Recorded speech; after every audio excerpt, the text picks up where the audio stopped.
There you are, relaxing and watching your favorite YouTube videos, when all of a sudden, it's the Sloppy Seconds podcast. You didn't ask for this, you didn't choose this, yet here it is, and it's treated no differently than any other normal podcast. Hello, welcome to Sloppy Response, why we are correct about Man of Steel. Got here in my background. Take up your weapon, Cosmo. The Emperor protects.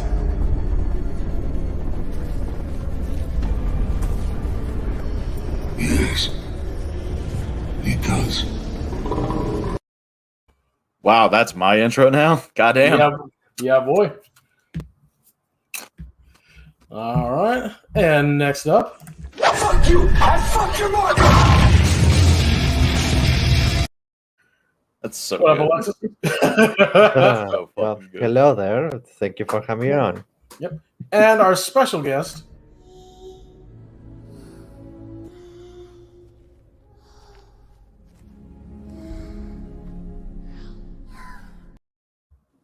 Hello, Wisp. Hi. Hi, Wes. Hello. That is fairly accurate. Yeah. I mean, What? smart. Yeah. Yeah. Yeah. You're a small little ghosty. Yes. Alrighty. Pump up the volume. Yeah, before we actually go, we can actually see the amount likes or dislikes. Man of Steel had its chance. Chance. No, you can actually see like the likes or dislikes. Just a second before. Eggs full. The ratio is actually fairly good for them. Yeah, but at least there's same people. There's At a- least. He Close has enough. really shitty arguments. Wait, if you hated Man of Steel, you may be objectively wrong about your own opinion. Wait, hold the fuck up. What? What? Whoa. Where did you You see that? didn't read the Whoa. description? No. Oh, wow. Oh, wow. Oh, Oh. That is Oh. bait. yep. That is That's yeah. bait. I mean, Wow. That's yeah. wow. I'm gonna throw that up for a second. Somebody, All right, let's go. somebody actually fucking typed that out, put it in the description, and said, "This will go well." All right. Bro. Yeah. Duh. It's finally time for Batman and Superman to settle their differences with violence in Glorious 3 and also 2D. And that calls for a re-examination of Man of Steel, a movie that is without question the most divisive and polarizing comic book movie ever made. Well, Have This- you heard of Batman and Robin? Yeah. this was a point on EFAT, but it's not really the most divisive one. What about Captain Marvel? Yeah. Well, this was 2016 or something. This is a 2016 video. Oh, okay. So Yeah, that's very doubtful. oh my god. Hawk, why the fuck aren't you in here? Get in here. Don't you have a job to do? Who? You have to Hawk? go No. for Mega Bay Fish. You have No, to go there. Hawk's British. She doesn't have a job. Spider-Man 3. Yeah. Spider-Man 3. Spider-Man 3 is pretty shit. Yeah. No, divisive isn't divisive. Yeah. Like, as in, it generates a lot of arguments about whether it's good or bad. yeah, it's shit. Mhm. Yeah.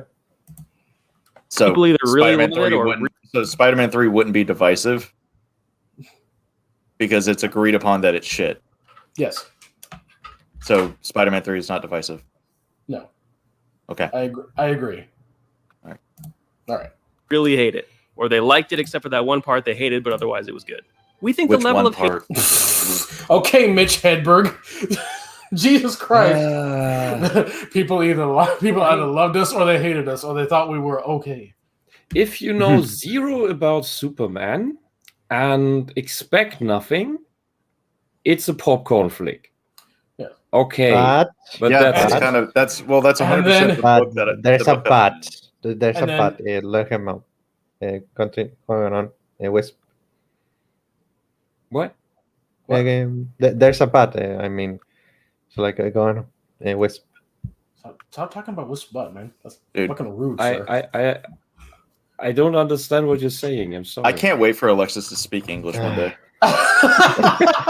No, what I'm saying is like you're saying like if I'm not able to, I don't know about Superman. Yes, it's a pamphlet, but and just like and going on for the rest, like saying, well, but if you know about Superman, it is not really something you're going to enjoy, isn't it? Which is why I hated it. Yeah, since most people who go watch a Superman movie expect to see a Superman movie with Superman that fits what Superman should be, yeah, then the movie doesn't work. No. Because by the time Superman is an adult, which he is in this movie, he should have had figured out all the things he's struggling with in this movie. Mm-hmm. If you want Superman struggling with his morals and ethics and philosophy and I'm so depressed because I'm so powerful, then you do that in your teeny years.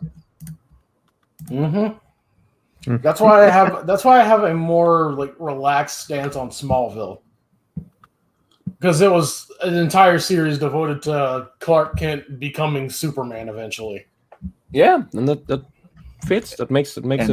To draw a comparison to the original or the 70s movies, in those, Clark goes away for like 12 years with Jor-El to basically learn how to be a Superman. Mm-hmm. Yeah, that's also workaround, and I think that fits with the Jesus story. He's suddenly gone until he's 18, and then he comes back preaching. Saving the world. Oh yeah, okay. Jesus does fuck off for like 20 years or something. Yeah. Yeah. The Jesus in the Christopher Reeve movies was a lot more subtle than Man of Steel, where he's actually Jesus is in profile like 2 inches away from Henry Cavill's fucking head while he's in a church talking to a priest. What I did like about Man of Steel was I only saw it once in the theater, so I never rewatched it, so maybe my memory is skewed. But at the time when I remember when the scene when Superman was a kid, and due to his super senses, everything was overwhelming him. Mm-hmm. And he had real trouble because of that. And I thought that's a good scene. That's of child Superman having problems and learning to deal with things, learning to struggle and how to fix that. And that was, by the way, a very good depiction of what an artist goes through, because we don't have these filters either. But sadly, it isn't as easily fixable as in the movie. However, that made me empathize with him. Empathize. Yeah, empathize. Yes. But after that, everything that should have turned him into Superman is missing. Yeah. Should have let the kids die. There is absolutely no. The guy has no ethics, no moral code, no philosophy. Bus full of children should have died to protect Clark. Fuck them kids. Yeah. Somebody in the background.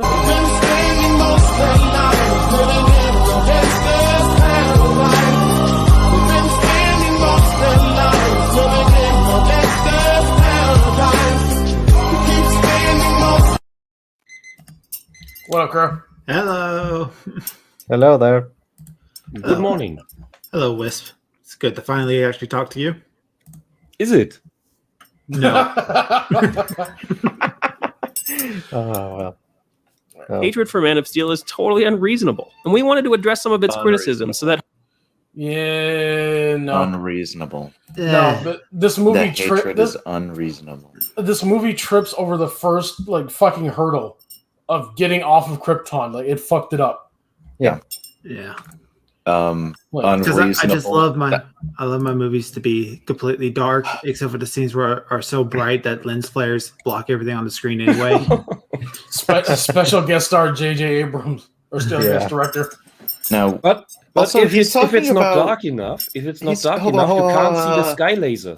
hold on. He's talking about the hatred. Whoever is tinking something, please don't. Alexis. Whoever is What? making metal sounds, please stop. It's It not hurts. me. It's not me. Dr. Crow that's doing Yeah. it. Yeah, Alexis, stop it. No, it's Alright, Crow. thank Yeah, cut it out, Alexis. Goddamn Crow. But he's talking about hatred for Man of Steel while showing a Batman versus Superman clip. I know. Like, bro. Yeah. Like, Couldn't find something fitting for his point. no. Probably. It's Superman. That's good enough. You guys Yeah. only watch the movies once, so you will forget where this came Close from, apparently. enough. I don't agree that hatred for the movie might be misplaced because this is from Bears' point of view. I trust Bears' opinions on comic books and superheroes and such more than anybody else, really.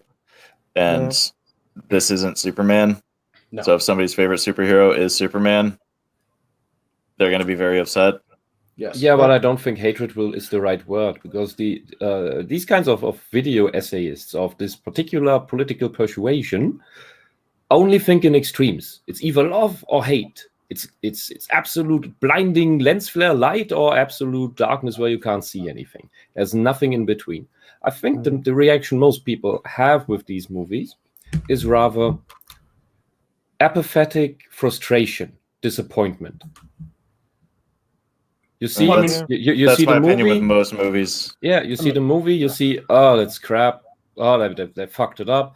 Okay, you forget about it. So you're upset for a week or two, then you forget about it and hope the next one's better, and it won't be. Rinse and repeat. It's not hatred. I mean, to be fair, he's right about me. I fucking hate this movie. Yeah, but when the hate he speaks about is obsession, and that's not what anyone has. People aren't obsessed with Captain Marvel either. It's just a hilarious joke. The people who are obsessed with these movies are those who try to praise them when they are just not praiseworthy. Yeah, we're more obsessed with mocking them. Yes. I'm not sure if that's an obsession either. That's just, oh, look, something funny on the street, let's point at it. And then it passes by, and then the next thing comes along. Because the things to point at and laugh about, they're like standing in a long line all throughout town, and we just sit here and they're coming to us. We don't even, It's also look for that them. I feel like we're the only sane ones around because everybody on Twitter and shit seems to clap like fucking entertained seals for this movie and for these kinds of movies. Yeah, but the irony is that they themselves think they It's are like, the same ones. I look No at one ever thinks to be insane. I look at these movies and it's like, how do you not see these horrifically bad writing problems? Because they don't see writing. Their attention span is too low. They only think in this one moment right now. That is also how you can't discuss anything with these people, because they don't seem to have a linear understanding of time. It only matters what is right now, and if anything matters in the past, it's only what benefits me and nothing that benefits you. Time is a social construct. Yeah, that's why the arguments make no sense. I'm And just so why glad. I don't see contradictions in movies. They can't, because they can't see these different. They can't put these different scenes together. I'm just so glad I was raised on Dune and Star Trek, and good Star Trek as a child. Helped me appreciate good writing. All right, back at it. Hopefully, you'll be able to go into the sequel with a fresh understanding of the prequel to the sequel. Man of Steel What? Oh, that was a dumb statement. Steel's criticisms range from superficial to legitimate to factually incorrect, and we've Whatever. observed that most of the people who hate the film are basing their opinions on the latter. What we want to do is show you the most common criticisms, subjective or not, and then respond to them through creator commentary, comic book history, clips from the movie, and common sense, so that you can ask yourself whether you're objectively wrong about your own opinion. And if so, maybe you can enjoy the film with newfound appreciation.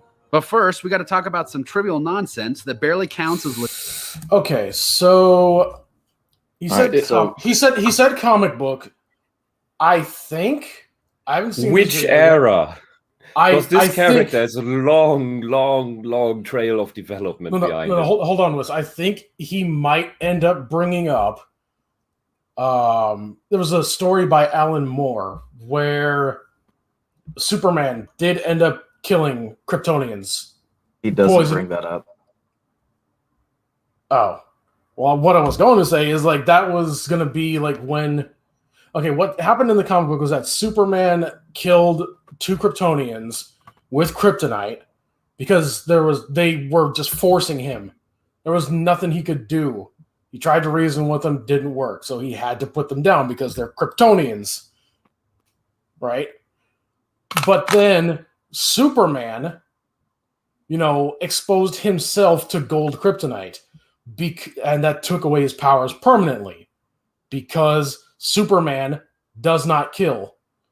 And that was supposed to be the end of Silver Age Superman. This Man of Steel Superman, he just snaps Zod's neck.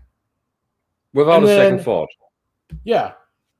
And, doesn't try anything else, doesn't, do anything. He cries for a minute because reasons that are not fully fleshed out. He's not frustrated. He doesn't jump up into space with Zod to the moon or something. Wisp. He doesn't have to do any of that.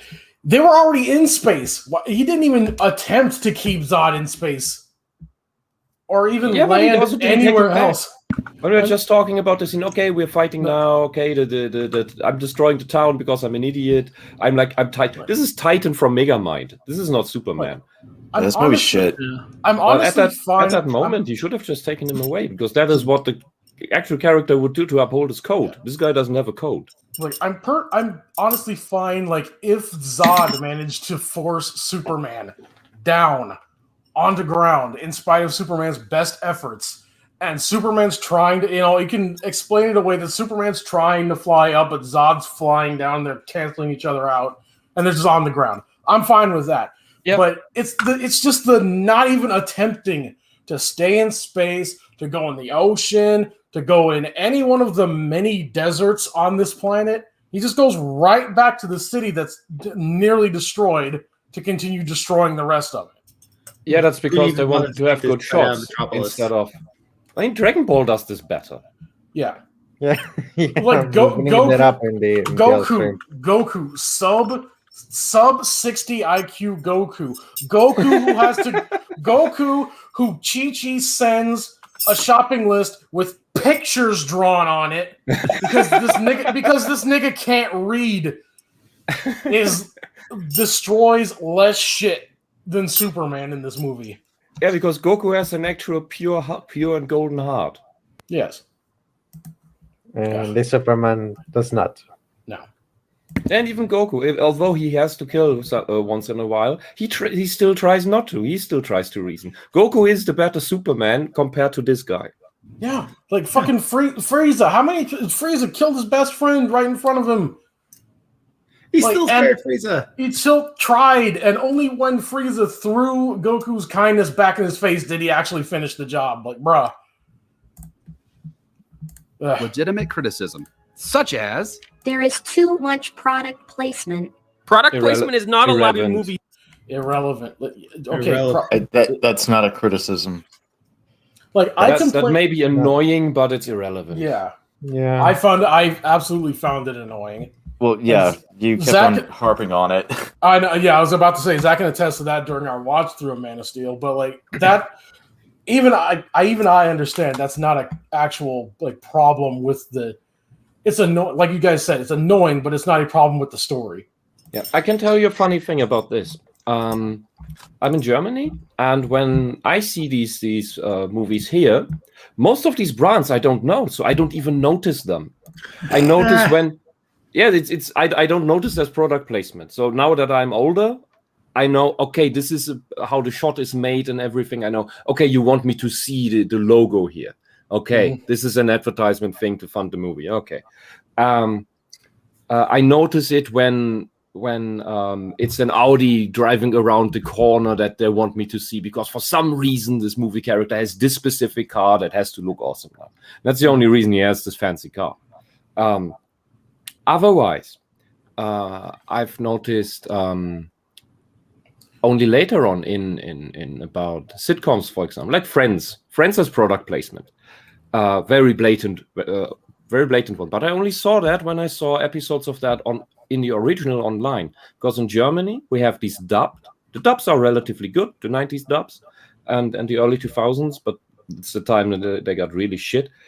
Anyway, in the German versions, they cut the product placement scenes out because we still have actual advertisement blocks. Now, I find it weird that they wouldn't just like try and like CGI in German products. Because they clearly CGI'd in this Sears. Oh, in the 80s, 90s, they would have done that probably even. Because, for example, in Married with Children, which is one of the absolute favorites in Germany, there are a lot of pop culture jokes, US specific, that no one in Germany would get. So, and that was of course before widespread use of the internet. So the cultural barriers were a bit thicker, and what the translators did instead was come up with German pop culture references.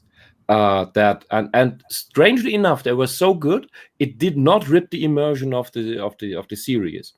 I don't think this is possible or even necessary in today's movies. I just find it annoying that it's when it is in a movie. I mean, this is a scene where you can say, yeah, okay, they're standing there. That's how the city looks and everything. Okay, the active hiding of all the brands also makes things look a bit unrealistic when you bring them up in the present day. But like when you play a 50s movie, I expect to see some Coca-Cola ads somewhere, but the 1950s types. I don't.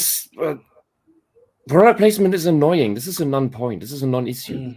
Nobody. I have not noticed anyone who complained about that. I think this argument is made up.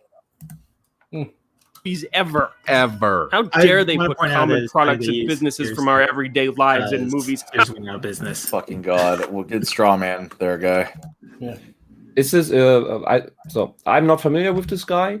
In case it's an SJW, I would expect that he would be critical of the product placement himself, because that's capitalism. But apparently he's not, because he thinks this is to complain about the product placement is wrong. I don't think this guy's an SJW. He is a smooth lobe. He is a smooth lobe, though. How dare they? Well, how dare they don't have the monopoly on guys, that. let's talk a little bit about how you make a movie. Making movies is expensive. And the most expensive kind of movie. Okay. Yeah, we know. God damn it, we know. Fuck. There's nothing Hollywood to is rich as fuck. Yeah, there's nothing to really say here. It's just, this is shit. To make is a summer blockbuster. Argument. This one is reported to have cost $225 million. Tied at number 12 with The Hobbit and A Few Pieces of Garbage on the most expensive movies of all time list. Where would you suggest they get that kind of money? Anything but product placement. I have an alternative solution. Producers, you idiot! Where do you think they get money? Oh, god damn! Producers, investors, studios. Don't waste this fucking money on this movie that doesn't have good writing. Maybe they're spending too much money and stuff. Maybe if they found ways to, I don't know, cut the budgets in ways that make sense. Yeah. They might. The they budget might is be restricted creatively, wasted. and then come up with something clever. You know what helps? A good script that makes sense, that is true to the character, true to the core of the franchise, and then your movie has a chance to be good, and it can even cost less, because then you don't need to hypnotize like the audience with flashy special effects and punching sky lasers. People, that's not what people go to the movies for.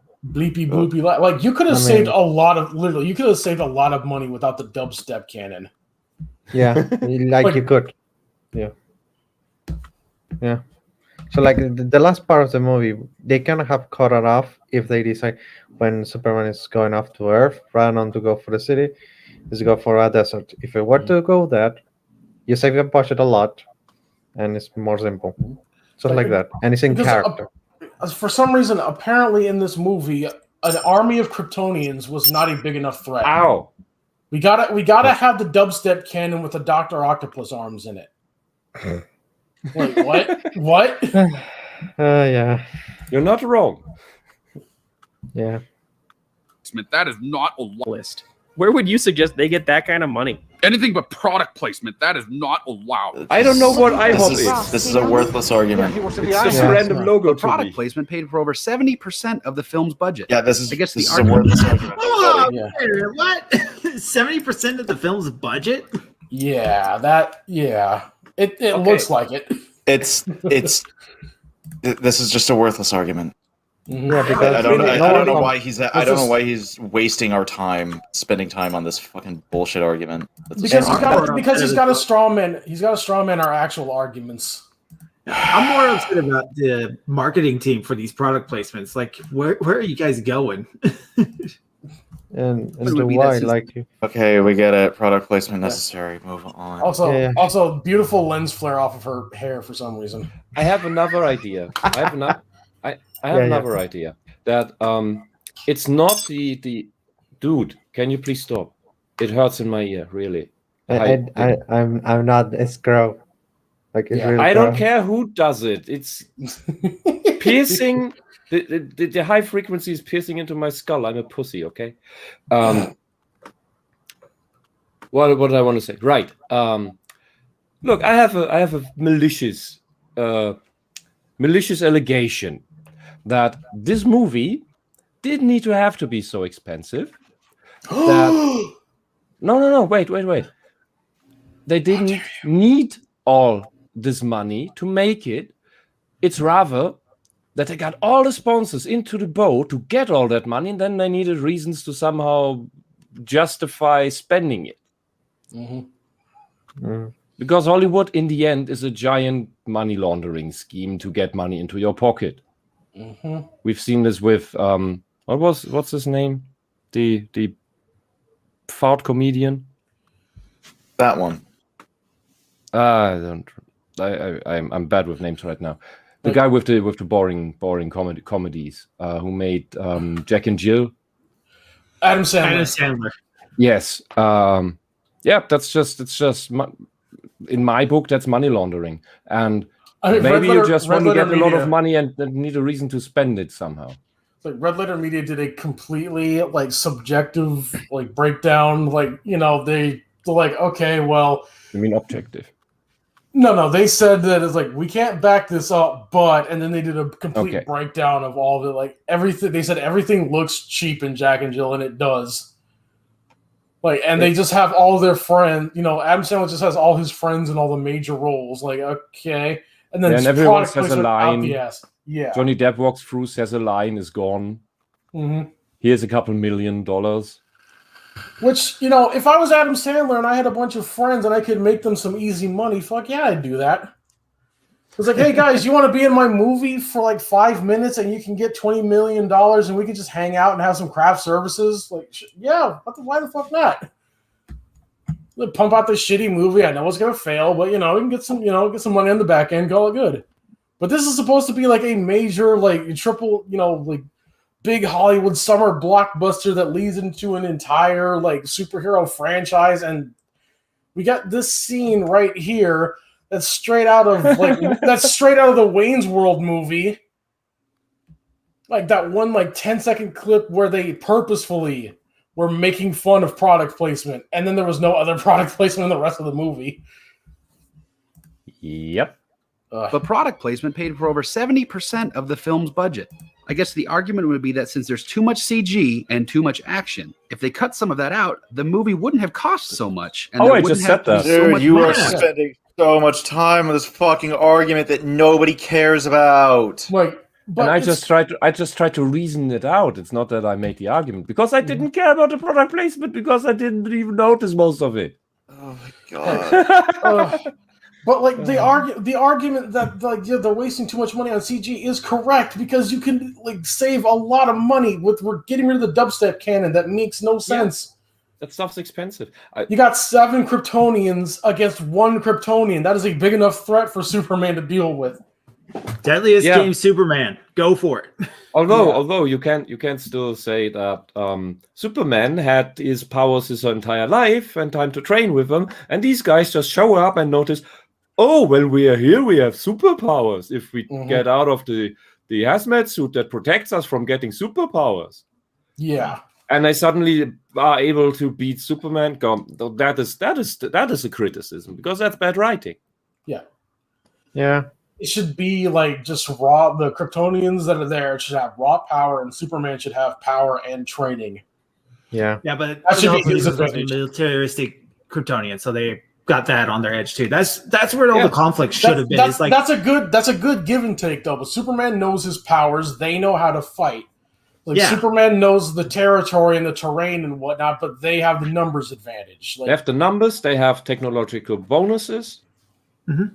They can have multiple threats at the same time because there's several people. Yeah. They know how to work together as a team. But they're the good guys. Yeah, but no dubstep cannon. No. What are we? Some kind of Krypton? We want to terraform this perfectly livable planet. Yeah. That is a criticism. That is a problem, because why? It's not Crow. It's the worse than that. If they terraform the planet to be Krypton, then their powers are going to be weak. Oh yeah, that's right. They lose their powers because it's not coming from the sun this time. It's coming from the air. That's another thing they added into this movie. No, that it's coming makes from it worse. Their powers come from the sun, but the Krypton atmosphere makes them weak. I don't. Yeah, it makes no sense. Something like that. Yeah, why would and in Batman versus Superman, they just pull kryptonite out of their ass. Yeah, like. But it's more realistic, guys. No, it's not. Like this is science. This is real science. Nothing makes sense. There is no consistency. There is no overarching consistency between the movies. It's just crap. And the movie in itself, because we're looking at just the movie in itself, in its own little petri dish, without any of the other stuff around it, the movie in itself does not make sense. Yeah, it fails in multiple levels. In the intro alone, it fails. Just the plot, the whole plot of Zod makes no sense. Because of the reason that most people figured this out. That why does Zod want to turn the planet into Krypton when he just noticed, oh, when I'm here, I have superpowers. Also, it's a nice sunny day. Yeah. I'm a god here. But like, I'm a god. I'm gonna trade being a god for being a demigod. Like, why though? Why you want that full god, man? It's a full god, but backwards. Well, like, hey, let's do a bingo. Let's do a bingo. Yeah. You really think that he's gonna address that point, or he will not? Probably. That's the bingo. Like, we're going to be in for about another 35 minutes of absolute nothing. Yeah. I prefer if too much action is your opinion, then that must also be your opinion of the Avengers, X-Men. No. The reason that I don't think you know what objectivity means, you dense little twat. Like, the reason nobody gets mad at the Hulk destroying things is because that's what the Hulk does. Yes. Superman don't do that, but then he do in this movie, which make the movie bad. Yeah. You all right there, Wisp? Yeah, he's fine. She just sound. Any other reason? No, I just pulled out the headphone cable and by moving the microphone. Sorry. No, don't worry about it. Don't worry about it. Okay. It's all fine. Yeah. Just blame Alexis. It's fine. Yeah, like the crow then. I'm just saying, genre is probably not for you. And CG. Dude. What is this projection and straw manning? This genre is not for you. Shit, if you don't like action, you are not objective. You just use that word in order to dazzle people. Spider-Man didn't destroy the city. Yeah. That Spider-Man did not fuck New York. Like, bruh. CG is the only way you can do this kind of stuff. Even for CG, that's not our fucking complaint. That's not the argument. You know what? It's just sorry to complain. Hey, like, you're gonna get it or not? Dude, it's a straw man. Let's just recognize it's a straw man and move on. punching shots. Practical effects are not practical. Because look, the movie's gigantic. What did he just say? What did he just say? Practical effects Roll are that not back. practical. Hold up, No, no, no. let's let go back. him listen. We've gone back. Yeah. Let's just. And CG is the only way you can do this kind of stuff.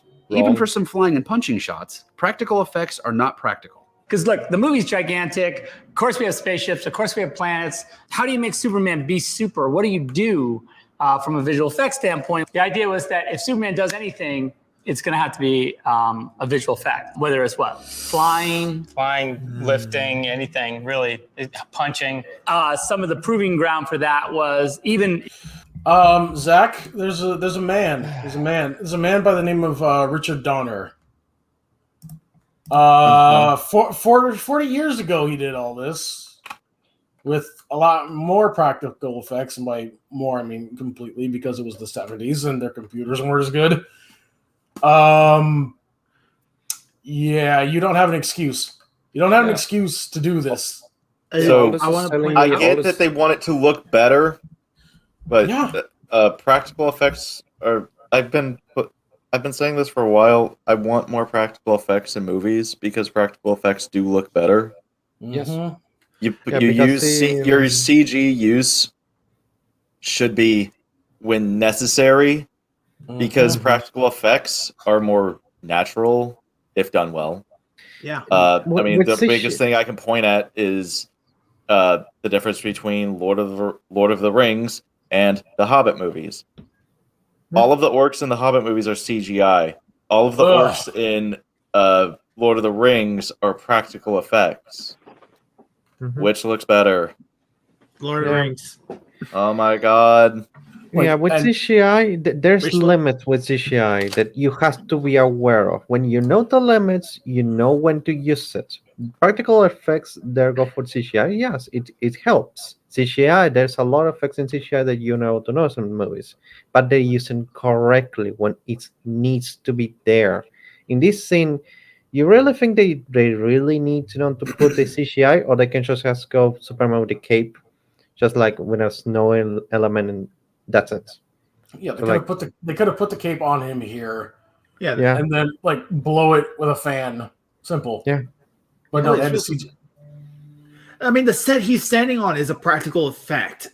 Yeah, but you can use the cape. If you don't have to put the CGI.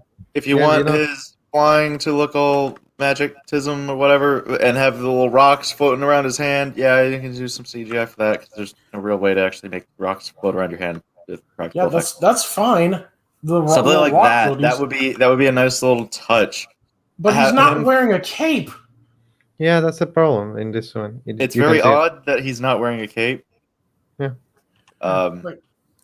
My biggest thing is like, okay, at a certain point with your CGI, if you're gonna have this much CGI, why not just make an animated movie? It would be much cheaper if you trying to make CGI look realistic is a lot more time consuming and expensive than just straight up animation. And you can do more things much easier with animation than you can do with live action and CGI. It'll age better too. Yes. But DC, the DC and Warner Brothers, they absolutely kill it with their animated movies. They look good. You're able to do much more shit than you are with live action. But for some reason, we can't have in America, we can't have a big budget animated superhero thing. For some reason, you would think Wisp is most likely correct. Hollywood's a big money laundering scheme, because if they were trying to put out a movie and make money the most efficient way possible with superheroes as the subject of the movie, they would go with animation, but they're not. Anyway.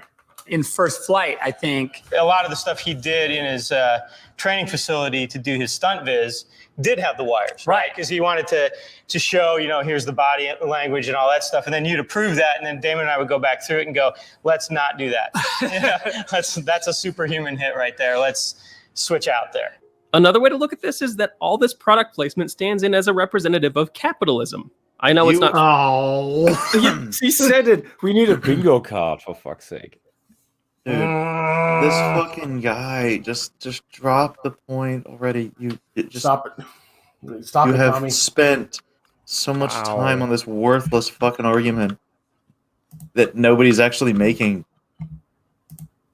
Please move on. Hollywood just got lazy, that's all.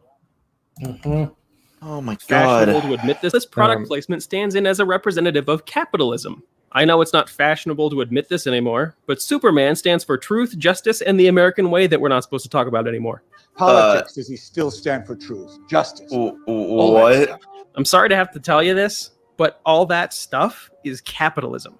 What this has to do with? I was away just for 5 seconds because I had to do something. I came back and I said capitalism.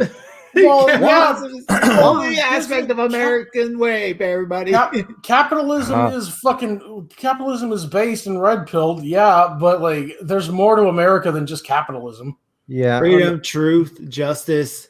Yeah, equality. But he has a point that we are not supposed to talk about it anymore because that fucks up a certain political direction that wants to get rid of all of that and replace it with its own madness.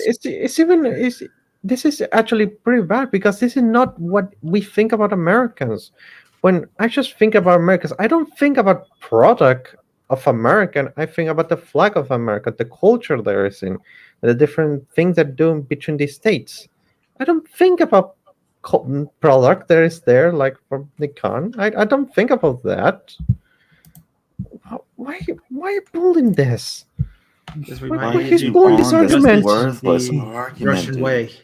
Even Argentina, I can even understand a little about the culture of the United States just by watching what they're doing. Just going real quick here.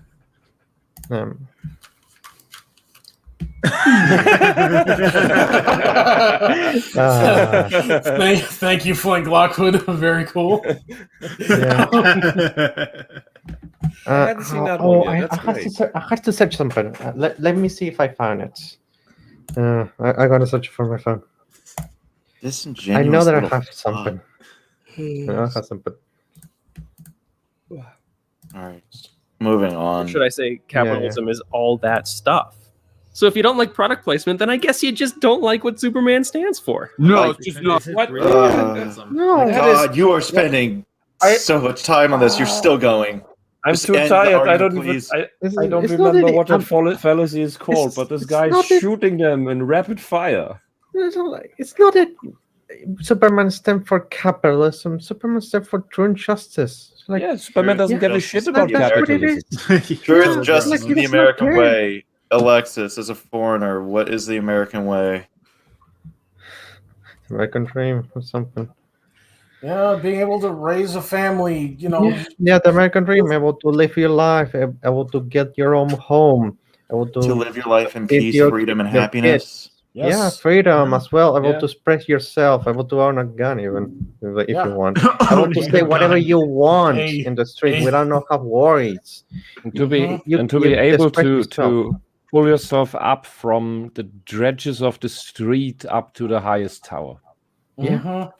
Yeah, like I mean, I don't want to say that, but I know that I have some familiar, like from they were from Argentina. They decided to go for Chile. Then later on, they decided to go for American.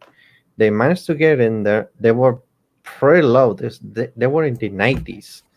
They get there with $1,000, and they managed to pull themselves. And right now, that they're getting a home, they're getting their families, they're getting their things. And like they're fine. So like they couldn't do that.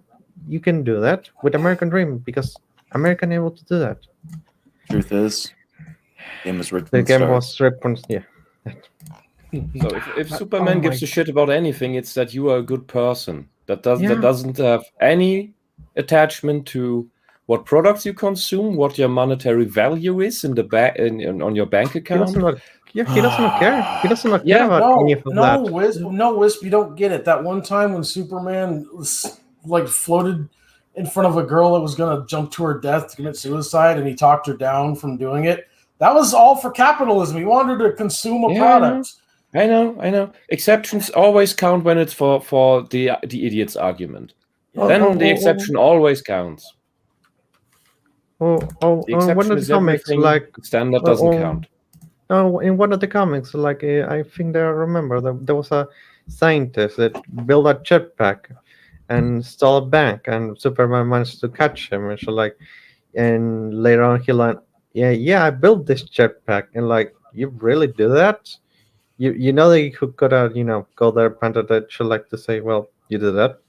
Well, right now, just go down and turn yourself to the police. I'm gonna keep this safe, and when you get out of prison, you pull yourself out. You build your life. So like do that, and it's like Superman is not a person that's gonna see from the below of capitalism. He will try to help you in any way that he can if you're in trouble. Like That's what he does. That's how superheroes used to be. Like they would, like, of course, fight crime with their fists, but they'd also try and like help. Like they'd recognize, like, yes, this person is doing this crime out of desperation. Yeah, like they still have to pay because they committed a crime, but they'll help them back on their feet. Yeah, once they've done their time.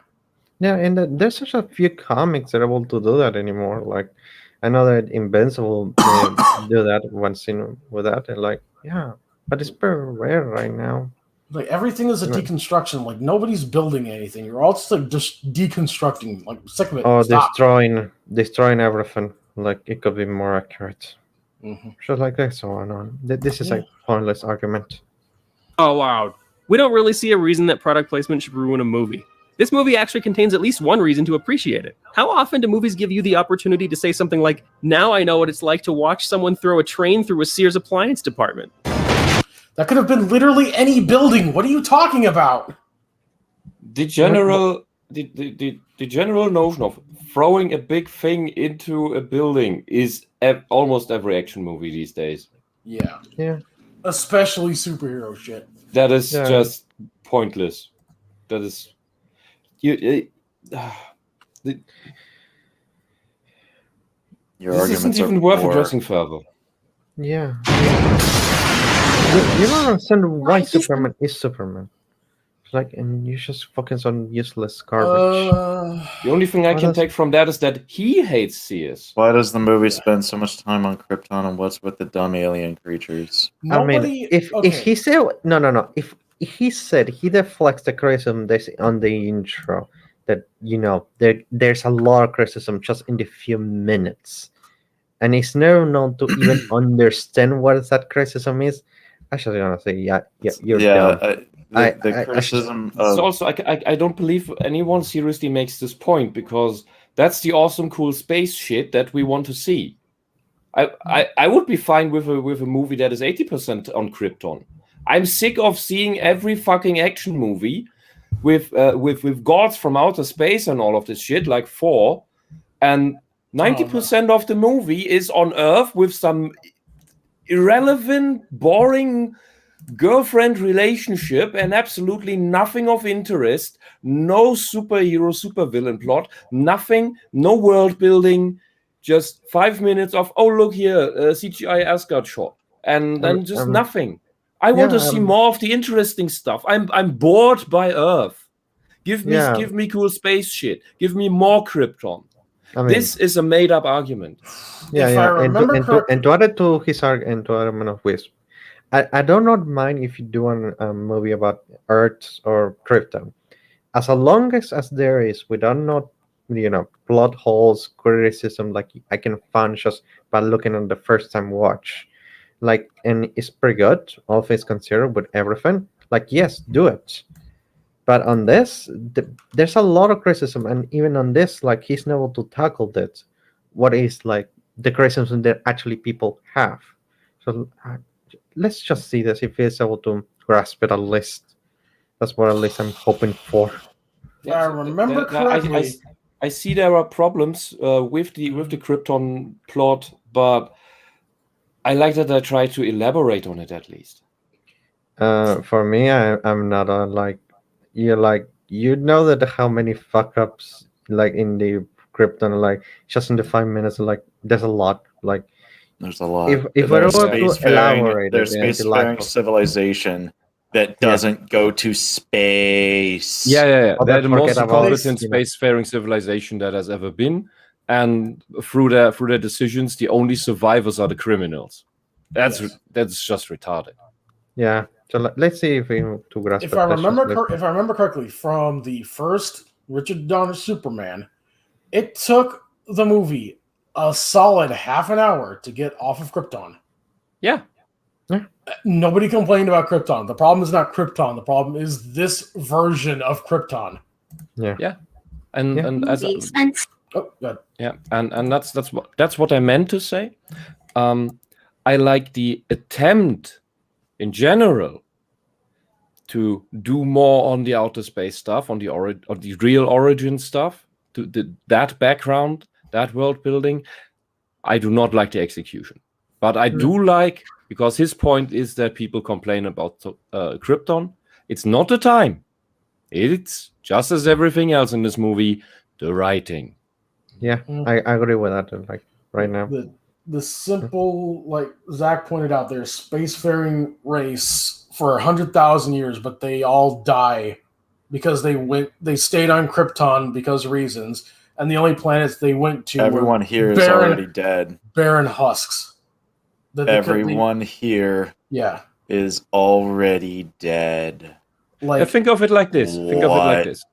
I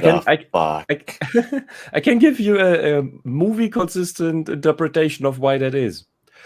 So all the Kryptonians in this movie, they are genetically programmed to be exactly the way they are and think exactly the way they do. Zod was out there, and so Zod is does the thing because he's pre-programmed like this. And the people who colonize these planets out there did this because their genetic programming was just bullshit. That's why they just either colonize barren bullshit planets, or, like Zod, turned wonderful paradise planets into desert bullshit planets. Because the programming is retarded. Yeah, but that's still bad. Like the thing I came up with is that they were spacefaring.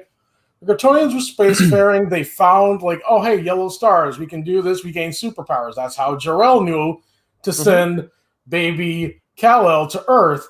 They started spacefaring, and then they ran to Darkseid, and Darkseid pushed their shit in and made them, demilitarize, basically. Oh my god, a setup for Darkseid and Justice League?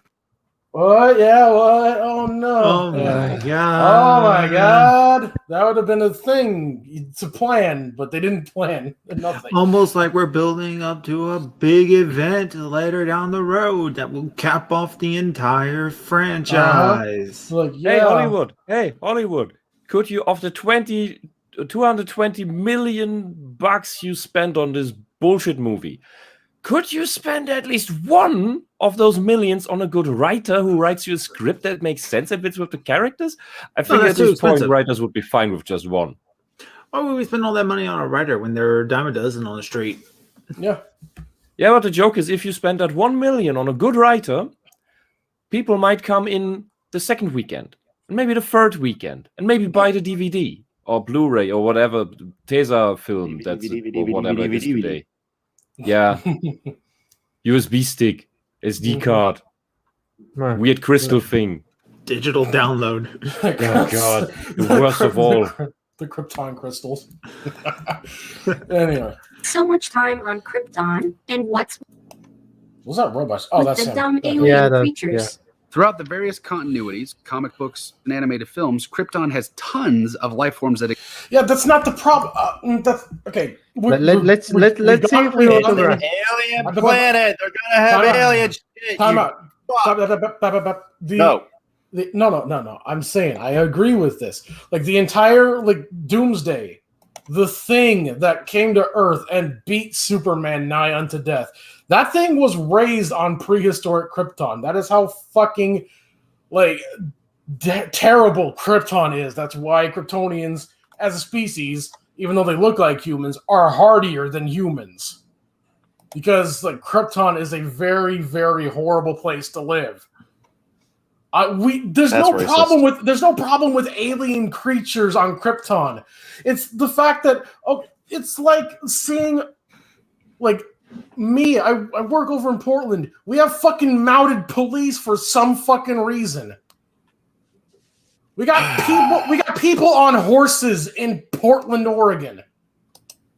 That's animal abuse. Yes, because you're fucking riding a horse on concrete. That's bad for their hooves.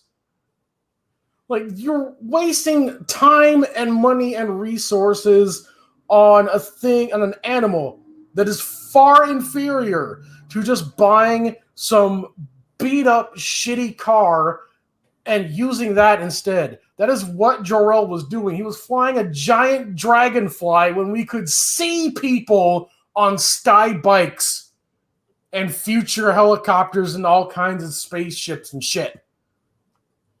In part, that's a novelty thing, and as a psychological effect too. In the case of police, it shows that he's riding close horses with the planet. There's points for that, but in general, yes, don't have him in your town. Yeah, he's close with the planet. Like, especially not in Portland because we got people fucking punching the horses and shit. Throwing oh my shit god! Yeah. Portland's a shithole.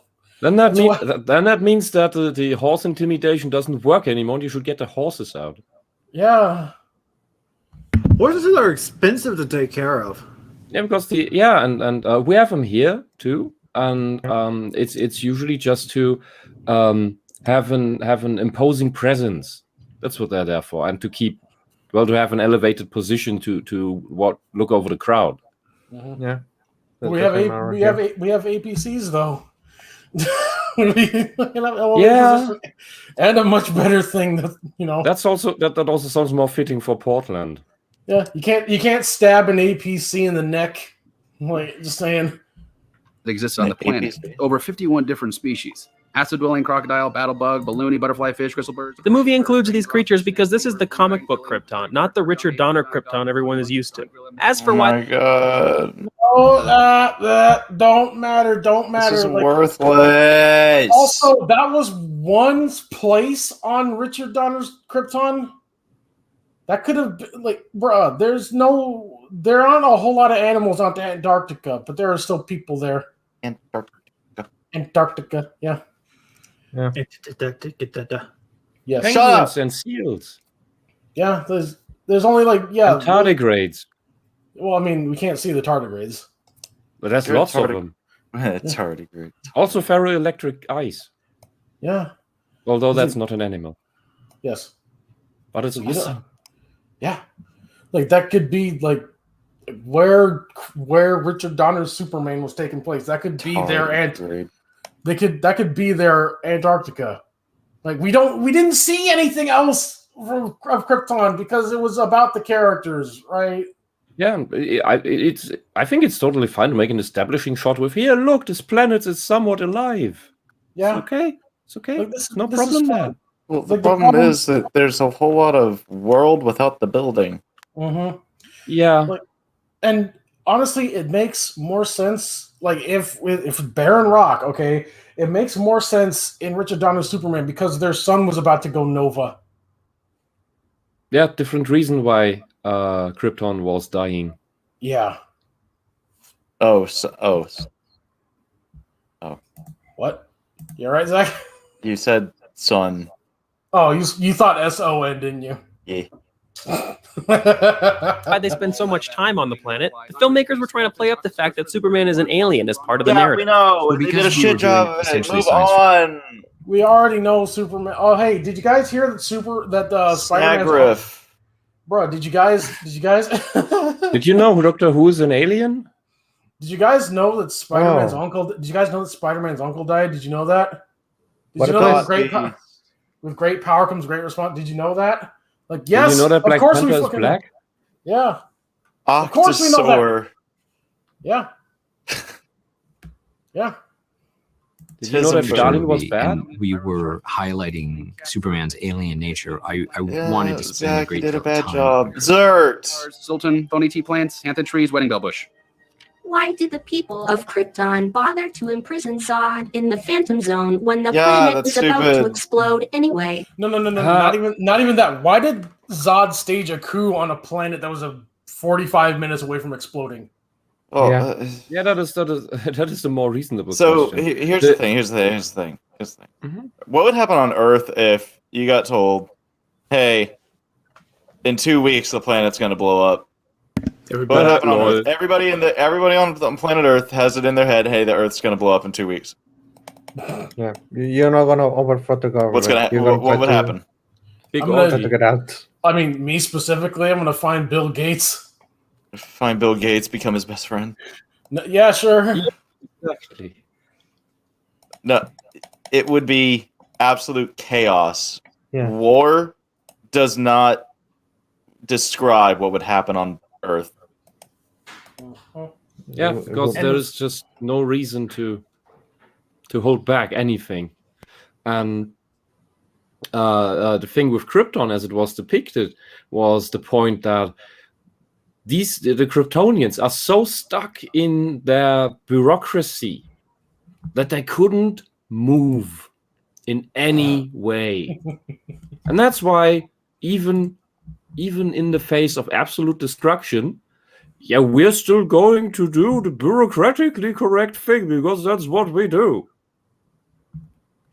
Whether we believe that the planet's going to blow or not, doesn't matter. That's stupid as well. You can portray that in a way that makes internal sense. Like, Yeah, like how they did it. Like how they did it originally, where Jor-El was like being a doomsayer, and nobody believed him until the doom happened. Yeah, that is way better and more believable. Because when I have to sit in the cinema and have to come up with my own headcanon that I can make marry into the logic of the movie that it provides me, then that is bad writing. And what I saw was, okay, there's the explanation that the Kryptonians are all these genetic programmed clones, more or less. And Which so, is never actually expanded upon. They don't even do anything with that. Yeah, it would be wonderful to expand upon that. That's what would have been wonderful to keep Zod alive and all the other Kryptonians, because you could just expand on that. Okay, these are flawed people and they can't think differently. They're just stuck in this way. You could have done something with that, but they wasted it. Because I sat in the cinema and I thought, okay, the Kryptonians are retarded because their genetic revival program, or whatever that is they did, is just so flawed that they degenerate by degeneration, just like the Asgard aliens in Stargate, just in a different way. Like the only explanation for the Kryptonians in Man of Steel is inbreeding. Effectively, yes. Oh my god! The fucking Krypton is entirely the Ozarks. Yeah, but inbreeding leads to genetic degeneration. A cloning process leads to genetic degeneration. Yeah. That's just the way it is. It's like fucking Lara Lorvan and Jor-El are the only Kryptonians to not fuck their cousins. That's why Superman's a superior Kryptonian. He doesn't have multiple sets of chromosomes. Yeah, just the one. He doesn't have 12 sets of chromosomes. I have to say, Megamind was better written and had better villains. Yeah. Events in the opening of the movie before Krypton's destruction happen some unspecified length of time before the planet implodes. The Kryptonians don't know exactly when the planet... Same day, dude. Same day. It's not actually the same day. How is it not the same day? I don't know how it's not the same day, but it's not. Does that not matter? Like it's stated by Jor-El. It's no incest if you say no chromo. I don't think that's how that works, Flint, but it's going to be hard to explain incest to a robot, so go off. Well, what are you saying, Zach? I forgot. I don't care anymore. It's like procreating with a hard drive that has the same serial number as yours. And is going to blow up. And Jor-El estimates that it's a matter of weeks. Do you not understand? Krypton's core is collapsing. We may only have a matter of weeks. The Kryptonian culture is so steeped in tradition. That may only have, like, that's a probable. And then it happened immediately after the whole Zodku thing. Like, I don't know if it's explicitly immediately. I mean, like, look at the old man. He got his hat back. I mean, yeah, I guess. That their leaders are not about to abandon that just because the world is about to end. The fact And that we anyway, have to talk some about it time has shows that it's poorly paced. Yeah. Yes. Yeah.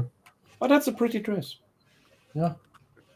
Costume change indicating time of passage. I'm like, okay, guy, when I come home from my work, I take off my uniform and I get into my different clothes. That takes me 5 minutes, maybe. Yeah, especially when you're a woman. Especially when you're a woman wearing a corset.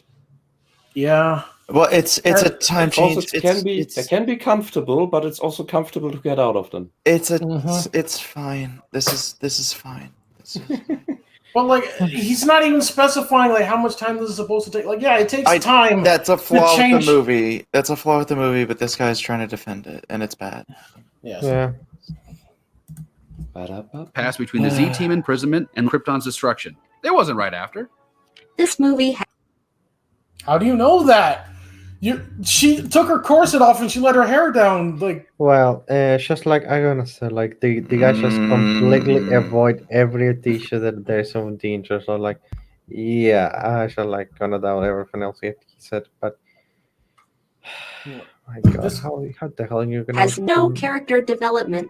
That's false. No It doesn't. character? That's false. Yeah, it does have character development. it's But anyway, moving on. badly written. Development? Yeah. The entire first half of the movie is character development. It seems that the people who think this are assuming that the Kal-El we No, half of the first half is Clark people. develops into a shitty person. Half of the first half of the movie is not Superman. It's Superman's dead parents. His shitty dead what? father. Yeah. see in the really film has good all the shitty characteristics and values of the comic book Superman. The whole No, he doesn't. He actually No. doesn't. He literally No. does not. No. Show me where. No. It's just No. a kid. Yeah. Yeah. whole time from the beginning. They don't realize that Clark Kent isn't Superman until the end of the movie. But you have to remember. He's not even Superman at the fuck you, David Goyer. He's not even Superman at the end of the movie. Oh, in that regard, you could argue that there's no character development. Yeah. It was like he continues to, he's like okay, like Frank Miller. Brave. Frank Miller wrote Dark Knight Returns. And then he did the All-Star Batman and Robin a couple years later. It's supposed to be the young version of the DKR Batman. But that version of Batman is a crazy fucking like a homicidal maniac that kidnapped an orphan and put him in a cave and made him eat rats. Right?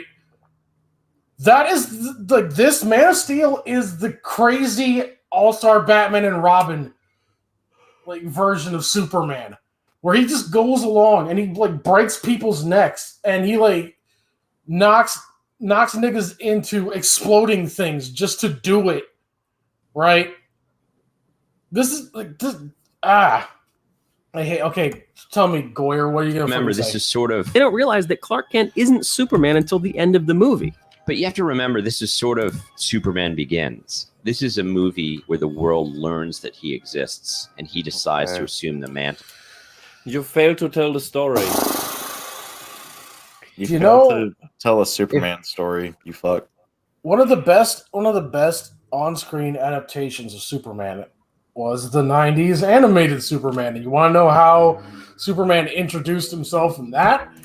There was a plane malfunctioning, crashing into Metropolis, and he stopped that from happening.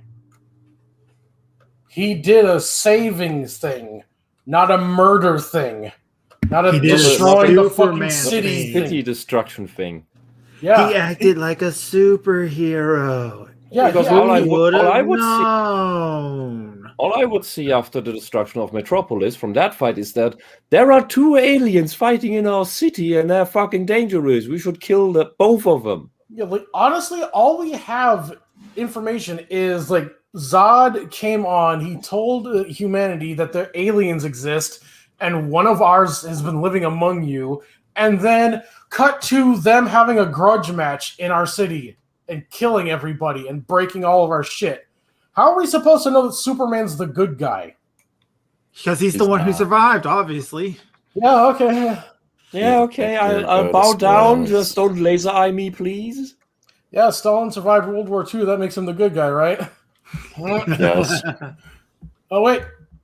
New addition to the background. Hold on 1 second here. Ah, there we go. Cedar. We found the cheese! We found the cheese! It's time to consume! It's the cheese! Consume the cheese. Now it brothers. The cheese. Hello. Fucking called it. Oh, Hi, Cedar. Hello there. You can hear me, right? Everybody can suck on my giant fucking gonads because I called it. No, thank you. All right. There's only. Oh well. Okay, decent guess. What? Diesel? What? Diesel? What? Decent guess. Hello, everyone. Hello, Wisp. I have not met you before, but I've heard cool things about you. What? Yes. Yeah, Yeah. because surprisingly, you are loved. What? Yeah. What are you talking about? Right? We have a whole chat room just dedicated to. Oh, we're not supposed to talk about that. Sorry.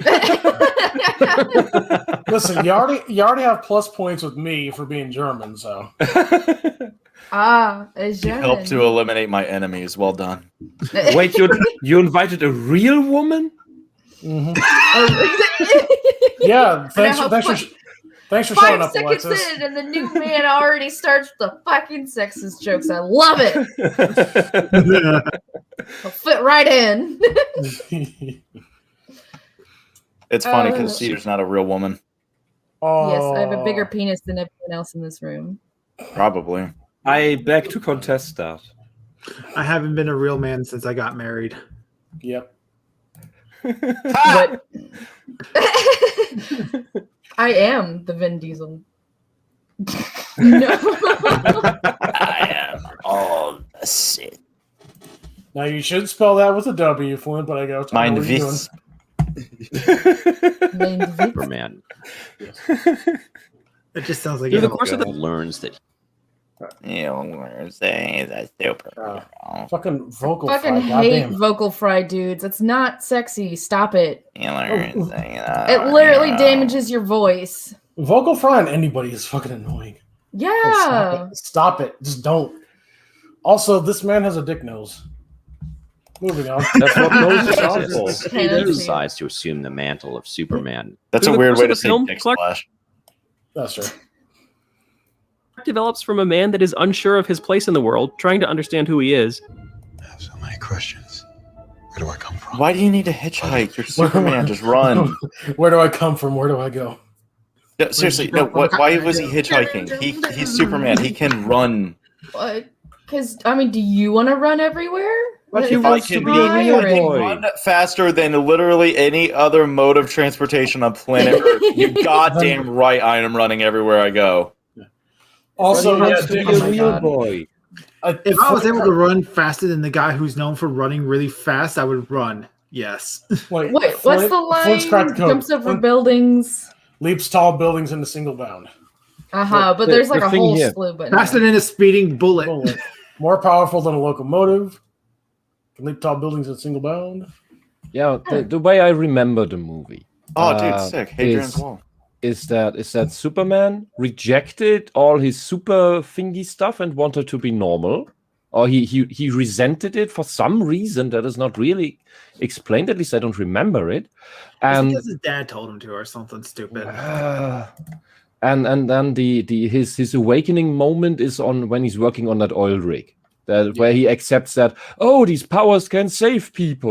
No, I'll be good it's- now. No, I guess the first time he saved somebody was the school bus full of children, and that his dad said you should have let die. Fuck them kids. I don't get it. His dad would have been like, "Good job, son. I'm proud of you. You did the wasn't right that thing."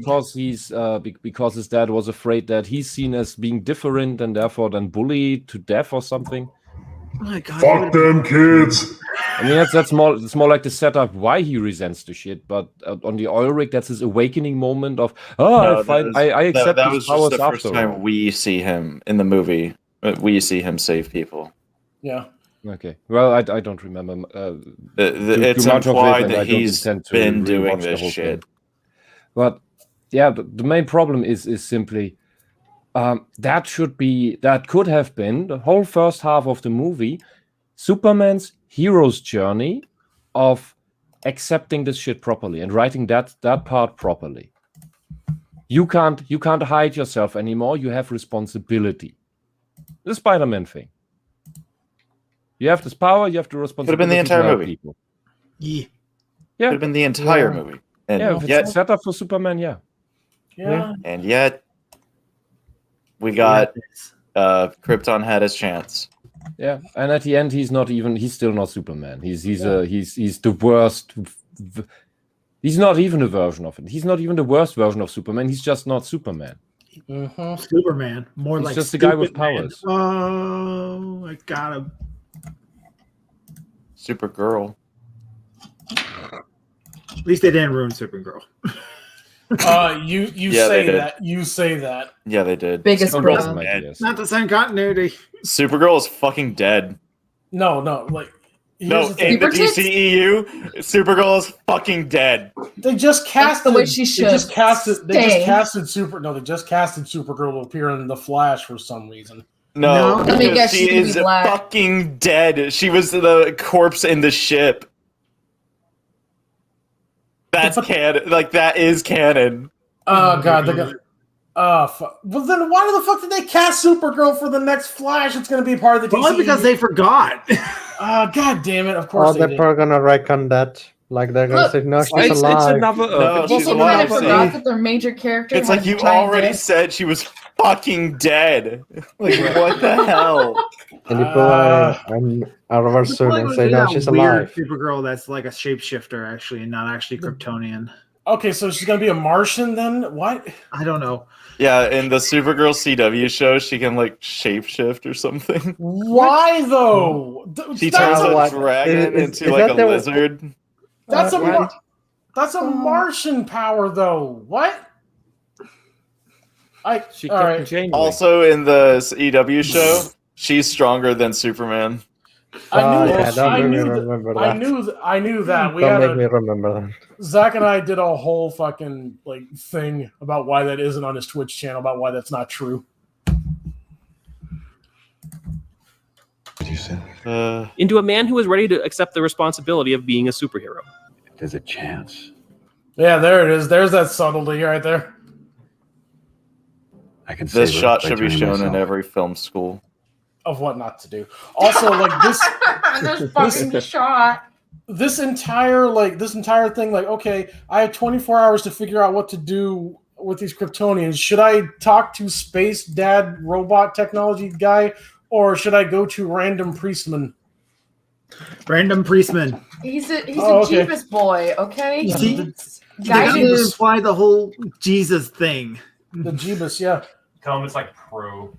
10 points more in fate. Yeah. Never mind that I'm more powerful than God himself. Shouldn't I take it? We see Clark grow up under the fatherly guidance of John Kent, who helps Clark understand the importance of his unique abilities and his possible impact on the human race. But somewhere out there, you. Fatherly guidance of fuck them kids and don't save me. Don't save the dog. Let old me do it. Let me die. Let me, you know. Please. I want to And then get out of this doesn't the movie. dog die anyway? Like when he's an adult, goes back to see his mom. It's a new dog. Yeah. Yeah. Well, yeah, no shit, Cedar. Yeah. That's how time works. Dogs Well, you die. see, Jonathan didn't realize he was in a Well, really no, bad shit, movie. dogs die. But the Wait, point hold is- on. Time out. Zach measures time in dead dogs. What? You're not wrong. How else am I supposed to measure time? It's by the trauma. Oh, come on. Megamind did this better too. Wisp was like, same. You have another father, too, who gave you another name. And he sent you here for a reason, Clark. And even if it takes you the rest of your life, you owe it to yourself to find out what that reason is. Clark struggles with the concept when he is presented with situations that need his superhuman abilities. Yeah. Clark, You don't even need no. For saving the kids in the bus, yes, you need super strength to do that. But all he had to do was run slightly faster than normal for a human being to get to John, and then like lift him. Like you could like fucking Princess Carrie, Fireman Carrie, just like put your armor short and like slightly faster, hobble him under the bridge, which is where you shouldn't go in a tornado. But yeah. Well, honest to but- God, if he was a normal person, the fact that he was younger than his dad, he probably could have run faster, grabbed the dog, and gotten out. Yeah, Than especially this old man. Especially in an adrenaline-fueled life and death situation. Yeah, humans have pulled off weirder stuff, and when you are this superhuman, you can tone down how much you actually use of your power. You don't always need to do the 100% thing. Yeah, especially Superman. This is not My Hero Academia, where the main character needs to learn to not use 100% of his power, which is an interesting plot for once for these types of stories. But then you have the Dragon Ball thing, where Son Goku actively hinders himself to have interesting fights with people. Yeah, it is a staple of Superman that he does not. He like has put subconscious psychic blocks in himself to like curtail his power because he can break the planet with a punch. God, think about how hard he has to concentrate when he's fucking Lois to just not. Yeah, which is why I prefer like Superman like trying to go after Wonder Woman. That makes more sense. Yeah, like, she can take it. Yeah, but then they did it in the New 52 when they wrote it like shit. I'm like, what? Anyway, tangenting. Yeah. have to keep this side of yourself a secret. By the end of the film, Clark understands who he is and the example he should set for. I love that scene. Like, I love this scene. Like, I've destroyed like 7/8 of Metropolis. Like, what's one more thing for me to break? Like, okay. Yes, at that point, you're in a sunken cost fallacy. I'm lost in those dreamy eyes, I'll just purposefully go. That's literally what the captain does, or the captain standing next to the general. Sorry, sir, I just think he's kind of hot. Get in the car, Captain. Yes, sir. Everyone He else actually is also lost a in captain of the United States Army or Air Force, whatever the fuck. Actually goes, yes, sir.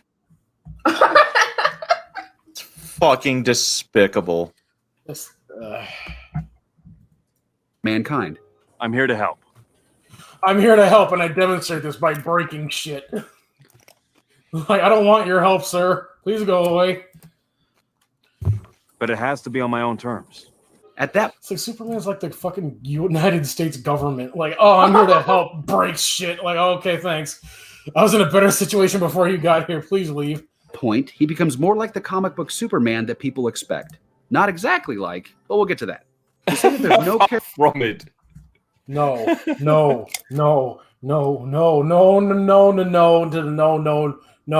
Superman tried. One of his biggest fights was with Doomsday. He tried to get Doomsday out of Metropolis, but Doomsday was so fucking powerful that he couldn't get him out. So he had to fight him there. And even in the Doomsday fight, Superman Doomsday didn't destroy the city half as fucking much as Man of Steel Superman. This is Superman's big thing, always about let's take this fight out of Metropolis, or trying to do as little damage as he possibly can. Punch him to the moon. No, they have to grind each other's faces inside the side of buildings. I mean, bruh. Mm-hmm. Like that's the Kryptonian equivalent of like trying to mush a guy's face into a pillow to try and like crush him or something. Like, what? You're not doing anything to him. You're just breaking shit. But it looks cool. Like, goddamn, throw a plastic bag at him. That would be just as effective as trying to push him through a Kryptonian through concrete. Character development at all is just wrong. Why does Clark allow his father to die in such a stupid way? Oh, I can't cannot wait for this fucking hand wave. How I let my father die because I trusted him. Because he was convinced that I had to wait, that the world was not ready. The concept of after you pushed a bus out of a fucking river. Dad, come on. It's a tornado. My feet hurty. You don't have to like run out into the middle of the fucking. Can we not talk about that? Kevin Costner literally said, "Ow, my foot hurty." Anyway, yeah, I'll just like, die. No. Yeah, like no, foot hurt. I've been trying to. Fucking okay. It's my head. It's my head canon that Man of Steel Jonathan Kent was looking to divorce, but then he saw how shitty things would be for him as a man in divorce court. So he was like, "I'll just let this tornado handle it. Whatever. Fuck it." Oh. He wanted a way out. Yeah, he just wanted to way out. Like, yeah, I'm done with this fucking wife's a cunt. This fucking alien child I have to deal with. Motherfucker burned the barn down when he was 7. Like, I'm done. I'm sick of this shit. So I just realized some way of Clark actually going and saving the damn dog and not revealing his power. If he just got into the car, wrapped himself around the dog, let the tornado do its thing and drop him down, it's not unknown for people who have survived getting lifted off in a tornado and deposited somewhere else. It would have been like, whoa, miracle, God saved me up. So it happens all the time here in my area. Didn't have to. Oh my god, how lucky! Huh? How lucky was that? Oh my god! Yeah. God loves me more than the people that died. Oh my goodness! Yeah, exactly. I mean, yeah, basically. Well, we'll God fall loves for me it. more We'll than go those for other it. people that fucking died.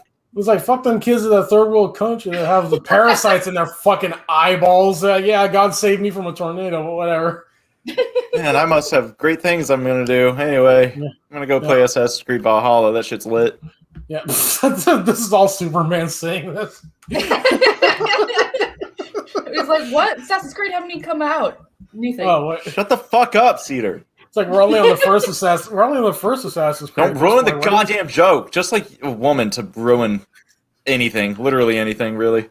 Fuck you. Yeah. I'm Superman amazing. is not about a guy with godlike powers who saves the world. Superman is about morality, about having godlike powers and choosing when to use them and for what purpose. I In Man of agree. Steel, So this he concept doesn't plays do out. shit in this movie. Like the purpose to save the world. We know. With the purpose to maybe not destroy a city. Yeah. In the form of an overall theme of choice. Jor-El sent his son to Earth so he could have a chance to choose his fate, unlike the rest of Krypton. But your mother and I leave Krypton alone. This is one of those dumb. I wanted you to be a bridge between two peoples. You must show them a better way. What? Well, no. What? That message is directly contradicted by the film. Yeah, and when Richard Donner did it in the first Superman movie, like You must show them a better way. They're a good people, Kal-El. They wish to be. They just lack the light to show them the way. And then he spent time in the Fortress of Solitude learning how to be that light, and then he went out. And then he went out and did the Superman thing. No, but people died while he was doing the training tisms. So bad. Yeah, so People bad. died. If only he went out there. Push seeds to Planned Parenthood be free. No, Fran, you don't get it. You don't get it. Krypton had its chance. Space that? Are you telling me we are poor people? Like, bruh, like this is what Jonathan. He's taking Jonathan Kent's lessons to heart. Literally, fuck them kids. Like, yeah, I gotta. Man, what would my dad do in this situation? Remembers Like, fuck them kids. And then laser eyes. He Anakin Skywalker's them. Superman, there's aliens everywhere. What are we going to do? Master Superman, there's too many of them. The element of choice, of chance. What if a child dreamed of becoming something other than what society had intended for him or her? You were the embodiment of that belief, Cal. Kal-El could inspire the people of Earth to be better if he chose to. Embodied Bet within he that was doesn't. the fundamental belief in the potential of every person to be a force for good. Like, literally everybody on Earth should have been Batfleck. Like, literally everyone should have looked at Superman like Batfleck did. Like, okay, like, what? The first time this motherfucker shows himself, he destroys in a major metropolitan city in America. Like, what? John Kent wants Clark to have the same choice, but from a different perspective.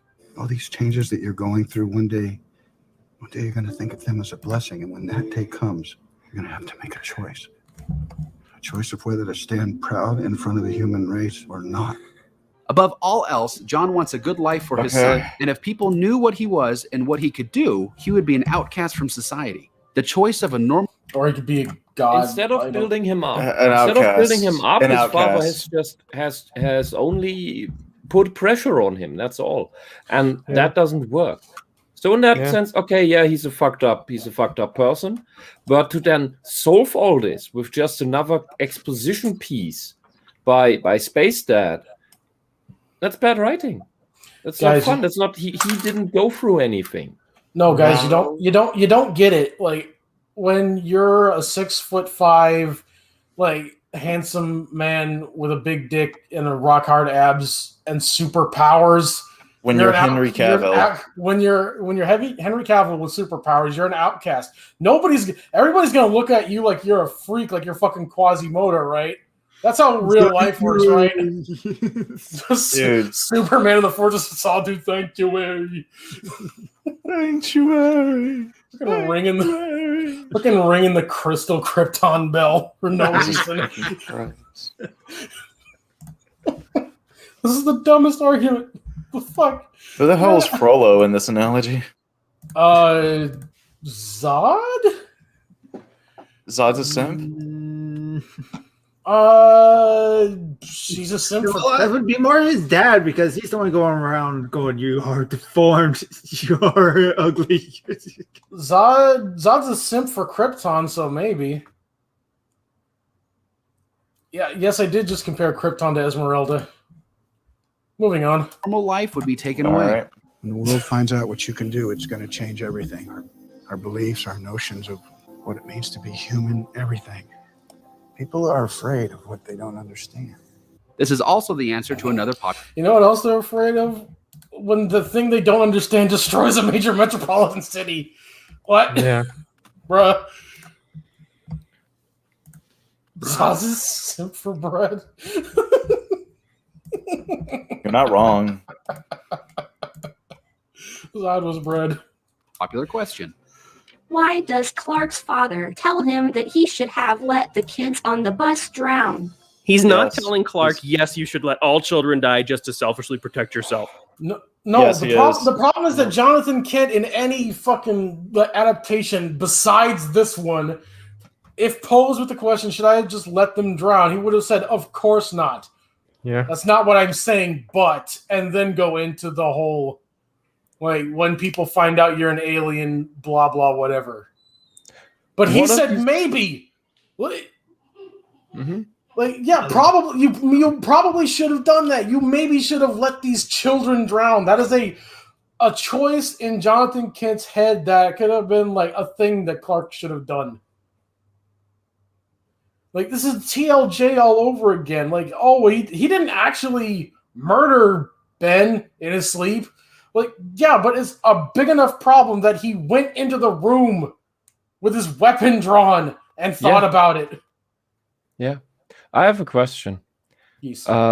What of these alleged criticisms so far have sound like legit criticisms that anyone sane ever made? Because so far it feels to me like, and there will be more of these, all of these, this guy made up. These are all straw men. I don't think any of these points were really made by people, especially not by a quantity of people. Why does Superman let his father die in a stupid way? That's a legitimate criticism. That is a legitimate criticism, yeah. Good, so we have one. Because I don't remember them all anymore. And this, like... The wording of this is straw manning, though. What he did at the beginning of the video was say, okay, so what we're going to do is we're going to get some bullshit, like shitty arguments out of the way. It's like these are legitimate criticisms and huge writing problems, and your stupid fucking dumb brain can't handle it. He's saying maybe because it's That's the problem. That is the entirety of the problem. Jonathan Kent said maybe you should just sit in the bus and watch as your classmates drown. That is a huge problem. obvious he doesn't know the answer to the question. What was I supposed? That's not. Oh, I know the answer to the question. Hey, Bear, do you know the answer to the question? is So, okay, so Bear, we're gonna role play. You be a person, Okay. and I'll be another person that saved a Okay. bus full of kids. Yes. Okay. Hey, person, should I have let the bus full of children die? No. Okay. Thank you, person. You're welcome, other person who saved the bus full of children. Congratulations. Thank you so much for saving my little child. Oh my god. Scene end. Yes, this ethical conundrum was way too difficult for me to solve without your guidance. other Okay, person. now we're gonna do another role play. Okay, so I am a green alien with 4 super strong arms, and you're my alien dad, and we're like hanging out in a cave, and then a school bus full of kids crashes next to us. Yes. Okay, I go out and save the kids. Okay. Hey, Dad, should I have saved the kids? Yes, Jean, you should have. Why? Because we saved the puppies to raise them. Yeah, because like letting people die when you could easily save them is a bad. Here's another practical reason. Because when you show the humans that you're good and you save a literal bus full of kids, they will learn to accept you. Green, Yes. 4-armed, super strong Yep. alien son of mine. Yep. Yes. They will think your powers are awesome. Now, let's look at Clark, who is literally Henry Cavill. Mm-hmm. Man, that's a much easier pill to swallow. Yeah. Maybe. Oh my god! There's more at stake here than just our lives, Clark. Or the But I'm Jonathan Kent would have been fine with the. Okay, listen. Yes, the government would come if they find out there's this alien with super strength. They're gonna come down. They're gonna try and find it, and they're gonna try and exploit it. Yeah, I understand that. Yes, but Jonathan Kent would have sacrificed himself in order to save those kids. If he knew for certain that the government was going to come down there and forcibly try and remove Clark from his custody because they want to exploit him for the superpowers. Jonathan Kent in any other adaptation except for this one would have taken that risk gladly for Clark to save those children. The dad in Alf was better. Yeah. What? I forgot the name. Yes. Yeah, Alf. Yeah. Yes. I was taking a the family sip, was you fucking protecting asshole. Alf better than Mr. Kent here. That show had better moral guidance. Also, a better explanation of why the planet died. Yeah. One fucking Alf is better written than Man of Steel. lives of those around. There's more at stake here than just our lives, Clark, or the lives of those around us. He recognizes that it's a complicated issue, but ultimately he leaves it up to Clark's future adult self. He doesn't want Clark to have to face the consequences until he's ready. You just have to decide what kind of man you want to grow up. This is another one of those he doesn't grow up. Yeah, this is another one of those fucking retarded scenes. Like, okay, Clark's getting bullied. Like, okay, somehow, for some reason, right in front of Jonathan's fucking job. What? And we'll ignore that. But Clark here's getting bullied. He doesn't have to beat the shit out of the kid. All he has to do is tank one of the kid's punches. Literally, just no sell the hit, and that would be enough. Yeah, then act as if it hurts. No, not even that. Just like stare at the kid. Like, just stand there and don't roll with his punch. He's gonna break his fucking hand on your face. That is enough to stop any bully from bullying you ever again. Yeah, pretty much. Also, on the previous thing, if the government had tried to come, how would they have tried to subdue the kid? He's a teenager at that point, right? Yeah, he's a teenager with powers like far beyond anything they could even hope to cope with. Yeah, he just run to another country, hide. Nothing can kill him. Yeah. He's safe wherever he is. It's literally like, what, 15, 20 years later before anybody finds out his weakness? Yeah, just I don't know, run to Romania. No one's going to find you there. Mm-hmm. Or even As far as you can nothing go for actually another comes of it state. anyway. You So it's a can go needless for another- worry. Yeah, but even in this case, he can go for another state and just get in and hide. The United States is a fucking big place. Yeah, if we can get to somewhere quick, Mhm. like the forest that there are in the United States, no one's gonna find you. It's gonna take time. Yeah. To be Clark, because whoever that man is, good character or bad, he's going to change the world. Jor-El expresses the same exact sentiment. We wanted you to learn what it meant to be human. What? I can't hear you. The fucking ship is decompressing. What? First, so that one day, when the time was right, you could be the bridge between two peoples. Well, I mean, to be fair, Superman can hear through space, so I retract that joke. You can save her, Cal. You can save all of them. And the most important thing about this scene, he's reinforcing my decision to help mankind. You're doing the right thing, and I get his blessing, which is a vital and key thing for, I think, any child to get the blessing of their parent or their peers. And in this case, it was my parent, and it's very poignant. Wait, hold the fuck on. They can have the cape on for this. They can have the cape on with the fan blowing in this scene. But when he's just kneeling down in snow, they have to CGI that? What? Yeah, of course. But more Oh my god! how old is they can have Superman? it properly folded in the way they wanted for that scene. But it's same They thing couldn't happened. just place the cape how they needed it to. Same thing happening in. It's actually more complicated to have. There's a gentle breeze on the what? I hate. Here's a question. It's a genuine question. How old is Superman here? 28 to 33, I would assume. Okay, so in 30 years, this fucker did not solve any philosophical, humane conundrum of his life. Didn't confront anything in his life, and his whole 20s, he could have already saved so many people, prevented so many wars, do all the cool Superman shit, and he didn't. This guy thinks at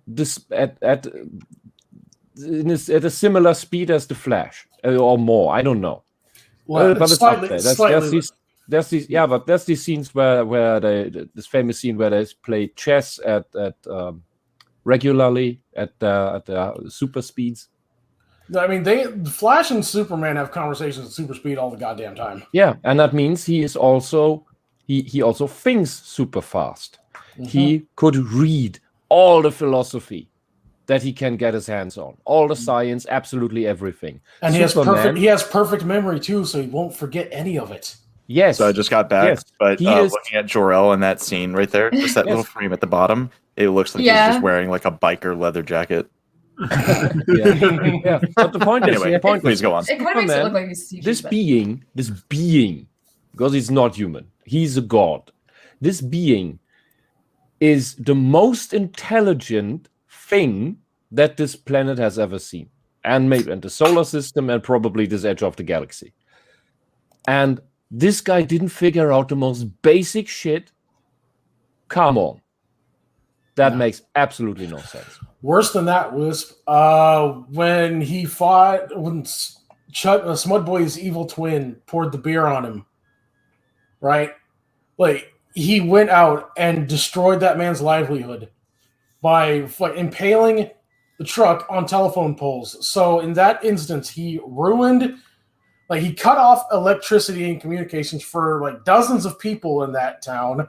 No, it was he a log truck, and he just took the logs and threw them into the truck. Okay, well, we'll ignore that. Okay, so everybody depending on that guy to deliver that lumber is fucked now, including that guy and his possible family that he's trying to feed, right? But the scene looked cool. Yeah, sure. The guy was a jerk, so he had what was coming to him. Yeah, the guy was a jerk. So instead of like Superman, who's 6'5" and like 80 pounds more muscle on him, instead of just grabbing him by the collar and dragging him out like anybody could, he instead ruined. Like what? Yeah, the thing about Superman is that he is not vengeful. Mm-hmm. That's what a hero is. A hero is not vengeful. A hero is there for justice. If you are vengeful, you pull off stupid stunts like that. Yeah. If you are there for justice and have these unlimited powers, these nigh unlimited powers, there's no reason to pull off these stupid stunt art pieces. You can do things properly. He has all the time in the world to do things properly. He's as fast as the Flash. He has all the time in the world. They don't even use that moment with him crucifying the truck as a negative thing that comes back to bite him. It just is something that happens. Yeah, I mean, that should have been the big social media story. It should have been like, oh, wait, no, I can't be like that. Like an actual lesson. Yeah, have some remorse. Show us that you have remorse, that you have a conscience, because I haven't seen it. Another thing that, by the way, he cried at the again, end. Megamind did better. Because when Metro Man goes on his spirit journey, you see him in hyperspeed, relaxing in the park in hyperspeed. That's a wonderful way to depict this.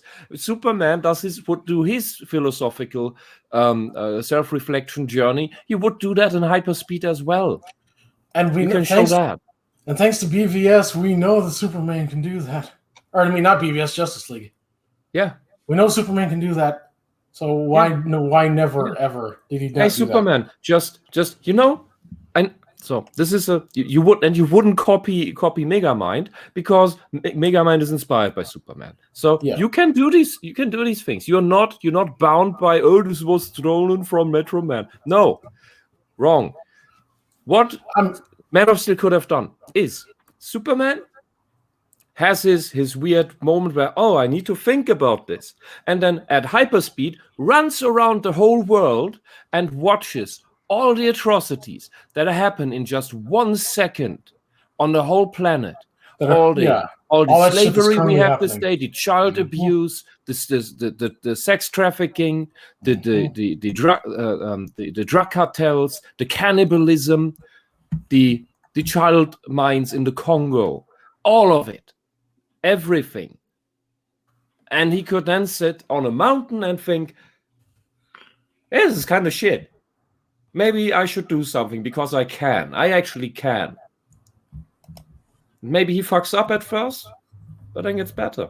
That would have been a Man of Steel who steals his soul. Because this guy is a douchebag. This is a sack of potatoes. It's a man of potatoes, not a man of steel. It's a man of potatoes.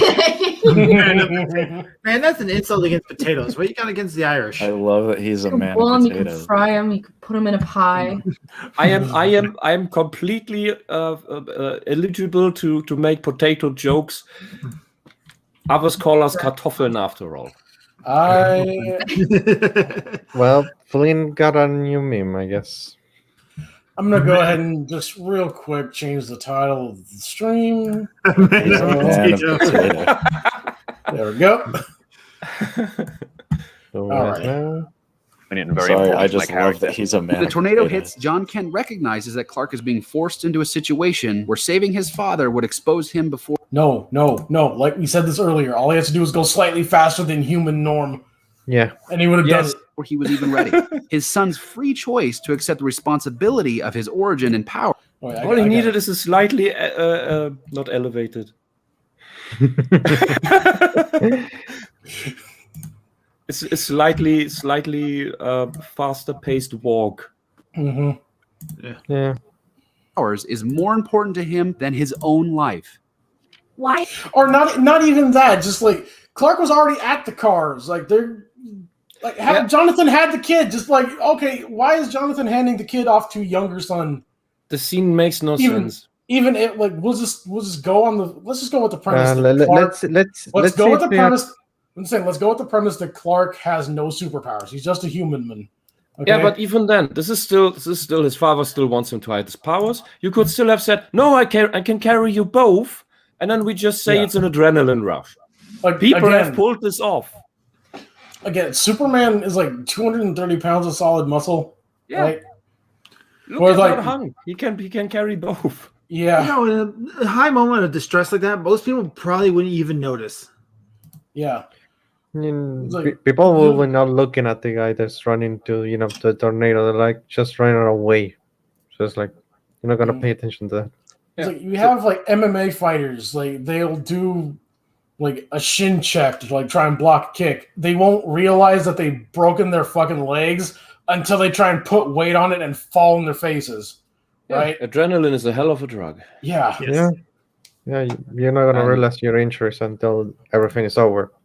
Yeah. But I remember being very conflicted in the cinema about that scene, this tornado scene. So since this is next criticism, this is a valid criticism. Yeah. Because there are ways to solve this problem. And all it shows is that his father is really holding him down. He's not helping him understand himself. He's not preparing him. Look how old he is already at this point. Like, which is the exact opposite of what Jonathan Kent like. That is a major thing about Jonathan. Like this godlike being, right? This godlike being, like in times of distress, goes to this old farmer in Kansas and asks him for his advice. Yeah. Like, that is how valuable of a person Jonathan Kent is to Superman in every other adaptation except for this one. Yeah, this John Kent is an Oedipal father. Yeah, one of the things that I'm gonna say is that when this movie was shown, I didn't watch this movie in the cinema. I watched this on my TV when it's aired.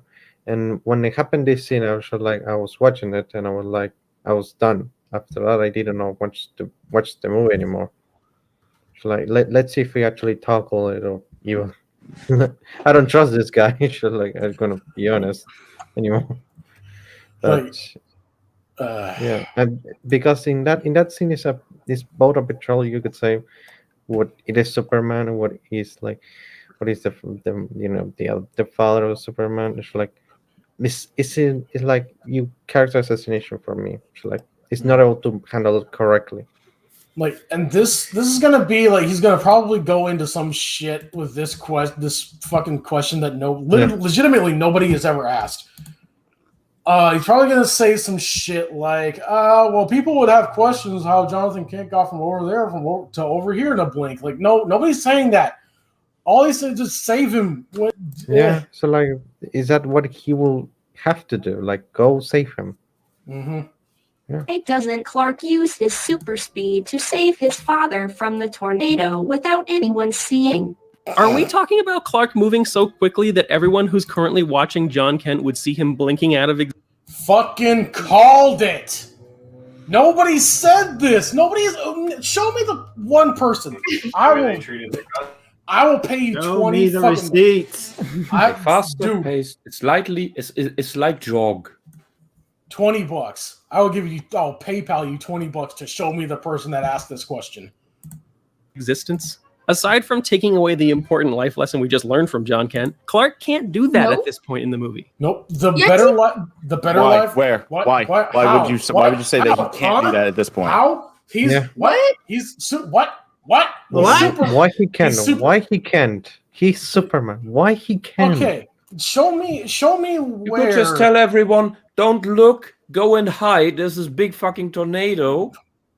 And go and save him. She'll like come back in a is- second. Is it like?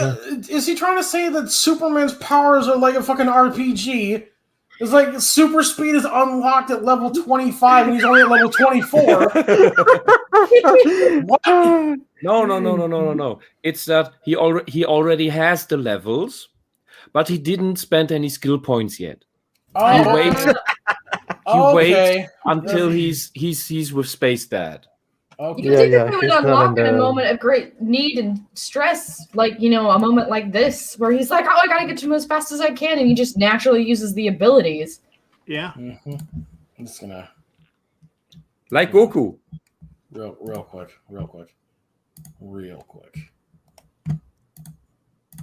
Today, Junior. There we go.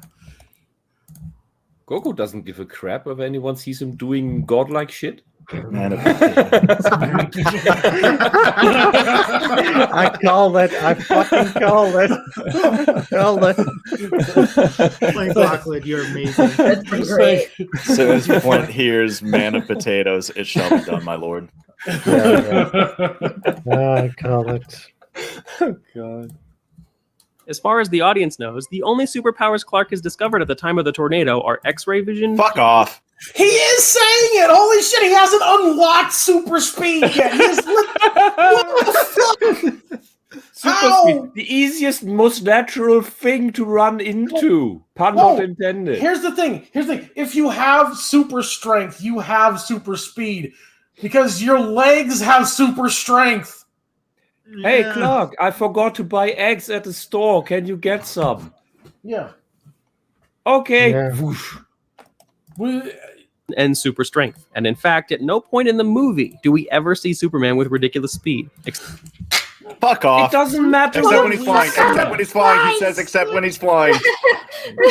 Prayer cracks his own neck from that. Yeah, we see other Kryptonians moving super fast with their fucking legs. So, like, what? He's going to say that that's over short distances. What? Yeah, no! The No, other Kryptonians are not tiger beetles, goddammit! the other Kryptonians can just magically do it, but Clark needs his whole life to figure out one thing after the other, especially the most obvious ones. Yeah, he needs his entire life to figure out how to move his legs faster than he was moving them originally. Without breaking the ground. Wait. You know, it could just be that he accidentally is annoyed or has to jump somewhere, and then instead he breaks the street he's walking on. Yeah. Because he stomps too hard. Yeah. But not fast enough that nobody would notice. The Superman in this movie can't run that fast. She's purposefully beating the shit out of these guys. She's not trying to hide her powers. She's flaunting them, if anything. And especially, she's not just super fast. She can instantly stop.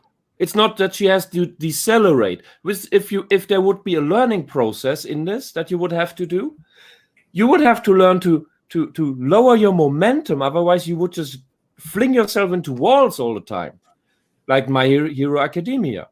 And One Punch Man did this all very well, where One Punch Man accidentally, when he just puts off the change at the grocery, accidentally breaks the table because he wasn't thinking for a moment. Super Kid would just accidentally break stuff all the time.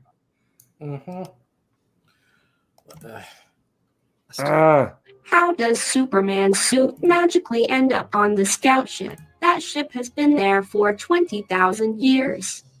What you're looking at here is not a Superman suit. It's the... Okay.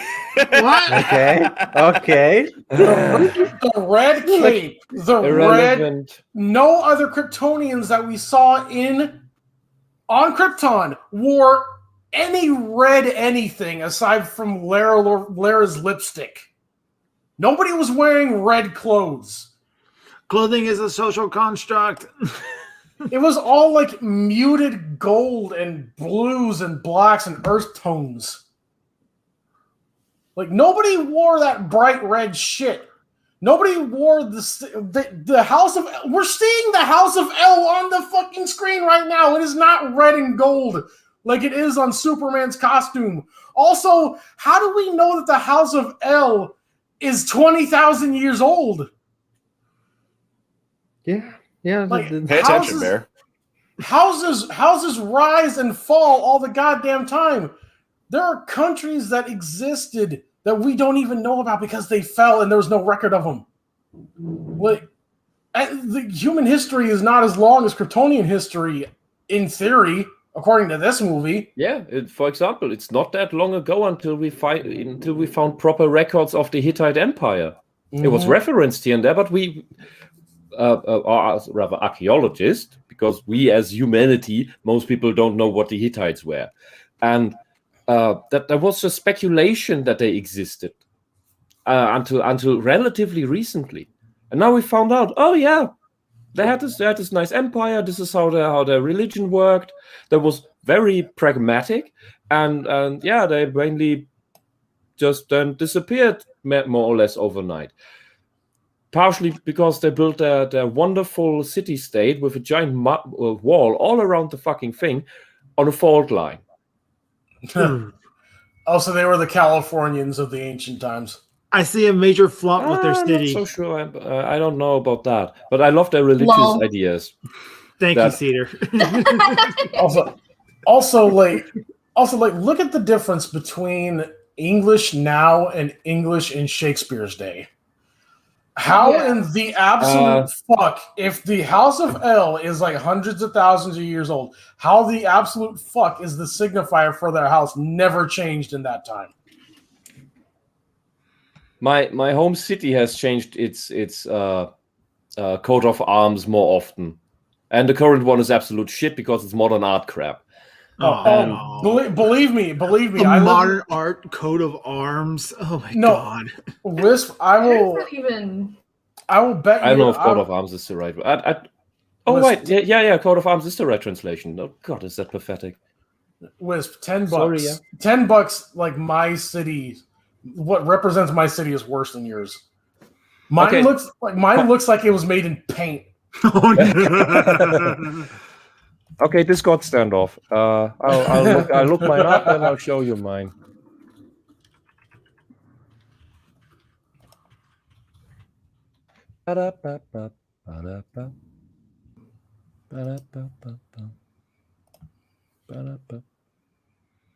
Oh, it only shows me the old ones.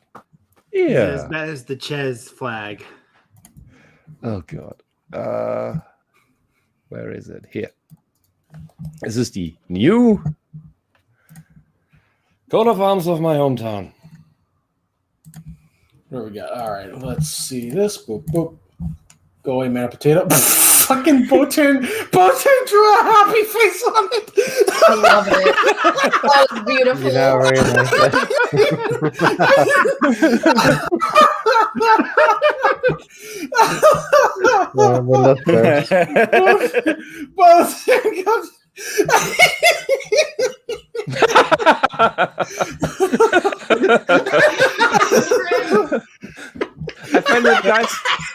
I find that guy much more sympathetic and trustworthy. Okay. I almost threw up a little. Okay, so we have wisps, right? Oh my god! Right. That's what the town looks like. All of that together. Hold on, Yep. no, go bring that back. Bring that back. That's not even a good logo design. What? I know. What is with this stupid? What is this? Bird a leaf of Wait, what? water? Yep. Okay. There are Well, we four have a- logos in this. What the hell? Yeah, well, we have This we have a river, we have a lot of forest, and the raven's been part of the original coat of arms. And they had to make those separate. They couldn't have put them together. I don't know why. In a very What is the beautiful way. original? That was done in paint in 10 seconds or something. Okay. I can no, do no, something better. Alexis, you want to see something made in paint in 10 seconds? Here you go.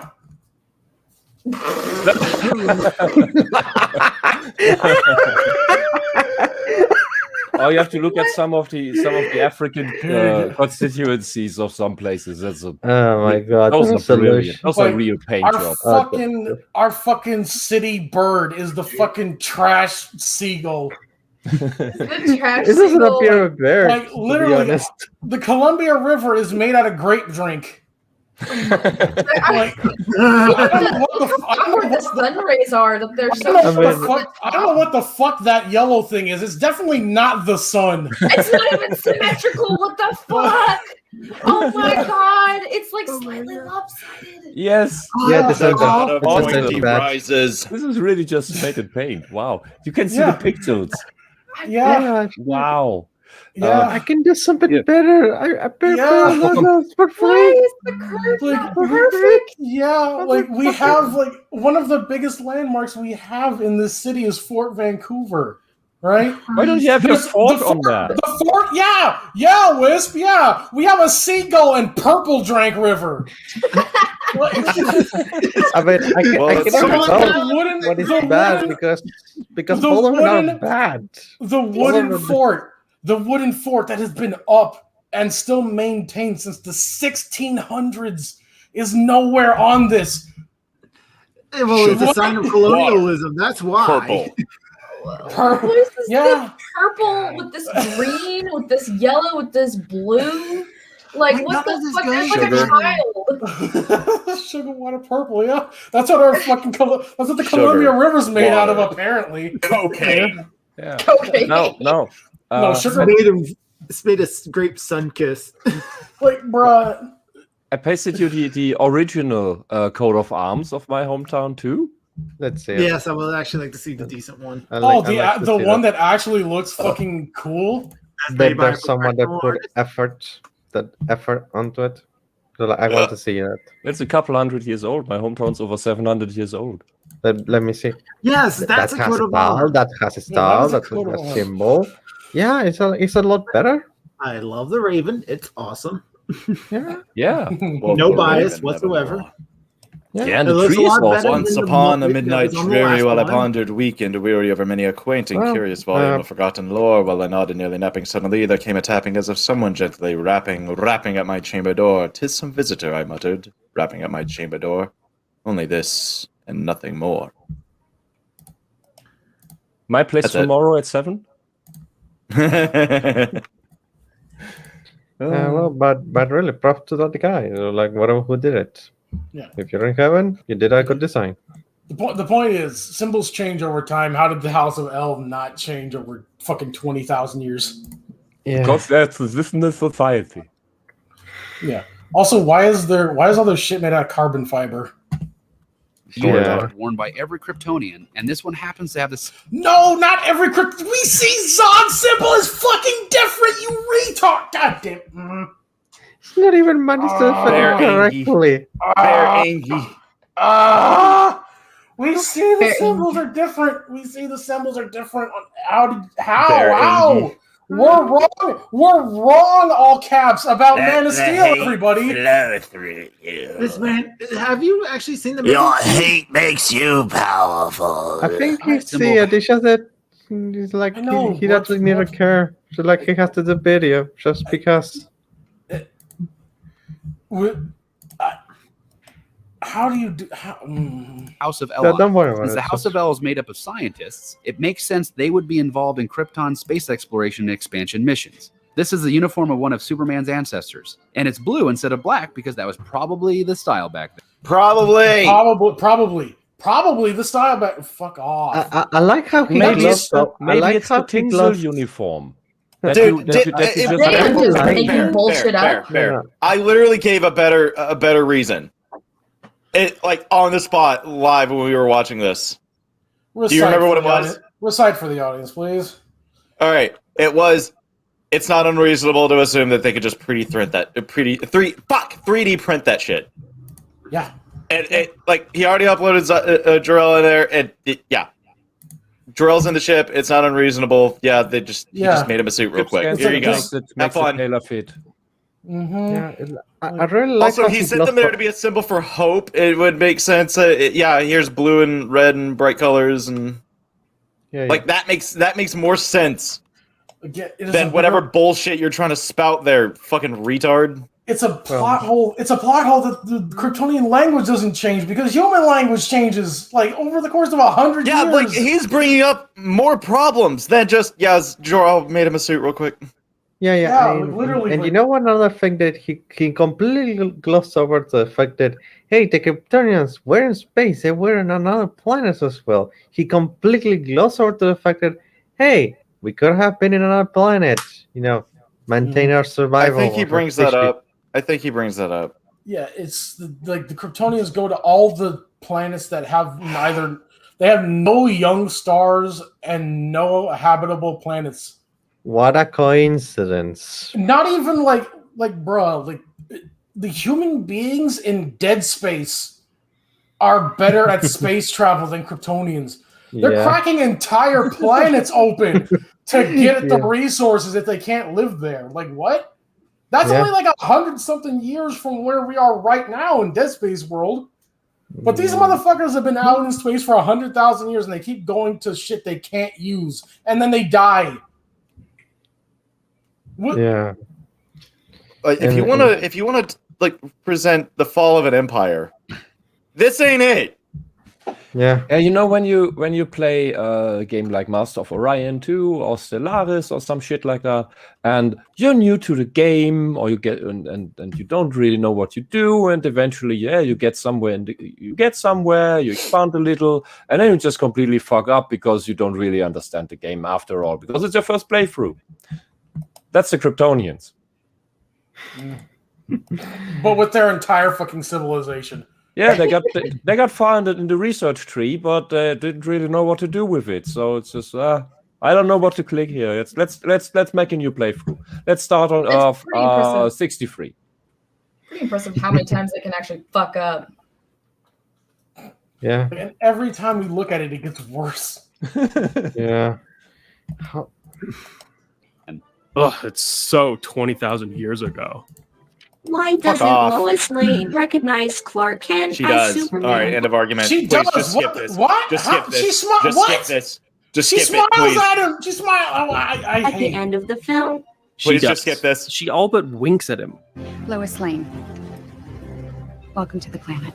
Yeah. We got She's it. known Yeah, he was thanks. Clark Kent Nobody the says whole this. time. Nobody fucking says this. We're just in this gonna. movie, We're done. We're She not is even. not- We're not even. Fuck off. We're not even. We're not doing this. Skip it. We're not doing Skip this. Skip that again. $20. Show me the person that said that. What's the lowest name of the Clark is? Skip this. No, I'm done. No. supposed to know that. So It makes sense in the way. some of the things that we It makes even sense in when the we just thought logic more of the movie. Lois It's fine. and Clark It's Yeah, fine. we're not Follow up even- too quickly. Okay, yes. Let's hear this. Okay, yeah. This is, fall in love too quickly. They just met each other. Who said they Yes. were in love? These are two Okay, very. well. Oh, hold on. What? kissed. They kissed, and Who she said they were in love? They like. Has this man ever met a woman? Women tend to not kiss you open mouth when they first meet you, unless they're in love with you. Look, what? all right, fine. We don't have to say We're- they're in love, but the fact that they're in a relationship is too fucking fast. I've never tongue punched a chick that I wasn't in love with. I don't know. Maybe I'm weird. Maybe I'm weird.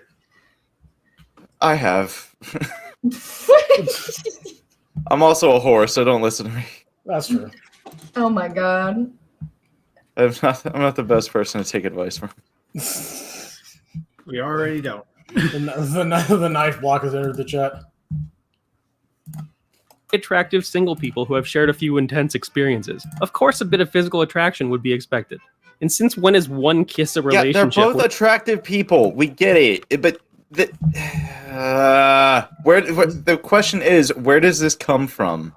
Is there a reason he's playing Captain Falcon's theme right now? Also, they're kissing on top of corpses. I know. Like people are the ashes are Oh, of God. people. The ashes of people are raining down on them as they smooch. Like what? Like Clark can hear All all the dead people cry, or the dying people crying out for help. He can hear a mother wailing for her children, and destruction. and he's like, "I better bone the fuck out of this chick right now." Mm-hmm. See, Yeah. Lois is turned on by mindless destruction. Yes. What is this? Who is this? My ex-wife? After the final battle is totally off-putting. Yes, Yes, it is. there are people dying. Well, this There are people dying. final battle takes place right after Superman returns. Dude, what is this There are argument? people- there are people no, dead and dying. stop, Bear, no. What is this argument style? What is this? What the kiss after the final battle is totally off-putting, and he goes, "What? It's not after the final battle. It's in the middle of it." That's semantics. What? That is semantics. That makes it even worse. That makes That's it an worse. argument we would make to make a joke. That makes it worse because he has not checked. Dude, what the fuck is this guy? He has not checked to make sure if all the Kryptonians are dead, and it is safe for him to do that. Never mind the dead. Never mind the dead and dying people. This nigga has not cleared his corners. What is this? Why is this guy like this? I'm going to cherry pick a small part of the argument that I can prove because I know everything that I'm going to try to say is bullshit. That's all that is. If you know what you're going to say is bullshit, don't make a fucking video.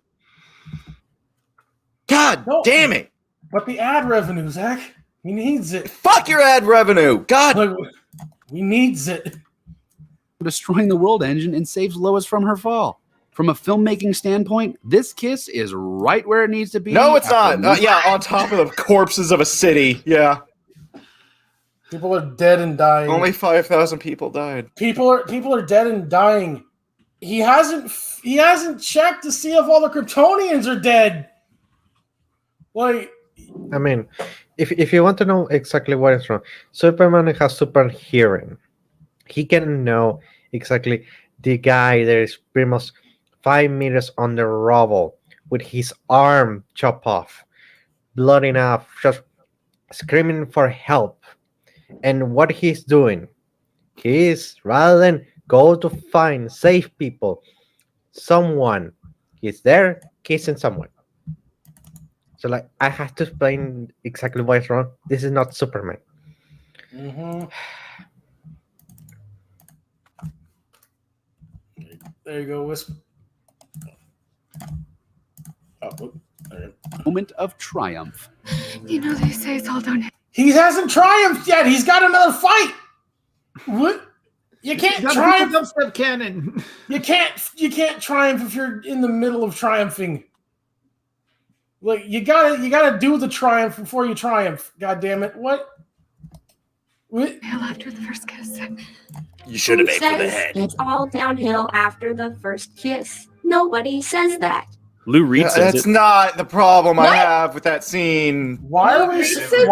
I don't care what the fuck she says. I don't care. Why is there a giant chicken on screen? Why did we cut to Dr. Crow's magic show? Now, hold on. Crow, I know you're gonna be the one magician to actually murder a chicken on stage because they're the inferior bird. fucking Dr. Crow's the Ozzy Osbourne of magicians. He's fucking biting chicken and bats' heads off and shit. If you want to see a magic show, come to magic show. We're magic. Magic. Cool. He says it dressed like a chicken. It's all downhill after the first kiss. What? And anyway, this isn't. It's all. Wait. What? Wait. Because somebody said it at some point. Said it once sarcastically. Yes, that makes it okay to be in this movie. He said it while dressed as a giant rubber chicken. I've said horrible things about black people. Probably shouldn't put it in the movie. Like, bruh. Yeah. In a real criticism. This is nitpicking. No more picking. I don't like your nitpicking. Keep the nitpicking to an. You're nitpicking the nitpicking. You invented this nitpicking. You literally invented this. My nigga, you are the nit in this situation. You are the nit in this pick. What? Yeah. Number one, most of these things are strawmen that were invented, as the other said. Secondly, criticism, which nitpicking is a variant of, criticism is the engine of improvement. Apparently, you don't want better movies. Apparently, No, you don't all want movies to are improve yourself. subjective. Also, Quality is subjective. It's really Oh, fuck fucking. you. It's really fucking weird that this guy has chicken wings and his own hands protruding. Oh my god. That's incredibly Thank you for showing me disturbing. that because that's fucking cursed. Like, he's fucking plucked too. This God, is such a cursed image. Like, this is the kind of shit I'd drop in Sloppy Chat just to fuck with you guys. Someone designed this. It really is. To a nit minimum. Why isn't Lois Lane pulled into the black hole? How heavy is she? Is she Yeah, heavier why? than the scout ship? No, which fuck should off. also be pulled in? No. Exotic explains Stop. to Cal- Stop making up bullshit arguments, you No, disingenuous little twat. That's a good question. She's the only thing falling while everything is being sucked upwards. That's not how gravity works. Like cars and shit are flying past her. Yeah. And I actually remember, like, this was actually on the EFAP coverage of this video. But yeah, like cars and shit are flying past Lewis while she's falling. Earlier in the movie, the same technology that imprisoned Zod in the Phantom Zone is used in Kryptonium Phantom drives for opening wormholes to get to other parts of the universe through the Phantom Zone. We managed to retrofit It pulled. They crash. No. It's even worse because he's even explaining it wrong. They crash a phantom drive into a phantom drive, and it creates a black hole. Bear, do black holes discriminate? No. Alexis, do black holes discriminate? Phantom hole. No, there's a black hole. It's gonna suck everything. There's a his possibility. They don't suck Even anything. light. Shit falls into them. Yeah, no. It's like Flint solved it. it's because He gives suck. She doesn't receive. good job. Good job. Potholes Flint. of space. Phantom projector into a Stop. hyperdrive. You'll probably make a similar modification to the craft that brought you here. The black hole that's created by Jor-El's plan is intended to send Zod and his crew back to the P-Zone. We can't send them back to the... But it's not it's not a targeted black hole, guy. This is not Ratchet and Clank. He's gonna make the argument that because she's never been to the Phantom Zone, the Phantom Zone isn't gonna pull her in. Oh, fuck off! Fuck all the way off! It's a work. Okay, so if the Kryptonians went through the Phantom Zone while she was on the ship, would she just be like splattered into the Phantom Zone from the inside of the fucking ship?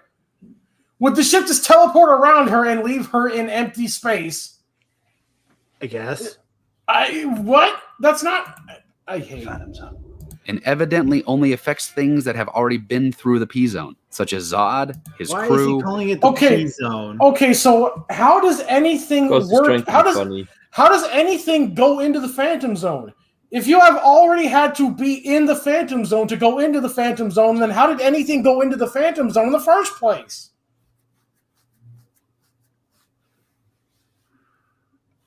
Answer, please. I'm confused.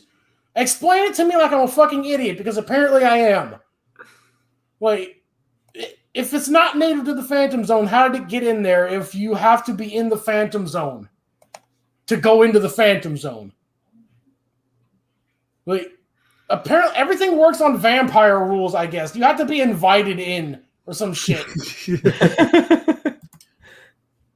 His ships, and Superman. And apparently it... Superman hasn't been in the fucking Phantom Zone! What? He hasn't... What? It's because he traveled through it when he was a baby.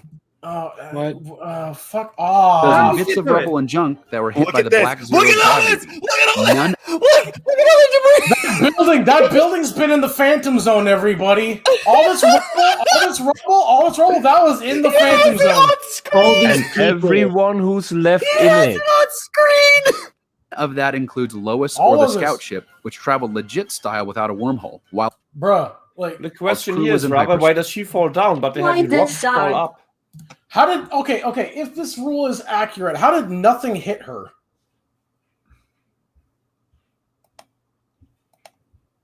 What? Nobody has an answer.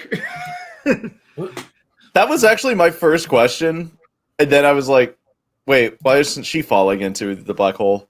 Also, why are they using a black hole Bring Lois onto in the middle of his ship. Metropolis? There is no reason for her to be there. The reason Lois is even there to be invited aboard Zod's ship is because, as they showed minutes before in the film, the military picked her up after she was exposed on national Fuck television off. for knowing Superman's true identity. Zod watches TV. Zodman on the TV, what? You saw him on CNN. What? Oh, God. Zod's a fucking soy boy that gets all his news from CNN. No, That explains everything. No, clearly, that's Metropolis News. Also, Oh, I'm sorry. world markets have frozen to Pre at a No, just leave it at that. World markets have been frozen to pre. Just there's like, okay, just because like this person knows super, like they The have pre-zone. the pre-zone. No. The only reason you would get Lois Lane. Get a pre. The only free market.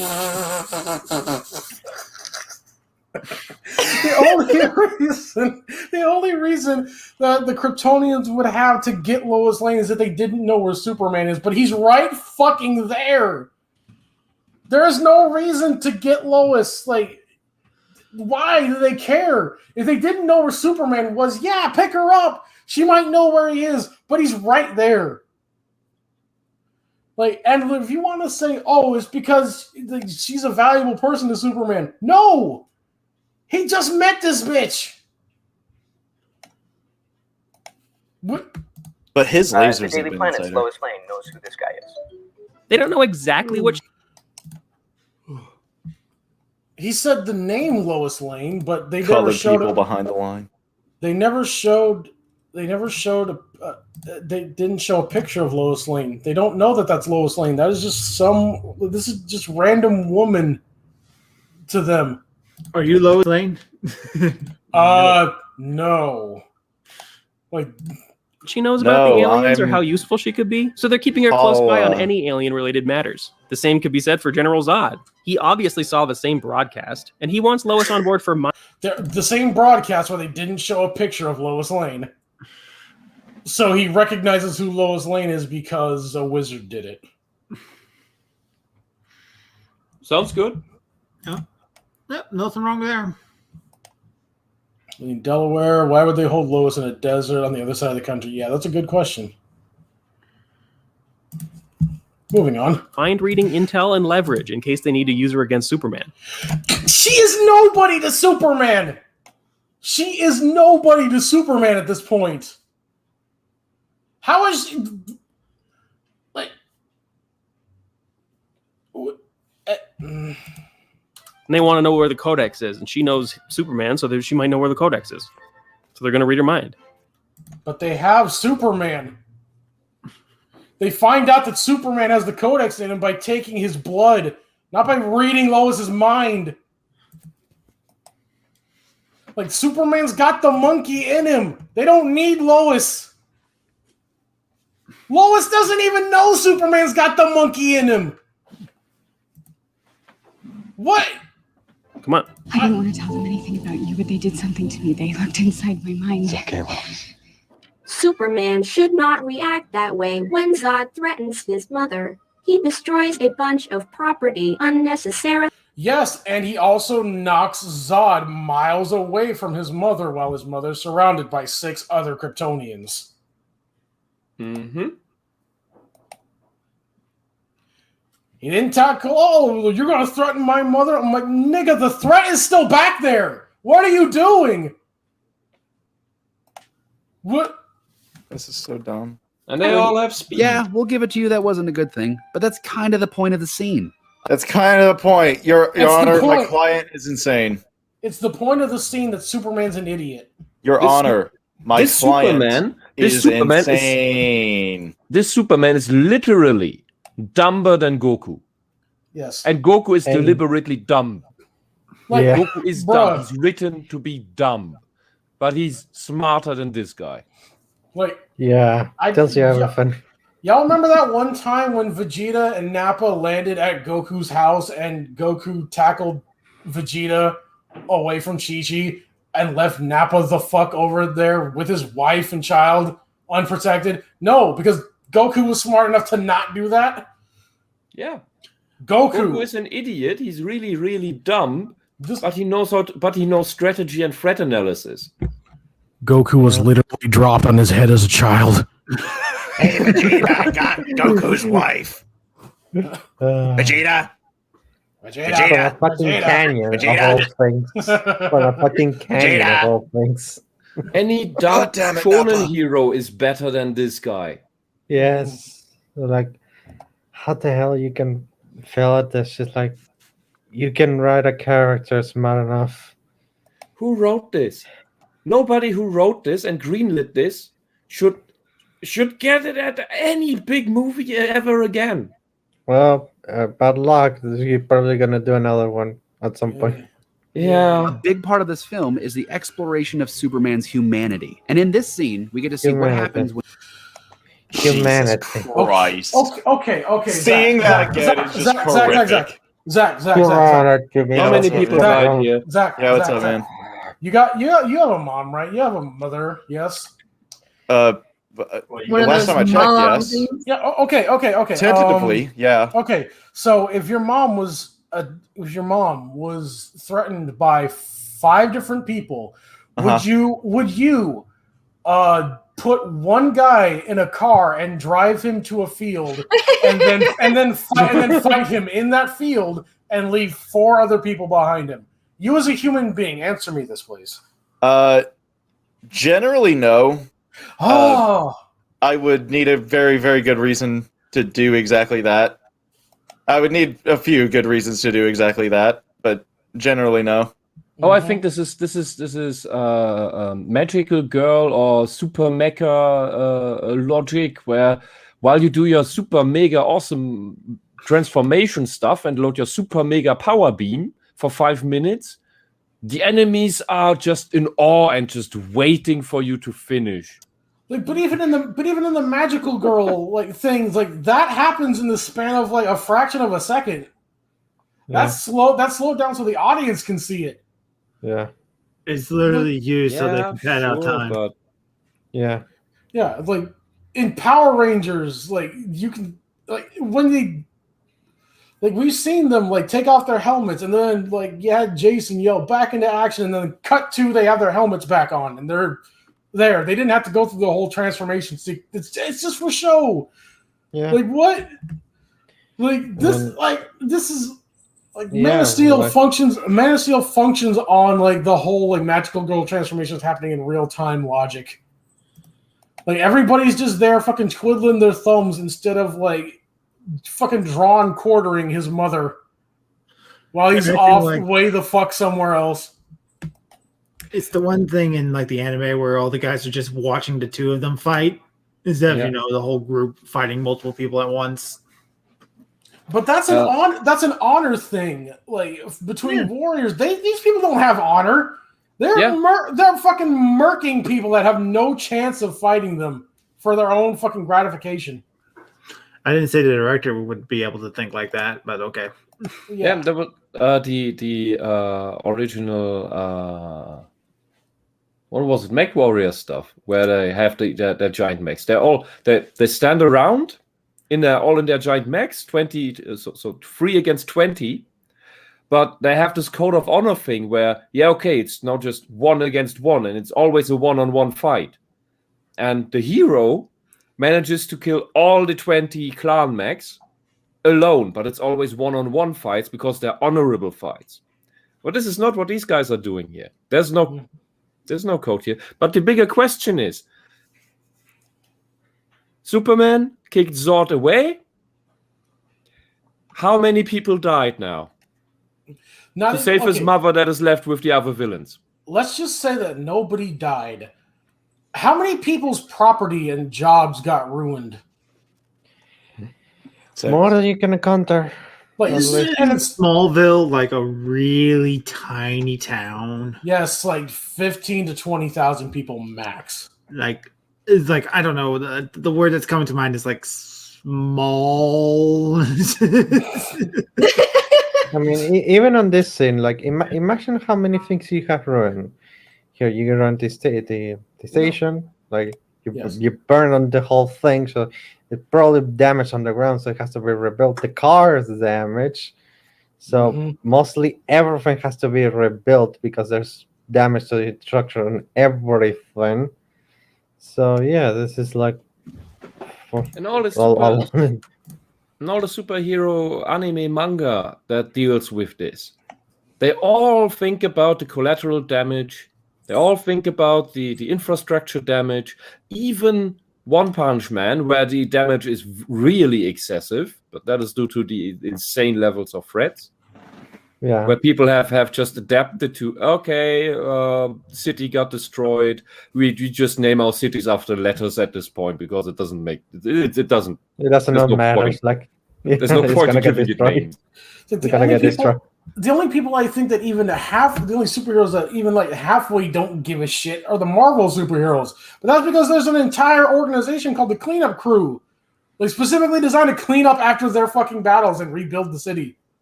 And even the Marvel superheroes in the comics try not to break shit as much as Superman. It's just the MCU. The MCU is written like shit. Yeah. It's careless shit. I like that in Marvel. That's probably a very lucrative business, the Cleanup Crew. Yeah. Yeah. Yeah. Like that economy has to be fucking booming. Yeah, imagine how many million of dollars has to pay just to rebuild a city. I'm even thinking about like with that alone. Think about, with that alone, not even think about like the talking about- technological advancements that would come from necessity of having to rebuild like parts of cities within a matter of days. Yeah, We can fix some good infrastructure. It's always up to date.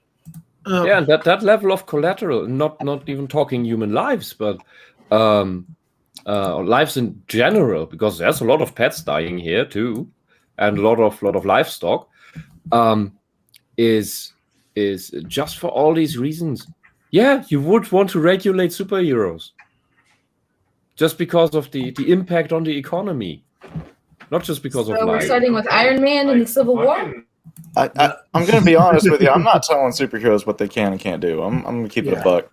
No, but it would be the natural reaction, because what the fuck are you people doing? Like, this do is you why- ever think, hey Superman, you have these godlike powers. Why do you need to crash through half the city all the time? Can't you use your super speed and super speed brain to think for 1 second that should take about a year in your time probably to figure out a way to get the monster out of the city instead of crashing it deeper into it? And if he can't avoid getting them out of the city, make it obvious that they are preventing him from doing that. Make it obvious that Superman is trying his damnedest to get them out, and they are just too powerful for him to do it. Yeah. In one of the fixes actually Berserker recommended that like at the first time at the start of the stream, so like have the Kryptonians have power. So like it's a fight like you have Superman, which is know his power, everything. Meanwhile, these ones actually they got the power, but they don't know their limits. So either you have a fighter they're fighting off, but he's trying to get them out of the city because it's causing damage more than he actually likes. So he's trying to get them out, but every single time he's doing one or two, he has to get back on the city because someone punched him back to the city again. So like because he has super strength, it can happen that. So like it could have been amazing. It's a lot better. But no dubstep cannon. What you? Yeah, but what Superman isn't limited by strength or speed or whatever. What Superman is limited by is choice. When you have the monster in the city, that you can't get out, Superman would still try to reduce the collateral damage. Yeah, would still try to prevent the worst. Would still try to save people while fighting the monster. And a lot of the times he does that by tanking punches. Yeah. That he doesn't have to. Yeah, but that's what got him killed in his fight with Doomsday. He was tanking hits to try and prevent collateral damage and taking more damage than was necessary for him to just fight.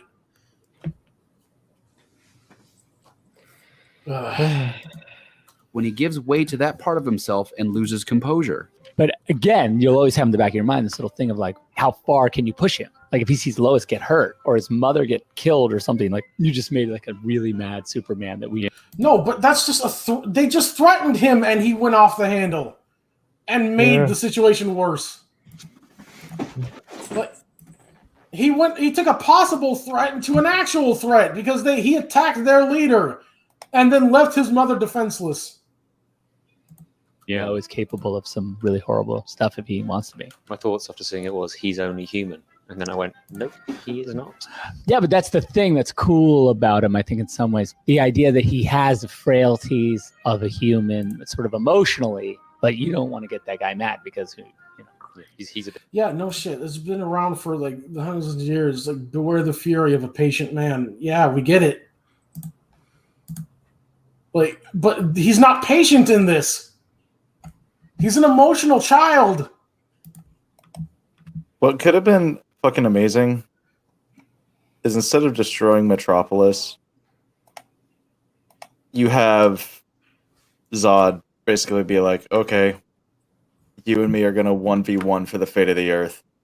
And they go full Dragon Ball Z out in the middle of the fucking desert.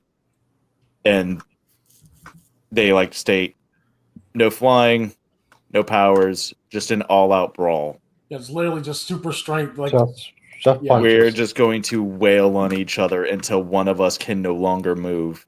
and then plot twist: the Kryptonians, they don't live up to their end of the bargain. Oh. Yeah. Yeah.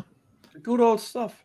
What could have been amazing is like Superman is winning, and then Zod, because he's Zod, decides to cheat and starts flying or lasers or something. Or he does a hand signal, or he says something. And No, this is like Kryptonians- after. Well, oh fuck it! This is after what? Yeah.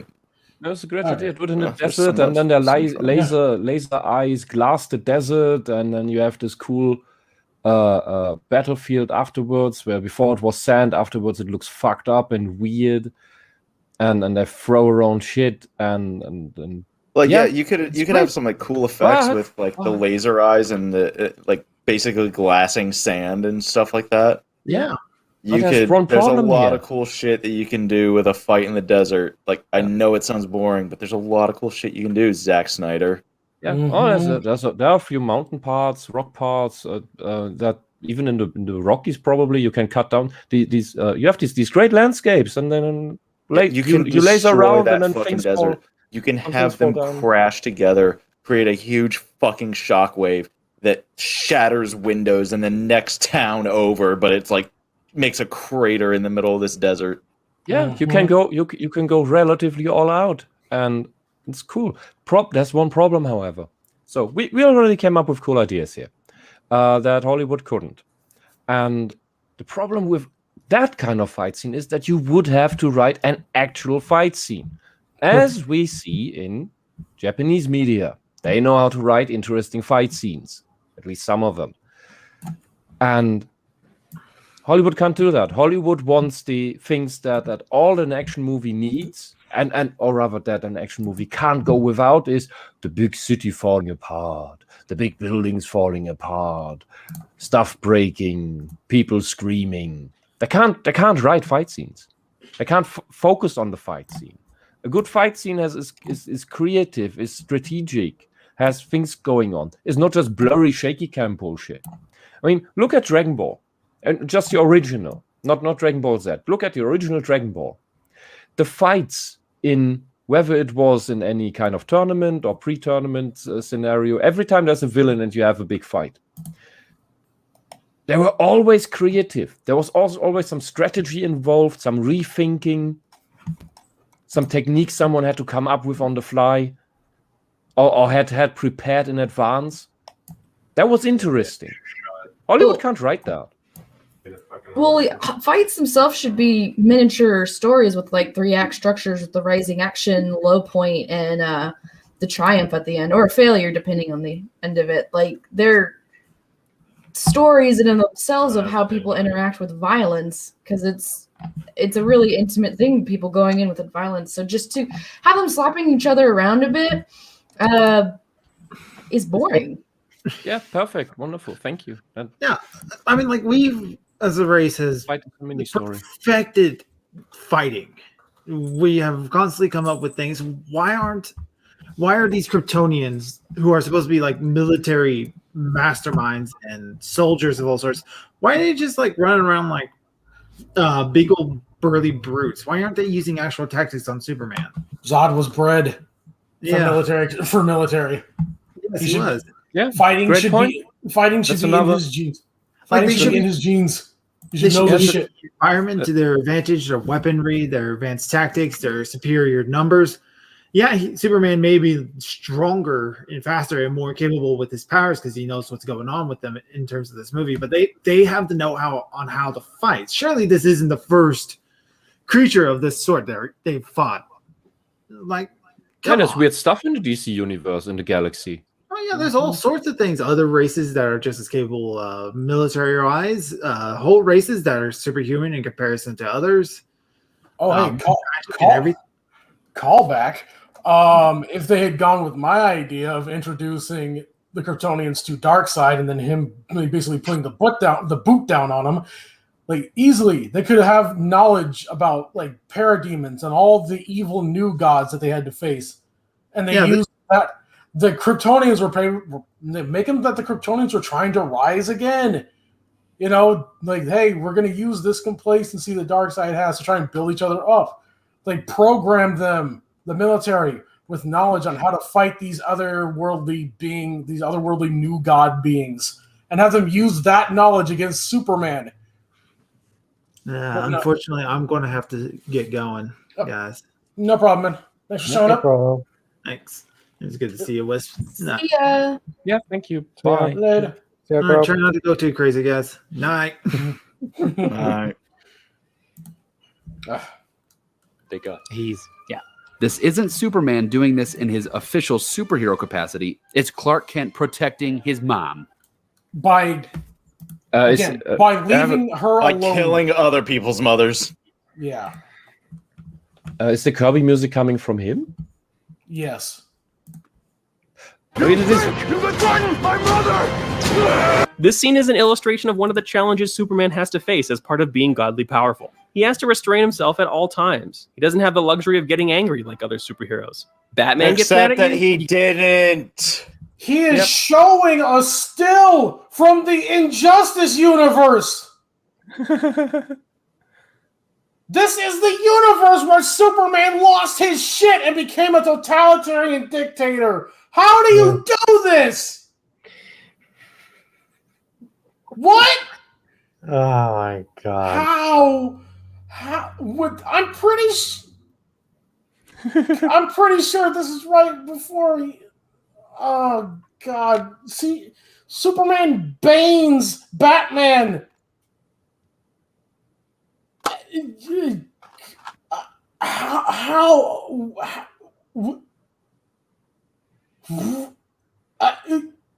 Yeah, I agree. This dude's retarded. Look at what Superman is saying right now.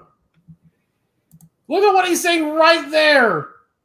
Your parents died and left you, Bruce. What's your excuse for not being a father? Like, that is what? Like, this is not Superman not losing his shit. That is Superman being as vindictive to Batman as possible. Yeah. Like, he hit him in the place that made Batman Batman. And then later on, he breaks Batman in the exact same way that Bane did, that put him out of commission for 2 solid years. This is not the Superman to show that... I don't... wow. An interesting Holy choice. shit. Holy shit. Is this whole... Does this guy... This is the other videos of this guy...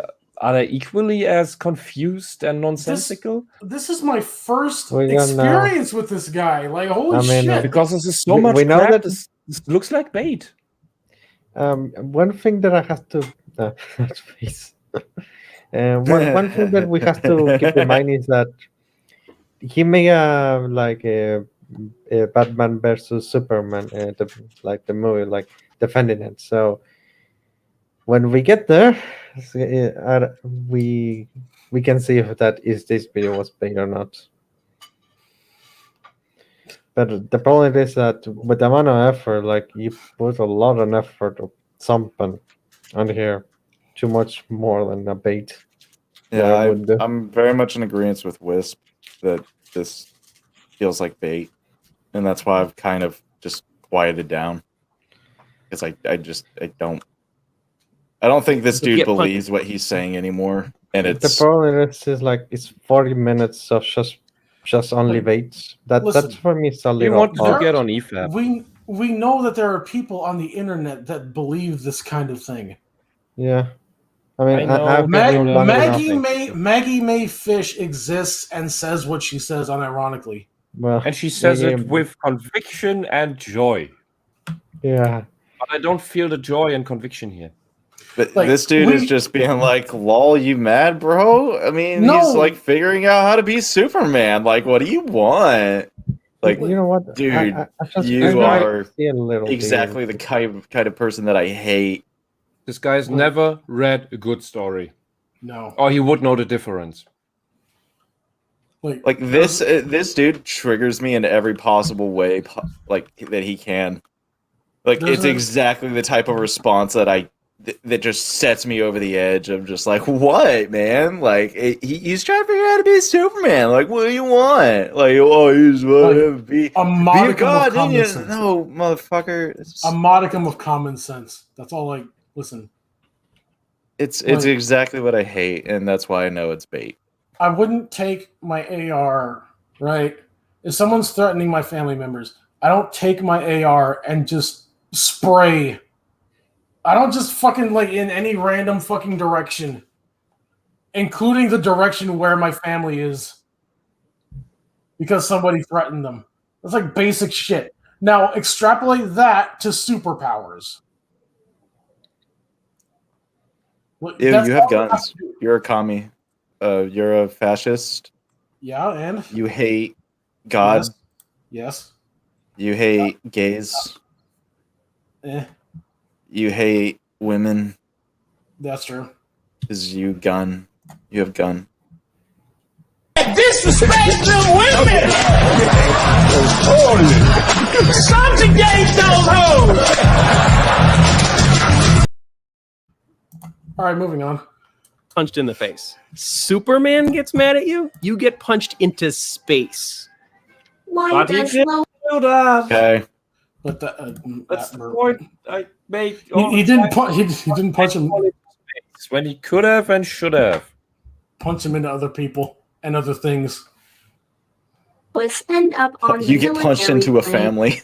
Yeah. for the bombing mission. There is no reason for her to be there.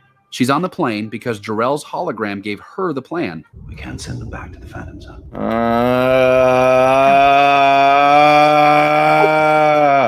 After they know the plan, there's no purpose for her The to be plan in its entirety is crash ship into ship. Yeah. Typical Hollywood plot.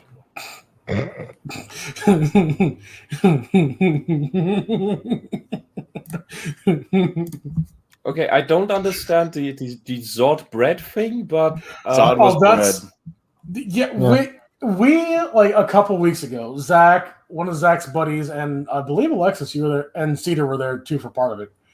We paused it at the very end fight scene with Zod and Superman, and we paused it right after Zod said, "I was bread." And oh yeah, I remember. Yeah, and after that, it just spiraled. Okay, that is awesome. Yeah, but I because I just realized that now we have Brad Zod versus Man of Potato. Yes, Flint. Did I realize? Flint. Brad Zod versus Man of Potato. Never chopped down. Flint, you know what to do.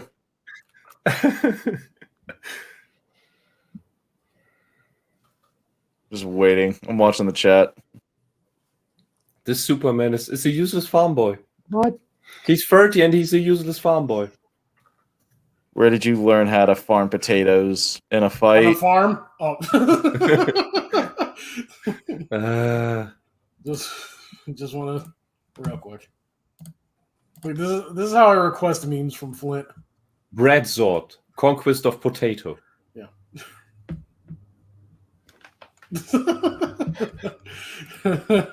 Anyway. Oh fuck. It's will be done, my lord. Yes. Yeah. They want the best chance for this mission to succeed, so it makes sense that the person with the plan and the most knowledge of the alien technology should be there. What do you need to? Again. Like they need Lois's expertise on how to push a thing in a thing. It's a very complicated. We're just going to repeat the same arguments that Aoife made. All right, so the thing that Lois knows how to do, put the thing in the thing, and then her only advice is, "No, it's supposed to go in all the way." Yeah, like that's what she's. That's it. That's it. Because the hologram doesn't know that. Mm-hmm. That is it in its entirety. That is the extent of her knowledge. It's supposed to go in all the way. Guys, only Lois knows how to put a thing in a thing. All right, and she needed to be there. Why are all Hollywood she had the plots critical the same? information that's supposed to go in all the way. And I don't mean in. And I don't. Where don't are mean you in bred on a farm? And what I mean with all Hollywood's plots are the same. It's not like in manga and anime that you have the same general structure, because that's just the thing. I mean, in detail, in execution, all Hollywood stories are the same. All the solutions to all the problems in Hollywood stories are the same. Just explode more. Just crash more. Just push the button. That's everything Hollywood does. Also, Dr. Hamilton's fucking dead. Yeah, Emil Hamilton is dead in the first movie. Thank you. In case something goes wrong. And guess what? Something does go wrong. And she does nothing. All she does is like push it in, and then she fails, and she says she's supposed to push it in, and then she doesn't. Great expertise, Lois. Why are you here? It's a good thing she's a woman, and this is it's a good thing she was there to spot it. Nobody else can see. Nobody else in the military can see. Lois is the only one with eyes. What? It's supposed to do this. Well, what's it supposed to do? It's supposed to go in all the way. Let me take a look. What? Let me take a look. All right, and that's the end of that. She immediately gets out of the way, and then Scientist Man comes in and figures it out. So, all right, because a man has. If nothing was happening, yes, then they could. Then because the man knows how to use technology. Radio and been like, "Hey, the thing not working." She's like, "Oh, what's it doing? Oh, it's sticking out and it's got lightning coming off of it." And then she's like, "Oh, it's not supposed to do that. What's it supposed to do? Going all the way." There's no way she could have. There's no way she could have relayed that she had to put the thing in the thing before this happened. She had to be there. Yeah. So want them to do the tech support style over the radio? Okay, so I put the flash drive over the USB hole, and it went all magnetized like you said it would, but nothing's happening. It's supposed to power up. Are you sure you plugged in the flash drive? Yeah, and it went all magnetized like you said, and there's lightning coming out of it, but the thing still isn't powering up. Wait, there's lightning? Jarrell didn't say anything about lightning. Where are you seeing lightning? The lightning is coming out of the USB hole. Then it sounds like it should This be isn't funny. I'm skipping it. A terraform Jesus Christ. Yeah. Mars instead of Earth. That way, But he doesn't have to kill all of Oh my humanity. god, an That's actual not a criticism. No, I not think that's number Mars. 3 or 4 of a real point. Literally any Mars. other planet other than the You can go planet for with the another one planet. motherfucker that can kill all of them. They But have intergalactic space travel capabilities. You could go anywhere. You can The go universe- from the galaxy, and you find listen. another planet you like. The DC universe's universe is 5 times bigger than our universe. Oh. You have 5 times more space than in the universe of reality. And the real universe is pretty fucking big. I'm going to go on the limb and the hot take from me, universe big. In the DC question, I'm gonna in the DC universe, are they doing? Yeah. What's up? Okay. Are they doing galaxy-wide stuff, or are they doing all the contributions, universe? Universe, galaxy, universe, multiverse. I know about the multiverse. I just didn't know if it's just galaxy or all the universe until the edge. Yeah, to the edge of the universe is a lot bigger than, like, about 5 times bigger than us. Yeah. so People already have trouble comprehending the galaxy. real quick, I'm gonna roast Cedar real quick. Cedar jumps on the podcast, says, "Okay, I'll be back," mutes herself the entire podcast and only unmutes so that we can hear her yell things at her boyfriend for about a second and then goes right back to mute. Sorry, I thought I was very good talking over you. contribution. What's that, Tiny? I'm not yelling things at, and then right back to mute. I'm really glad that Love you you, could be Cedar. here for this, Cedar. Love you, Cedar. Yeah, that's all the contribution. Why is Alexis across the room now? What the fuck? Alexis is dying. Just to simulate share. Just to simulate. Alexis may Okay. actually kill himself tonight. Why bother? Does Zod seem like the diplomatic type?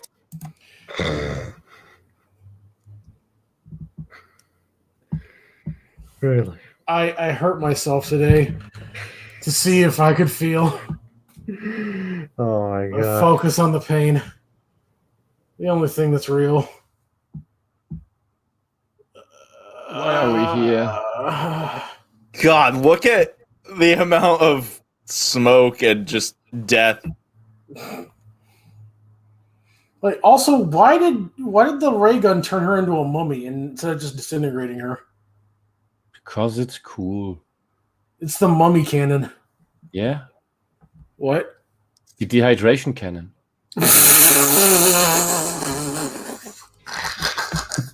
Oh, Krypton's fucking weaponry's dehydration based. Like us stupid humans with our fucking the fucking gunpowder and like trying to figure out shit with lasers and rail guns and shit. Why don't you just dehydrate all your enemies? That's why all the planets look like shit that I colonized. They just accidentally dehydrate everything. They shoot the ground and the planet dehydrates and they all die. It instantly ejects every fluid from your body. It's not even a nuke; it just makes things dry. Like Very, what? very undignified death. To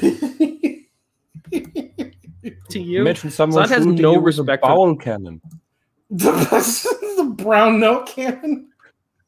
Fucking Kryptonians, they just make you shit yourself. the human race and even certain Kryptonian bloodlines. Help me save our race. We'll start anew. We'll sever the degenerative bloodlines that led us to this. Zod and the gang are already on planet Earth with the Genesis Chamber and World Engine. They can easily take over Earth with little resistance, so there should be no reason to leave in Zod's there was a mind. lot of resistance. The maximum resistance they could possibly face in the form of Superman. It was all of the resistance they could have ever possibly have faced in the history of anything ever. And here's the thing. Mercury is right there. And you know what happens when Kryptonians are closer to a star? They get more superpowers. Oh, Biceater. They get more superpowers. So it would make more sense for them to terraform Mercury. Yeah. Because it's right next to the star that's going to give them superpowers. And extra because they're closer to it. Or go to literally any other M-class planet in the galaxy or universe. Yes. Any other. There's a lot of pale blue dots out there. Mm-hmm. There's a lot of planets in the Goldilocks zone. If even 1/1,000,000th of the planets in the universe are in the Goldilocks zone. Galaxy. That is in the galaxy, yeah. Not even in the you're right. Not even in the universe. From even a galactic perspective, that is more than enough for them to choose. So it's And they have estimated that there are around 10,000 habitable worlds, habitable Earth-like worlds. Yeah, in the galaxy. And you have 10,000. Centurion. We can get there, like in our lifetime. You just got Man of Potato, didn't you? Oh my god! Potato versus bread. Yeah.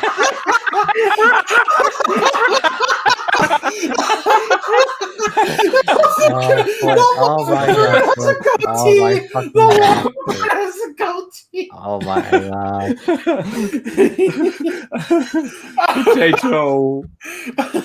Potato.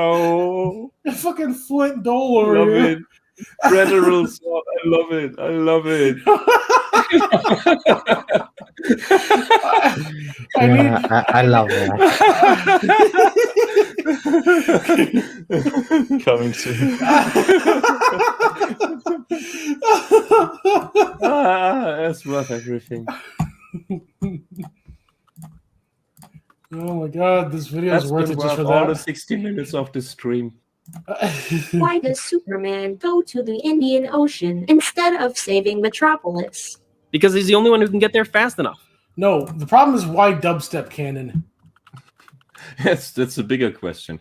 Yeah, No, the reason why he goes to dubstep cannon is logical No, the because problem is why if he didn't doesn't he stop do, dubstep cannon, Metropolis is gone. So that's a mute. So, no, the way he it's not even phrases that. the No, question no. is pointless.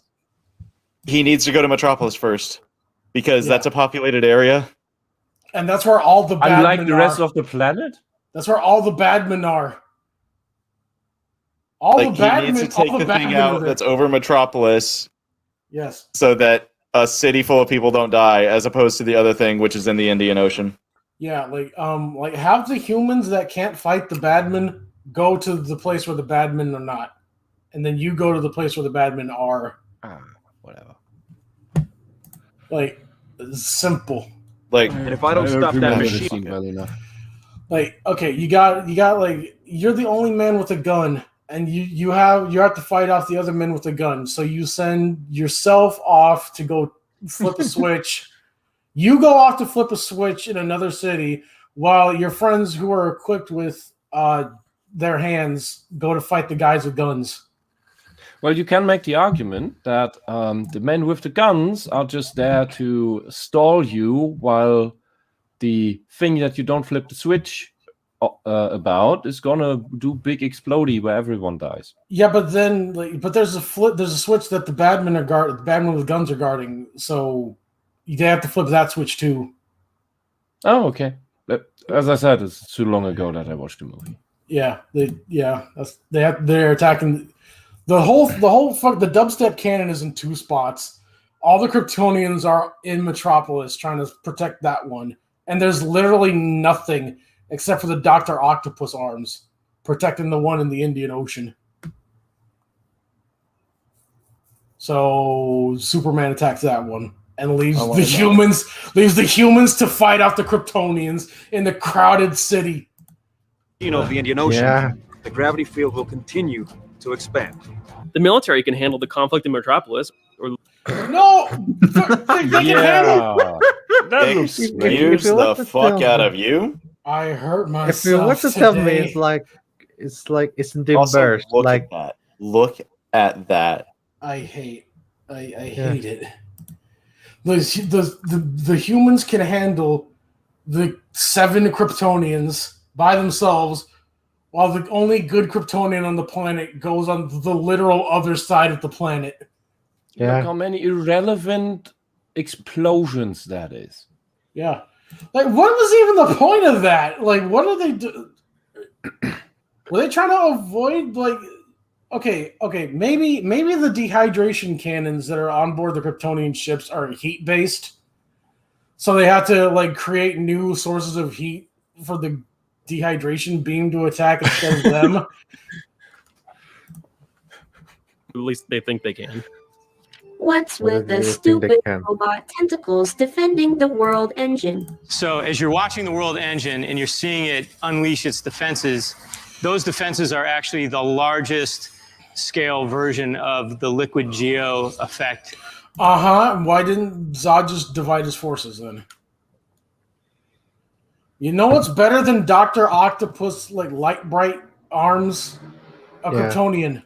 They're Kryptonians, just in case. Yeah, like this is where numbers are in your advantage, right? You can, if there's more than one of you, you can be in 2 spots.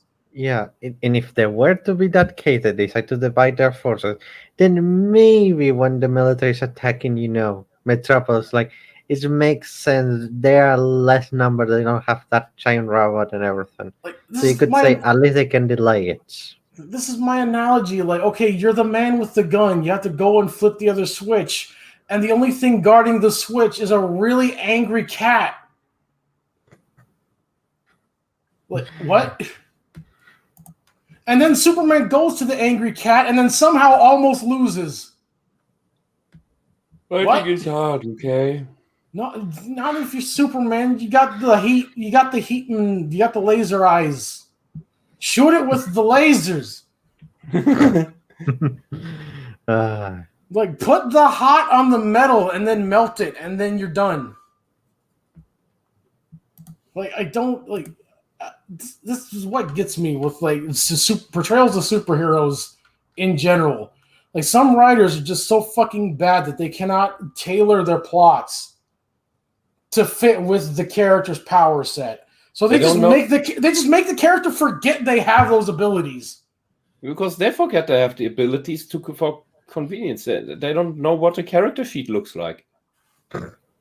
Here's a situation. Here's the character. These are the tools the character has at his disposal. So it's the most logical thing to use this, and that, and in that way. Mm-hmm. Maybe the character is dumb for a moment to mess something up. Okay, that is believable. But to entirely forget 90% of your repertoire of skills and abilities, that's just bullshit. That's you just want a justification for the cool scene, the cool shot. Let's base that with the human. When you're going for a tournament, for anything, for sports, to something, when you need to prove yourself, you're gonna forget everything that you have studied, you have worked for all those years. Just forget it, just like that in a second. No, you're not gonna forget that. It's worse than that. Like, heat vision is a biological function. This would be like you, like, getting on the blocks, getting ready to do. Forget how to walk. You just forget how your legs work. Yeah, yeah. And you're just military crawling your way toward the fucking goal. Yeah, yeah. And Superman is Saitama. He is One Punch Man. Yeah, like, he sees big sky laser, one punch out. Can't damage him. All Superman had to do was fly at it and then keep flying at it and then fly through it and then keep going back to the other one. You mean like Brie Larson? Yeah. All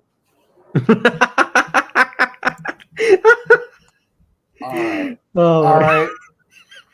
Wisp, I have to do this to you now.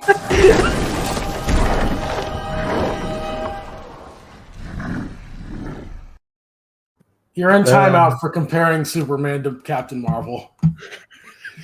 You stay back there and you think about what you did. You think about what you've done. That we have in the movie. We decided that, actually, Zach decided that would be a really good defense tool, not just a display. Don't bring my name into this. Zach's over here, like, keep my name out your mouth. A mechanism, and it took a long time of looking at the World Engine and realizing there's some great spots we could put 3 large pools of liquid geo in there, and Zach described all the sort of defensive arm motion it could do, and that became a really cool Superman robot. That's a really cool Superman robot. You know what would have been better if Zod had divided his forces like a general would do? You mean because he's General Zod? Yeah. Oh, strategy. Dude, they're like thinking with your brain. This is painful hearing what their reasoning for stuff. Look cool. Like, that explains a lot. Thank you. Yeah. Fight that we could get into the movie. Superman should not heartlessly destroy all of the Kryptonian babies in the scout ship that carries the Genesis chamber. Yeah, he probably shouldn't have boarded those fetuses. Yeah, remember, like, Superman in the comic books has a bottle city of Krypton called Kandor. He just has it. He's trying to figure out how to make it big again without like killing everybody. Yeah. Like, so he keeps it there contained where it can thrive and work and still exist, but without destroying everything. Kind of like how Superman does. Destroys the ship because he knows what his father told him, that Kryptonian society was always doomed to failure. Your mother, Lara, and I were a product of the failures of our world as much as Solomon. In that case, your mother and I were part of the failures of our world. Therefore, guess where Superman is currently not. Dude, this hurts. Bro. They needed to expand Can on we the skip whole... to a random point in the video and just so we have something to talk about? Can you imagine that we get he doesn't destroy the scout ship, let the kids actually grow, and later on Superman has to deal with the fact, oh, I got kids that I have to teach how to use their power correctly, and in some way actually teach them the good ways, actually. Yeah. Doing correctly. That Yeah. would be more engaging. Almost like how Superman did with his cousin, but Yeah, But too bad his cousin's fucking dead. Yeah, why we want Superman? Should we have this shitty version? Yeah, yeah. Because he has to kill the past. Yeah. Oh god. Oh fuck that. Oh no. Oh my god, Superman actually kills the past. Kylo L over here. Oh my. And the genetically controlled babies that would be grown in the Genesis chamber are Can we skip programmed to a random point in the video just to have something better to talk about? Also, Flint, if you could make Kylo L, I'd appreciate it. Oh my. Zod Master. Kylo Rail Oh, I would love. Well, hold on. Predictions. Oh, we talked about this. Predictions of what he's going to argue. He's something. I'm assuming his argument's going to be along the lines of Hodor. All right, my prediction is, Zod is a trained warrior and thus can master his senses, and he's basically going to repeat what Zod says in the movie, even though that is a problem.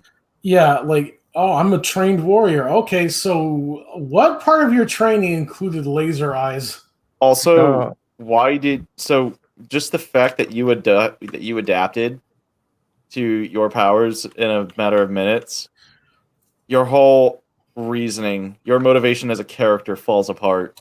Also, Superman helping him, or not helping Hold him, on, or gloating. Finish my point. Let me finish.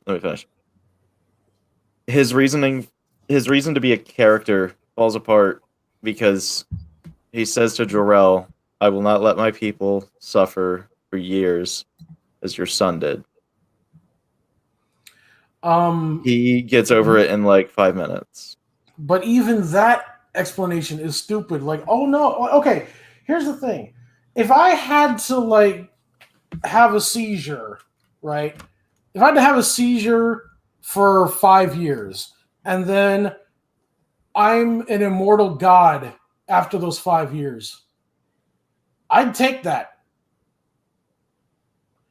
I would take seizures so bad that it cracks my fucking ribs for 5 straight years if I could become a Kryptonian afterwards. Yeah, it sucks in the now, but I become a god later. This is a really simple thing to figure out. Anyway. His powers so easily, while it took Superman years to master his. Does it actually take Superman years to master his powers? He gets control of his X-ray vision in about 30 seconds with the help of his mom, and his super strength and invulnerability are kind of baked in. So that's worse. That's worse than what Zach said. No. With this line, he actually contradicts what he said early, when he could not have said he could not have said to foster that, because hey, if he can master a shot like that, boom, then why he not save him? Come on, now you contradict yourself in your own video. Good job. Also, side tangent. I hate the fact that Superman was willing to beat the absolute dog shit out of Zod, right? And then he ruptured Zod's Fallout helmet, and then Zod was spazzing out, and Superman didn't take advantage of that. That was really bad, yeah. It doesn't really need to try with those. His heat vision just kind of happens when things get intense, and he learns to fly after jumping real high a few times and just believing in himself. I guess it eventually took years to master all the powers we see in the movie, but it was really just individual 2-minute sessions spread out over the course of his life. Zod had the advantage of being genetically modified and military trained to master his senses. I was bred to be a warrior. Oh my god. There it is. He said the thing. Admit it. He said it. You spoiled yourself. Yeah. Listen, said Wisp, the thing. Zod was bred. Zod was bred. Zod was bred. This makes no sense. This argument doesn't hold. No, it's because you say you put up random words. It doesn't work the way that you think it means. Wisp, you don't get it. Zod was bred. Yeah. Like his whole wheat or his powers were baked in.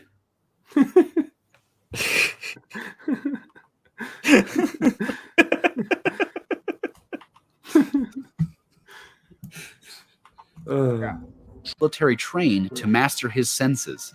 I was bred to be a warrior, Captain. Trained my entire life to master my senses.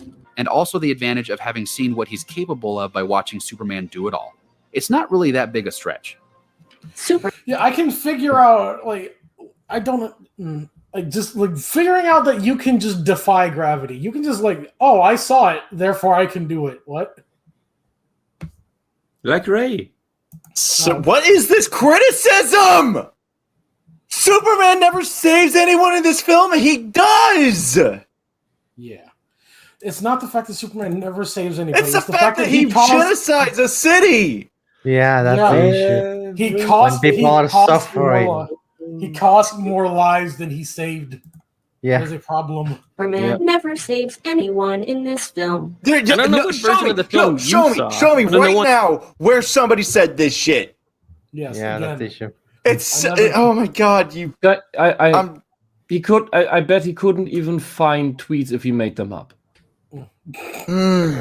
I'm done. I'm about to. When I saw, he saved a bunch of guys on an exploding oil platform. Yeah, we know. Fuck you. Next that was a major plot point. Next question. That's not a thing anyone asks. In areas, he is putting people in danger for no reason. In a Smallville Valid fight, you point. can actually see him trying several times to fly his enemies up and away from the town. No, he isn't. We just saw him fly up and then back fucking down. The person was in the air. You could have taken them more in the air. They can't fly at this point. Yeah. But he took them back down. We can see that with our eyes. You showed us a clip of him doing it. He could have knocked that enemy 20 miles out of town. Yeah. Or 100. Or 1,000. Town, and then they pull him right back down. The one time he does, No, he pulled him back down. We saw him do it. Let's go back. to fly his Let's enemies review the footage. up and away from the town, and then they pull him right back down. The one time he does succeed in flying one of them upward, he has a split second to decide where he's going to put the guy. The closest open That's not an open. That is not an open area. You see here. Here I is see open a area. very big open area. Here is open area. This is very closed. This is There's an a lot of industrial space. area that can contain There's people. explosives. Look, there's people. There's people. Like fucking.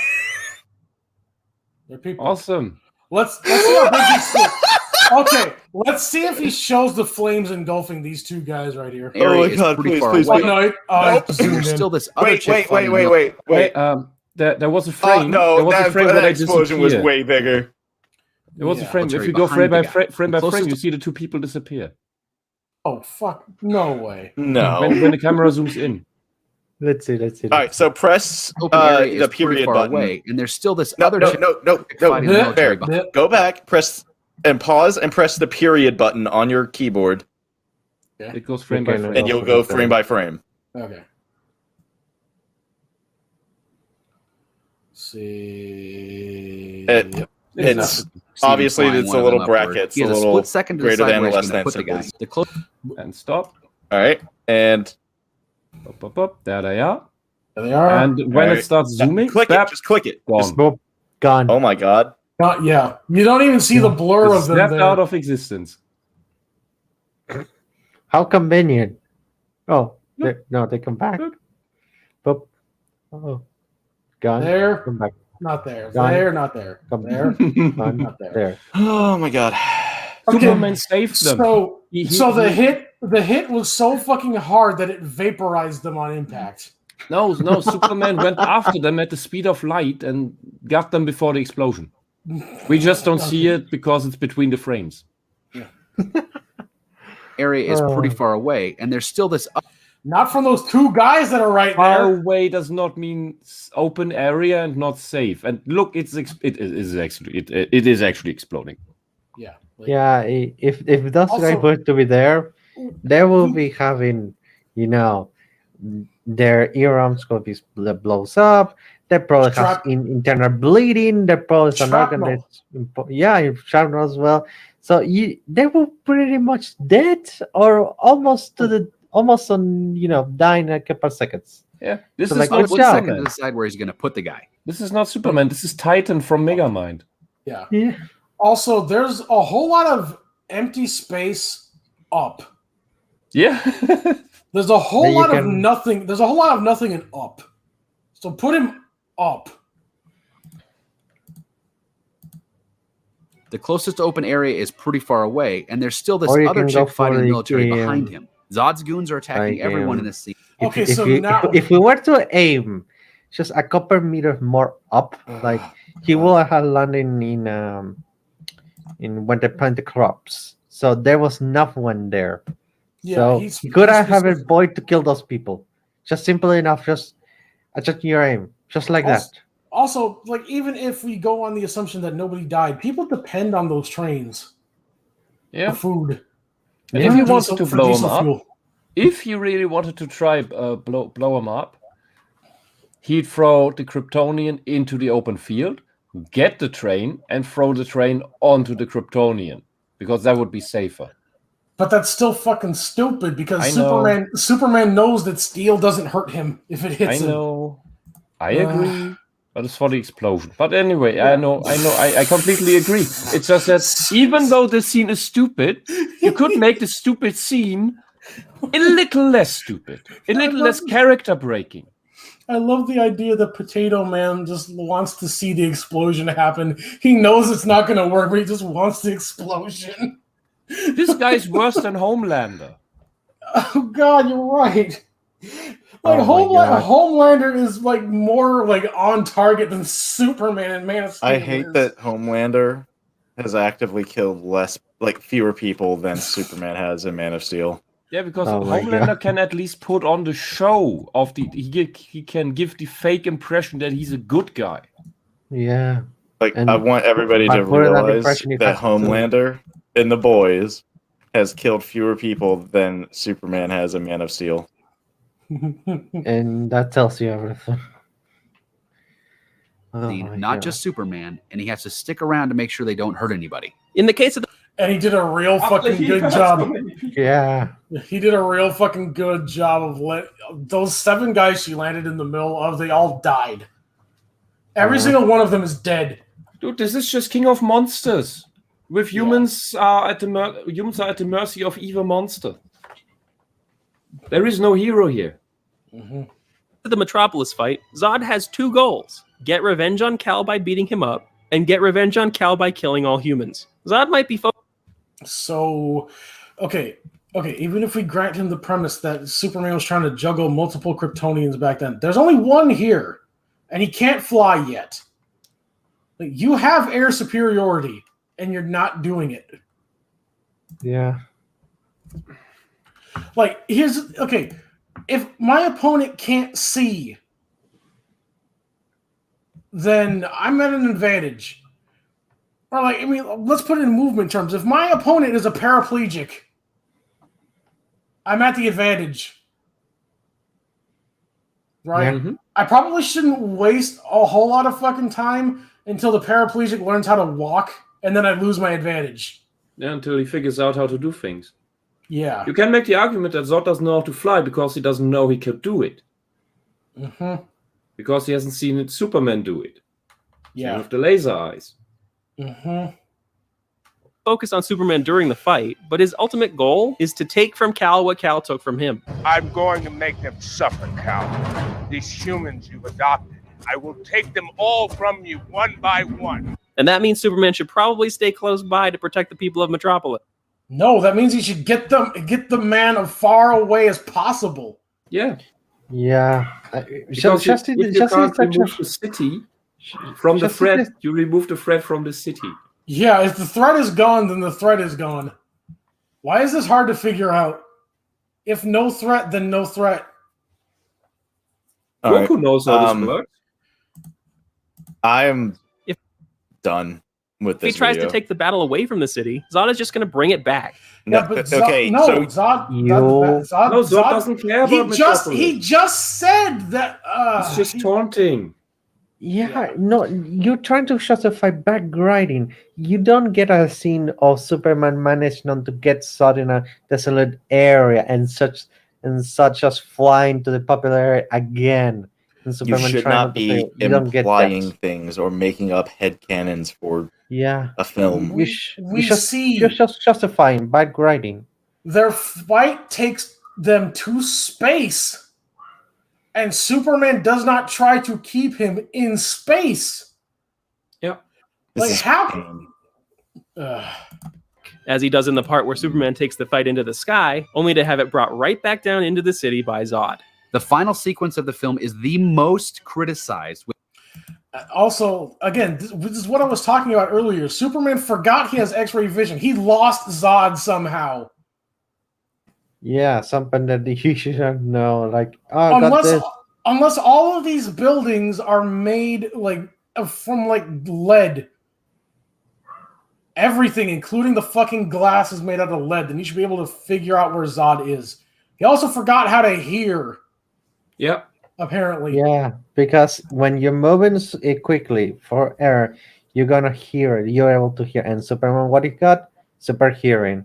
So he should know exactly what he is.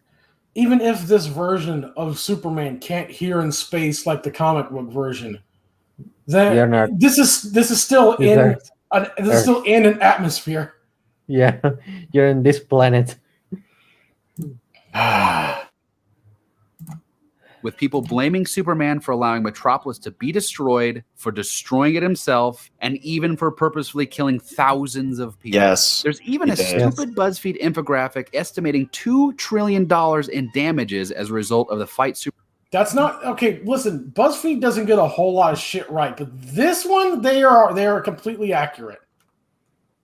Yeah. Superman has with Zod. Someone should inform the people making these.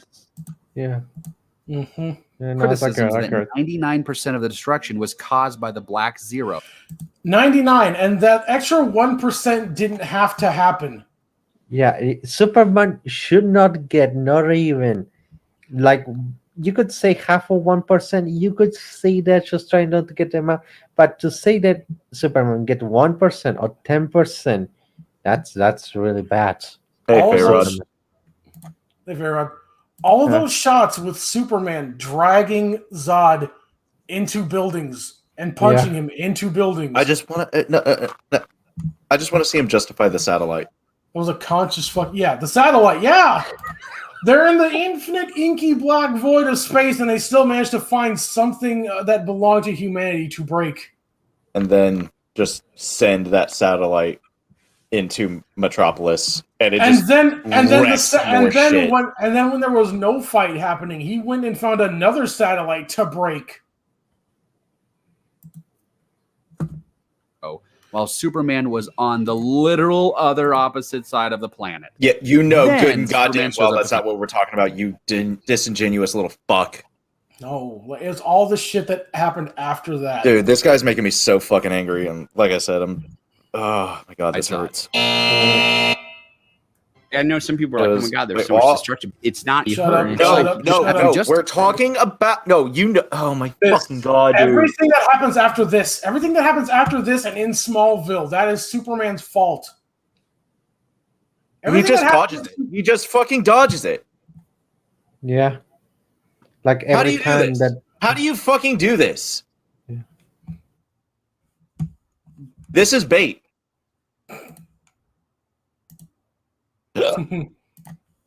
This is such bait.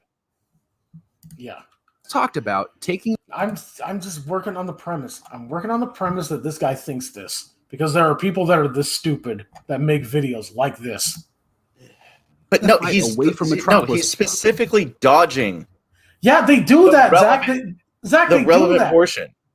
Zach, they do that, and they think they debunked us. How many TLJ fans are there? All right, whatever. This was not an option. So let's look at how Superman handled it from that point and figure out exactly how much he is responsible for destroying. When he destroys the scout ship, he accidentally takes out 3. That Superman could have done any. Superman could have pushed it into the fucking river. Literally anything other than doing what he did.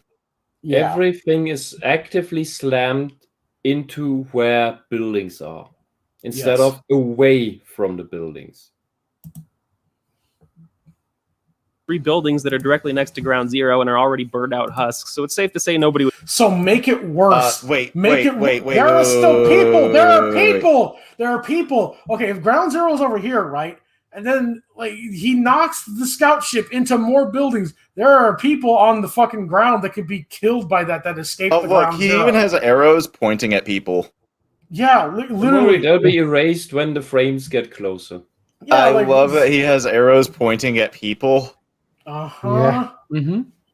Oh my Then we've god, got this Zod's is fault. tismy as shit. What incidents of damage caused by Superman? Yeah, that should be a big fat fucking 0.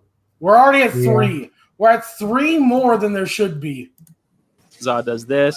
Zod does this. Zod does this. Yeah, This is all still it's Zod. all his fault from Then here on Zod out. kicks the tanker, and Nope. Superman could catch it, but he dodges, blowing up a parking garage. And by the way, right after that, you can see him turning around and looking at it like, whoops, that was probably a mistake. Oh my god! So your argument is that he's retarded? Yes. Yeah. This is literally potato. This is literally potato. I don't think He that- is actually Potato I- Man. Yeah, man of I potato. don't think that he realized, but hey, when people are about to build this, it takes time. It takes a No, long I don't care about the time. I don't care about rebuilding the buildings. What do parking garages have? People. Cars. And people. Cars. What do people drive? Cars. What are probably in those cars? People. Oh my god. People trying to frantically trying to escape. Oh my Yeah. god. It's like we followed a simple 3-step logic plan to see that Yeah. Superman just killed a bunch of people. And again, like I said earlier. Oh, sorry. in the I don't fight- want the hate crowd to follow me on this one. Superman this- let people die. He didn't murder them. Not like he Oh, okay. lasered a baby. No, he just let babies die. Yeah, like I said earlier in the fight with Doomsday, he was taking hits that he didn't have to. Because Doomsday, if Superman dodged, Doomsday would have caused this to happen. But he took those hits that he could have easily dodged because he didn't want this to happen. That's what Superman did. Like, this is Man of Potato. But it's just a parking garage. It's got to be empty. What? Sure. What? Sure, man. Sure. It's just a parking garage. That'd be empty. Oh, Mark. Oh. This Superman deserves every beating he gets. Nobody ever goes into a parking garage, guys. Why are they ever? All right, Yeah, so no, we all have that we all last- acknowledge. Things All are right, running so I in a made parking that garage. argument In the earlier, front of this- right? Of what's in a parking garage. Mm-hmm. Building is And both then of he's them. like, "Nah, it'd be empty." Wait. Oh What is the my justification God. for this Everyone building? in What is that the building is justification? dead from the look at shock What is that. the wave. Look at justification that. for this? Turn it back. I want to hear. They clashed. Like here's what here's what Superman would have done. Zod goes to punch him. Superman knows that if he punches him back, that again, at this point, Superman or Zod can't fly. At this point, Zod can't fly. So what you do is you duck the punch, and then you grab him, and then you fly tackle him somewhere else, or you Literally can just hit him. anywhere. Like fighting in Smallville would be a better outcome. Yeah. If Smallville just gets nuked by these 2 Kryptonians, that would be a better know what- outcome than continuing to fight in Metropolis. You know what Garage, he it's could gotta be do in empty. that scene, in that very moment? Instead of doing the punch shockwave, he could instead grab Zod and do a judo throw into the sky and throw him against the moon. Yep. Yeah. Also, this shot, we pointed this out, I think, either while we were watching or in one of the other Well, videos. he was well, But looking. Zod is supposed to be here where my arrow is. He came in from over fucking here and hit him.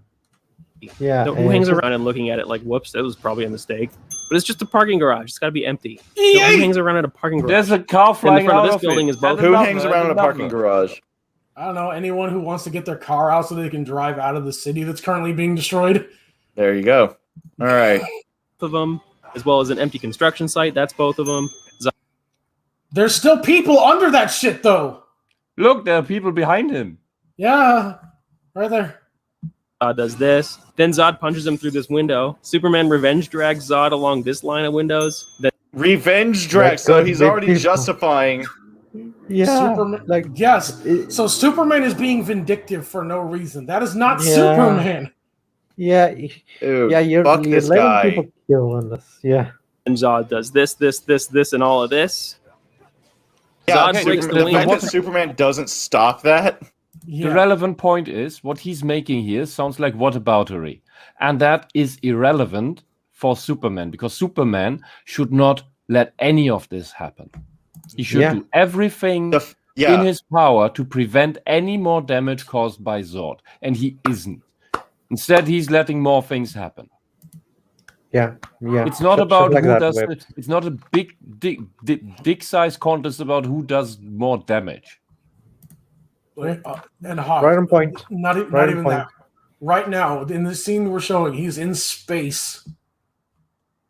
There's a lot of empty in space, but no, he goes right back down to Metropolis. Like halfway through, like the whole like flying back down, Superman is in control of that, and he goes into the fucking train station in Metropolis.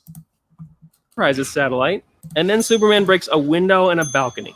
If you think a couple empty buildings, a parking There garage, are people. There are then people Superman breaks a actively window running and a away from the shit that Superman did. If you think a couple empty buildings, a parking garage, a building. How are those people? Okay, the attack on Metropolis happened.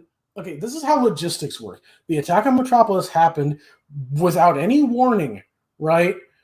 Far before anyone has time to evacuate properly. Evacuation takes time. People panic. They run over each other. They crowd exits and create bottlenecks. That is going to be happening all over the city. People literally cannot get out fast enough. Yeah, and this is not 15K Smallville. This is a millions of people city. Yeah. With these buildings, getting out of these buildings alone. And what this fucking mongoloid doesn't understand is that anything after the world engine is destroyed, anything after that is Superman's fault. Yes. Yeah. Literally any destruction. All of that should be okay. You, Zod, me, Desert. Let's go now. Fucking drag his ass by his ear or his big bulky armor because he can't fly yet. Mm-hmm. Drag his ass through fucking shit. And you know how to make the more endear is that Superman is doing that, and Zod is punching him in whatever place he can, and Superman is eating those punches just because he needs to get Zod out of the city. And you see how much it hurt him, but he keeps going. That will make this more endearing than this shit. It would be so good. Like, fuck.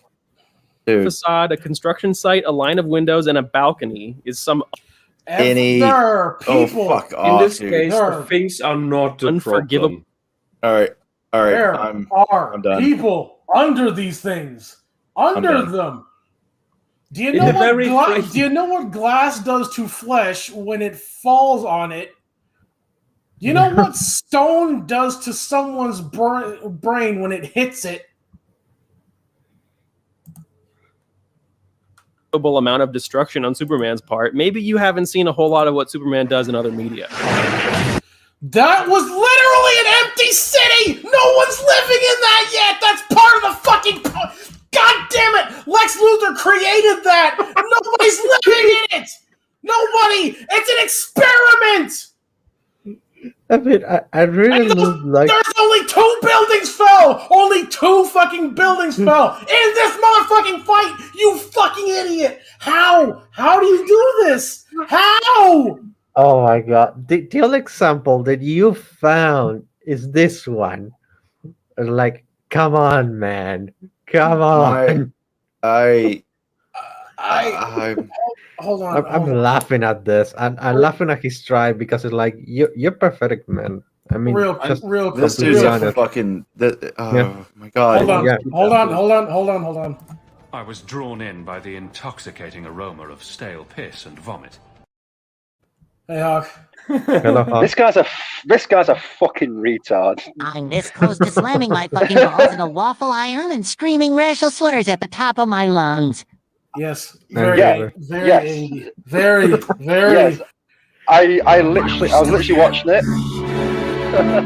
Just to suffer. My response is pretty much exactly like Zach. Like, just fucking wow. Okay, man, you just fucking. How do you do this? Yeah, the only example that you found is this one. He showed Injustice Superman as an example of calm, controlled, collected, non-murderous Superman, and then he shows this. He shows this. Like you belong on a cross. He shows this literally empty, unpopulated city that Lex Luthor designed to be a trap to smear Superman. Superman, yeah. I've seen this episode. So have I. So have I, Hawk. You and I and everybody on this panel. We have memories that last longer than like 5 seconds. Everything I think that Zod does can also be classed as Superman's fault for not taking the fight elsewhere. Yep. Yeah. That's one building. That's two buildings. That's three. So, and that's it. That is it. And there was nobody in there except for those fucking reporters. Yeah. Which he does not crash in the middle. Which also technically were villains in that sense. Yes. Yeah. Or at least used by them. Yeah. Yeah. Useful idiots like real life. Like this guy. Basically, Superman what? Go on. Say, I just want this person. Say your thing. Basically, Superman is what? What? Go on. I dare you. Say what you're about to say. So basically, Superman gets his cape handed to him for 20 minutes while Zod blows up half of what's left of the city. And Superman is dealing with it the best he can. But in no way is he responsible for the destruction of Metropolis or the deaths of thousands. After the world engine is the problem. Of people. Yes. At any rate, you're going to have to chalk it up to inexperience because this is Superman's first day on the job. He just clocked in. He's 30. He's a fucking wizard. He's an adult. This is not Superman on his 50 years who decide to get the cape. No, this is Superman with 30 years. He has to know, hey, this is my power. I know exactly what it's gonna do. Yeah, but wow, I do not want anyone to die in Metropolis. So what do I? A, fight Zod in space, or B, keep fighting Zod in Metropolis. What will cause more damage to Metropolis? Option 2. Option 2. Fight him anywhere. Heck, if you don't want any damage to Metropolis, just throw him to Gotham. You can't destroy that anymore. Yeah, like Gotham's a shithole anyway. Fuck. He might. Yeah, but also Zod's body might land on Jared Leto Joker and save us from having to see that shit. Yeah, but Gotham is only across a large lake. There's a large lake as well next to Metropolis you could fight over. Which is also kind of stupid. Like that's stupid because I know because if I was a Gotham criminal, the only thing keeping Superman from coming over here and wrecking my ass is his attention span, and I don't trust that shit. So I'm gonna go ahead and move on to Bloodhaven. Yeah, which is actually part of Gotham in the DCEU. Yeah, I know you don't like that so reasoning, you can't but even it's escape. true. No, it's not true. Shut the fuck up. No, this is like the shit he's doing is basic shit that anybody could think of. And Superman has a super brain. If you turn up to your first day on the job, right, and you were fucking retarded, right, your job's not keeping you for the second day. I'm going to make Hawk's analogy a little bit better. If I get hired at a McDonald's, they're like, okay, so this is how you flip a burger, and then I proceed to burn down the McDonald's. I'm not going to have a job tomorrow. Are you implying SpongeBob is smarter than this guy? Yes. Yes. Yes. Yes. Yes. But SpongeBob is also a gay icon as well, so He's a of course he's sponge. smarter. SpongeBob doesn't even have a brain. Wisp, Did you explain the episode where he has a brain? Yeah, but Superman has a super brain Yeah, that but processes also- at but super Superman- speed, and he can't think through anything. No. Yeah, Any the problem any with person who spells any person who spells hope with an S is a fucking retard, right? The problem with is that 23rd chromosome is also super. I mean, Wiz, I think that you don't know, but our computer can process a lot of things faster, but that's also not making smarter. That kind of dumb if you actually know. when Superman thinks super fast, just like the Flash. Yeah, That but the means- computer. No, but that means Alexis- that he has forever to think everything through. Alexis, Yeah, Superman he can- is he smart can- in the comics. Yeah, I know, Yeah. but I'm talking about this version. I'm Also, talking about this Superman version. Superman can also see the Flash running, as in like slow motion and everything like that. So he can see things a lot quicker. So he should be able to see exactly what Zod's doing. And see exactly what's going to happen. So I pointed this out earlier. He somehow managed to lose Zod, even though he has X-ray vision and super hearing. Yeah. He can see through. He can see through things and hear things from miles away. But he lost a guy that was like right in his fucking face. Ah. Yeah, and with being smart, I don't mean that he's creative. Just that if he can process that fast, if he can see the Flash in slow motion, that means that he has all this time to think through. What am I going to do next? What could I do? Everything for Superman is super slow motion. So he can precisely hit everything into the direction he wants. Manipulate everything in the very way he wants. Yeah. He has time to come up with a plan. He can, when we sit there and take 10 years to think up a plan of how to solve a problem. Yeah. And then afterwards we have the realization of, oh, that's what I should have done. Superman is standing there and time is almost standing still. Yeah.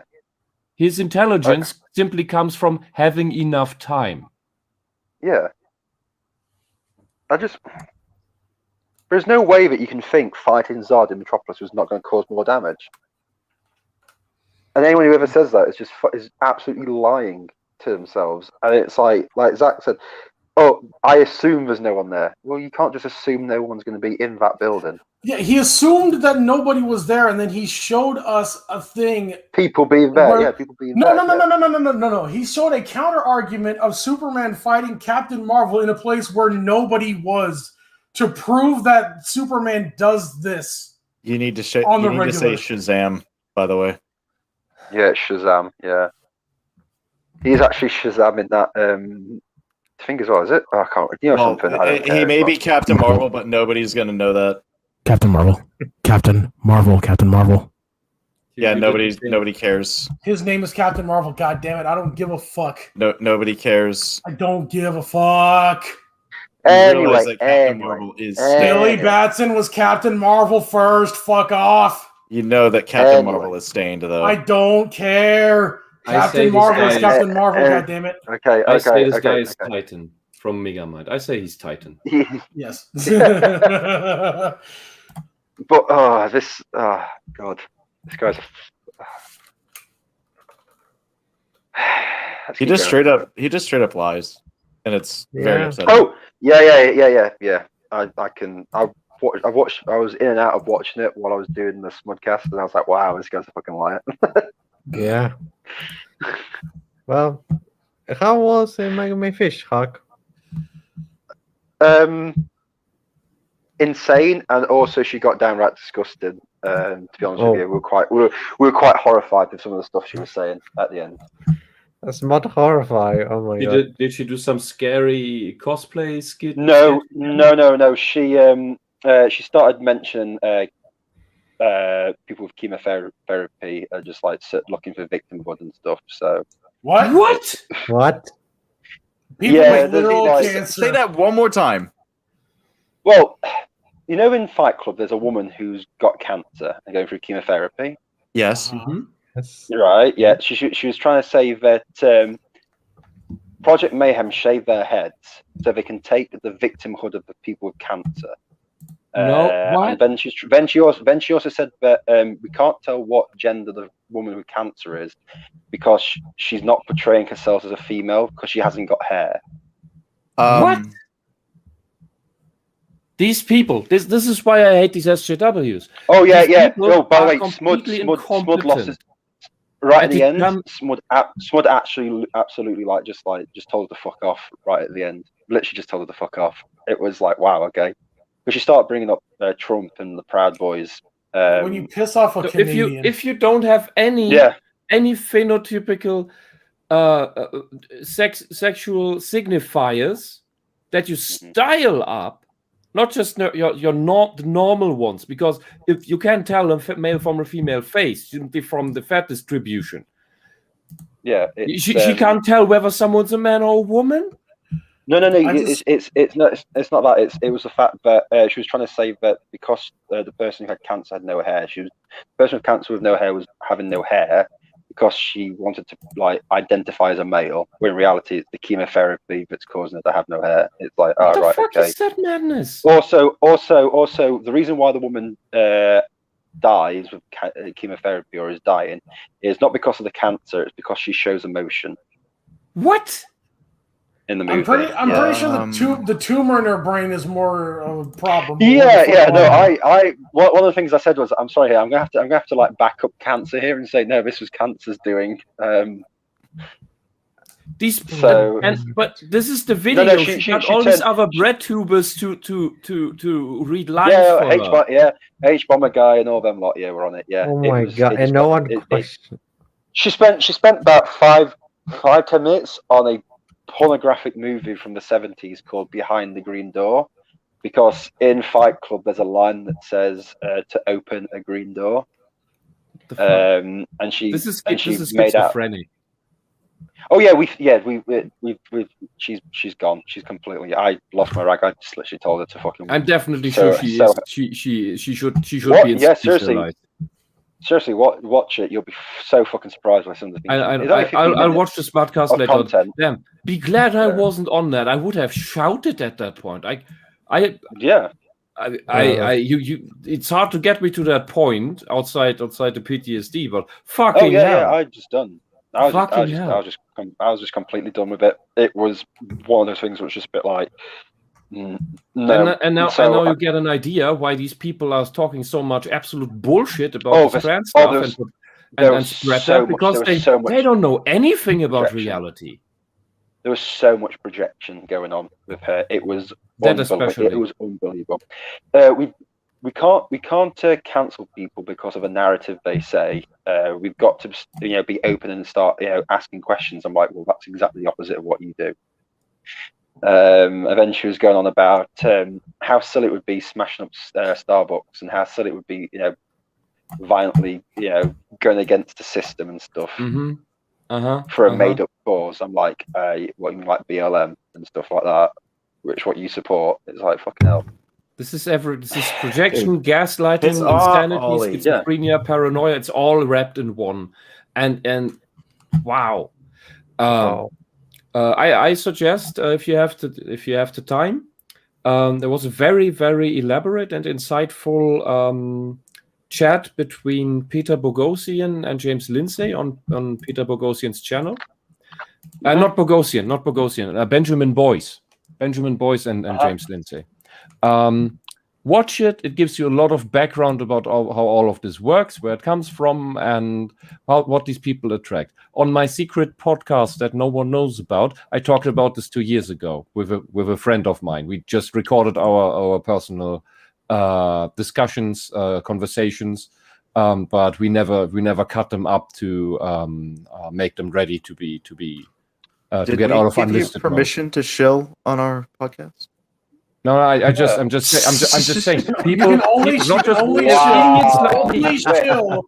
only shill on this channel if it's a comic book.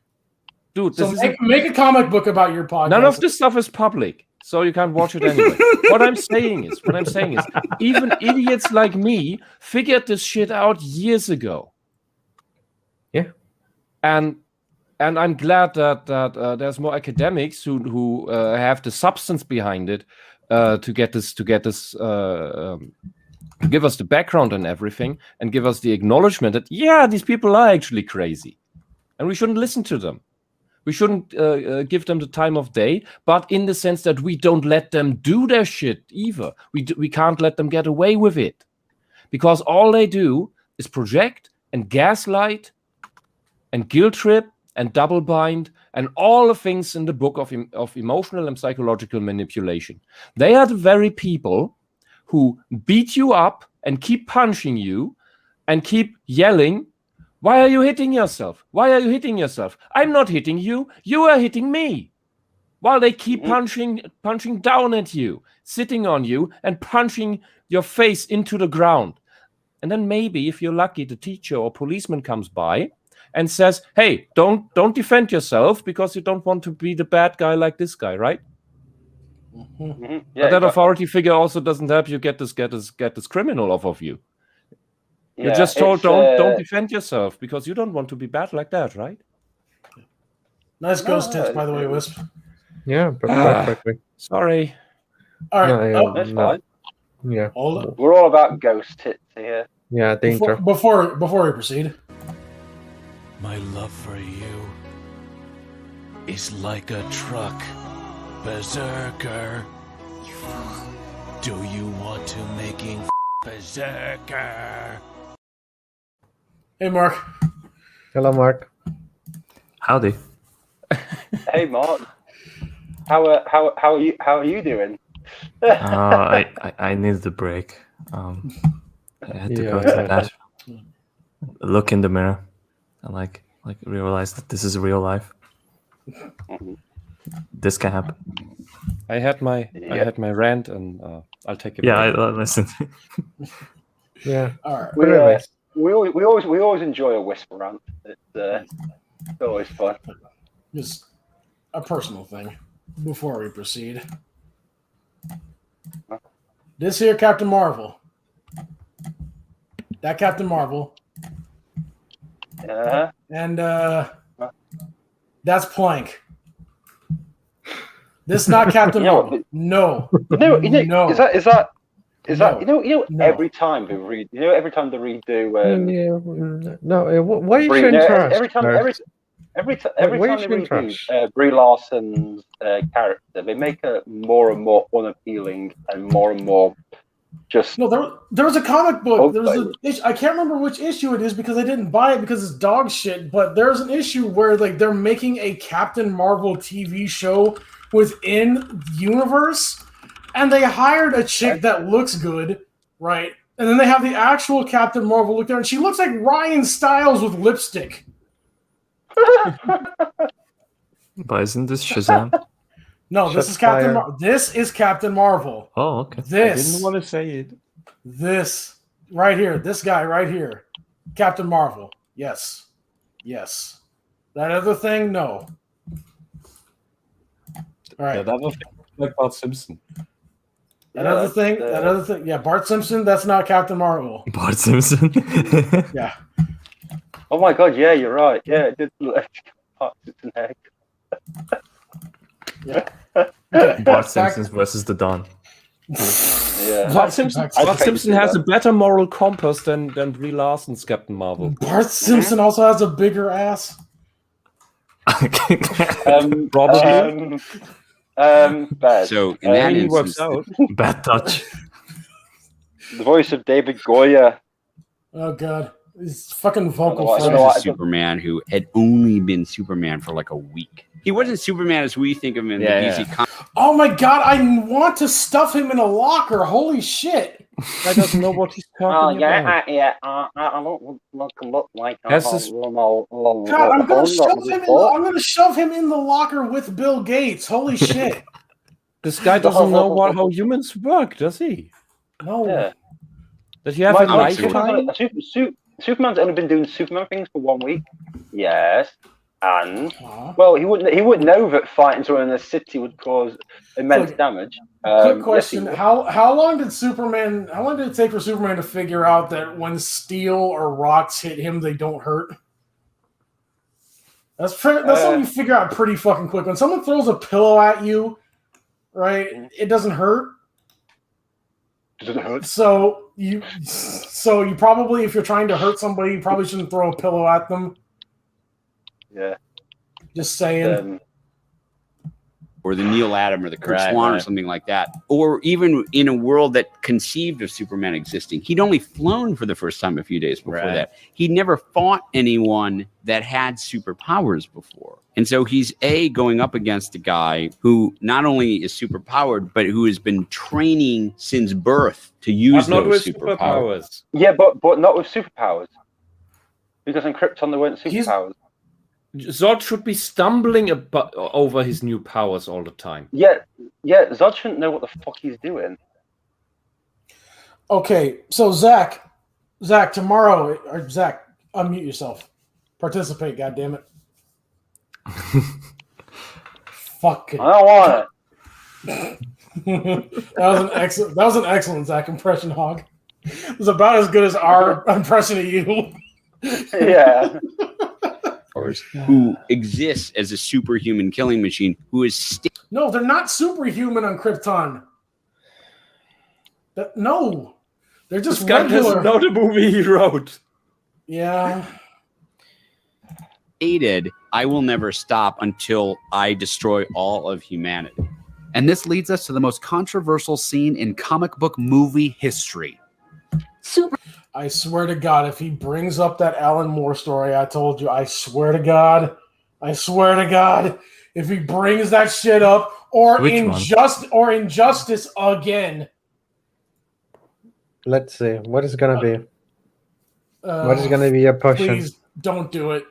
Please don't do it. Superman shouldn't kill Zod. Please, for the Superman love of God, does don't. not kill people. It's been covered over and over elsewhere on the internet. That's God fucking damn it! Yeah, and forced to kill it. Showing Injustice again. He's showing Injustice again. Yeah, that's not a good Superman. No. Living Justice and the other one at the same time. He's not forced to kill Zod. That's not such a situation. Thirdly, Batman does not have superpowers. Batman has the same code. He doesn't want to kill people, so he tries to circumvent that. However, Superman has magical god powers. He can afford to do absolutely everything. Yeah, I just... This Superman, Potato Man in this movie doesn't have a code. That's his problem. Yeah, he has no... Superman has killed people in the past, but for some reason, people act like it's no big deal. That is not Yeah, the contention. but the problem is... but, Good. no, you're going to say exactly what I'm going to say. Go on, Bears. You can But say the it problem is, this is not the fact that Superman is killing. This is the fact that Superman is killing in his first outing in this universe. Yeah. The first adventures of Superman end with a corpse whose neck he broke.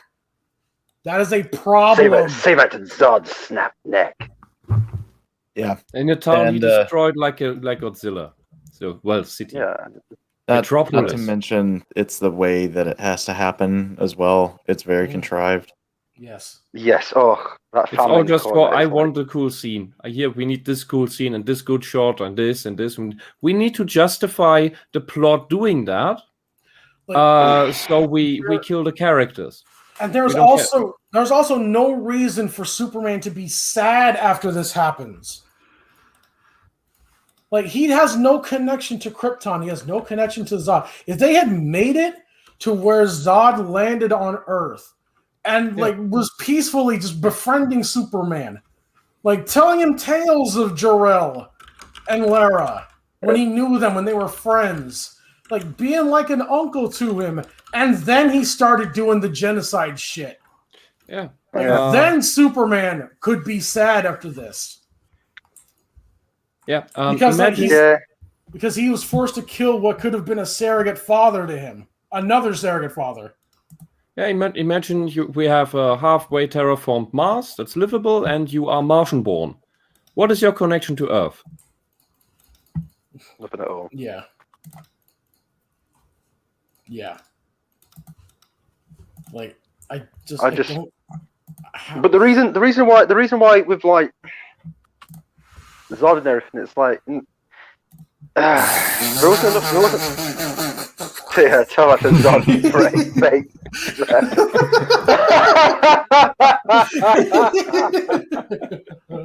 Let me see. Oh, tell that to Zod's baked bread.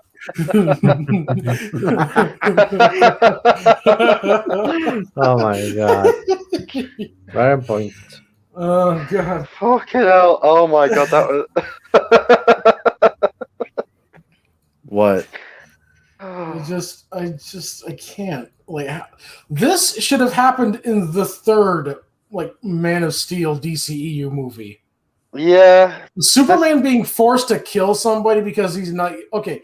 Like, you have him with the regular human criminals. Wouldn't it be better if, like, in the first one where he just like captures Zod, and then in like the next time he meets Zod, he has to kill him?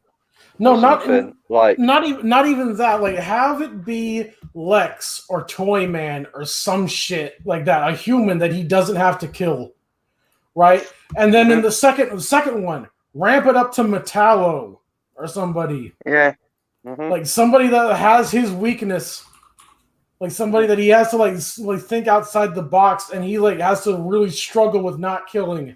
Do you remember? With killing Lex Luthor in the Justice League when it became the Justice Lords, how that was built up and everything. Yeah. That's how you can do a real good.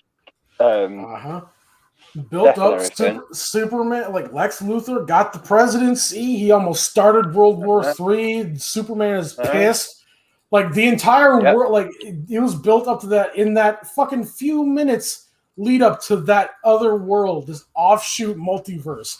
It's led up that Lex Luthor is endangering the lives of every human being on the planet with his like failed presidency, and then Superman kills him.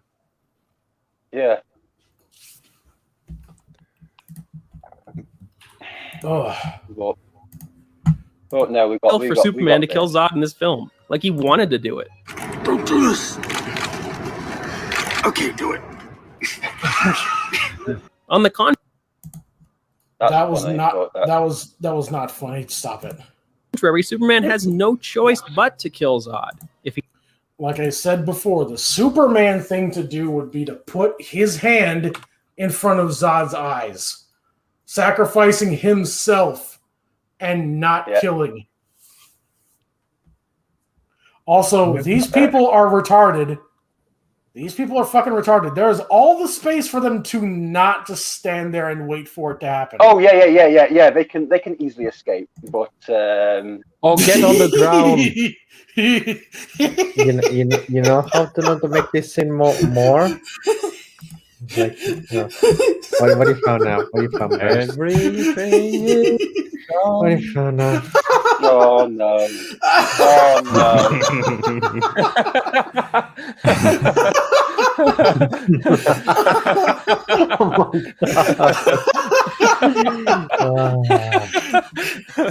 Perfection. Oh shit! Oh god! Oh dear fucking lord! Zod's gonna kill those dumb people right there. Afterward, he cries out with remorse. Killing dumb, even.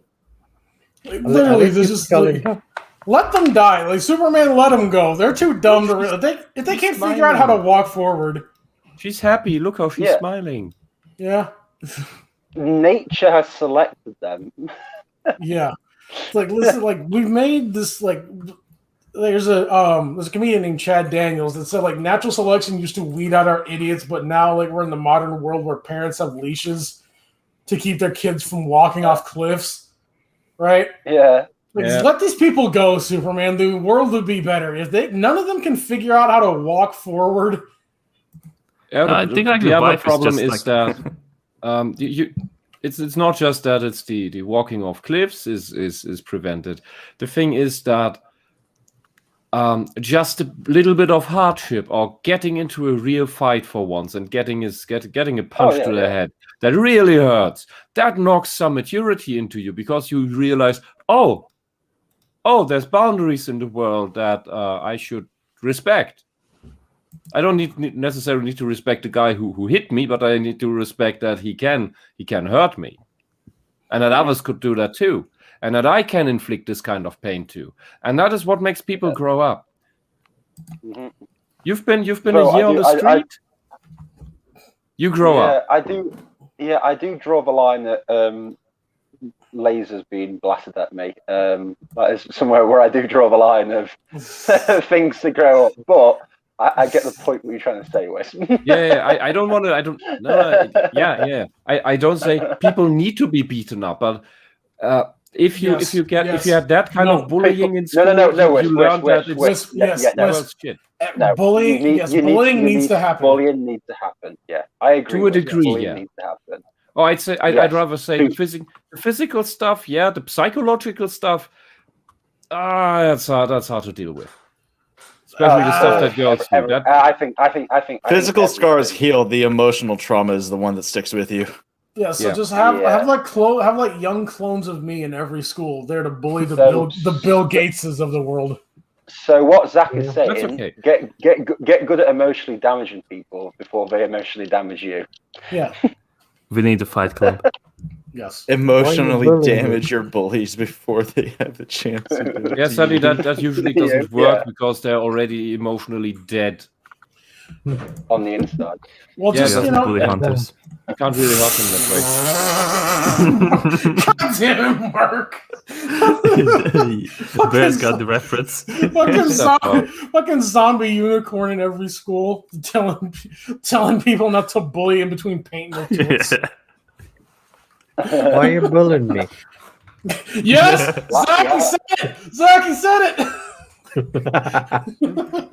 He's not there. Of course. There he is. The lesson I took from all my time in school and later on and this party bullshit, this political bullshit, is that these types of bullies, the emotional, the psychological bullies, the only language they understand is physical violence, is physical repercussions, or is okay. You are out of this apartment, you are out of this job. That's the only thing they understand. They do not understand words. Why? I'm confused. Don't ask. It's the school shooter song. Yes. All right. Oh. I tell you to not ask. Better outrun my gun. All the other kids with their pumped up kicks. I love that. I love an interview with the band. Like people were trying to like come up with shit. They're like, no. This thing isn't about school shooting. And then the singer of the band is like, what? Yeah, it is. Yeah, it's like. How could it not be? All the other kids with the pumped up kicks better run, outrun my bullets. What? Wait, how is that not about a school shooting? Like, yeah, the lead singer was just like, wait, what? Yeah, but joke is also the school shooters are usually the pro. You cut out. Nope, he died. Yeah. Psychological bullies. No! And then the bullies got they her. snap. Either they kill themselves or they go on a rampage and then kill themselves. The internet bullies got Whisper. And all the media and parents know is to blame video games, guns that they left openly around. Clearly the teachers. Thank you, Jack Thompson. And roll. Thank you, Jack Thompson. Very cool. It's no one's fault. It's just randomly happened. We can't explain how. We have no idea. It was definitely Blackie Lawless's fault that the kid I locked in a cage for 5 years straight and gotten angry and shot up a school. That's definitely Blackie Lawless. How dare you? Anyway, back to video. But having to kill the only other surviving member of his race. The welling up. The race that he cares nothing about. He has no connection. Also, Like I said, it might. Good. But also, it's not the only other member of his race because, like, aren't there 5 others? He doesn't actually know. It's forget it. I'm not even going to argue this. It's just so wrong on so many different levels. I just can't be asked. Also, Lois just teleported here. Yeah. Also, the other Kryptonians, they just look like humans. So what's the difference for him? Mm-hmm. Yeah. Like I said earlier, I know more people can't fly like me. I know. All right, but don't we still have these embryos? Oh shit! Those kids at the pumped up kicks had a chance. and then he fucking lasers them. Those kids with the pumped up kicks better outrun my fucking heat vision. Yeah. Up in the scream of emotion. Also, like, why is this guy in the white void where like the 15 guys try to? It's in the Matrix. Why is this guy in the fucking white void where those 15 guys try to date those 5 chicks? Why is he there? Oh yeah, because he was late.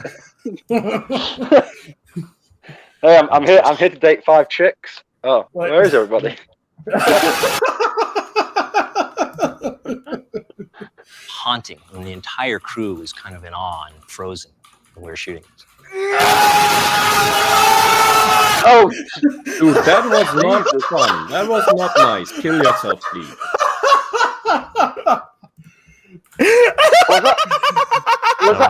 Zach? Was that actually? Yes, that was actually Zach. Yeah, that was me. Oh my god, that worked so well. I took my hat even though my eardrums had burst. Guys,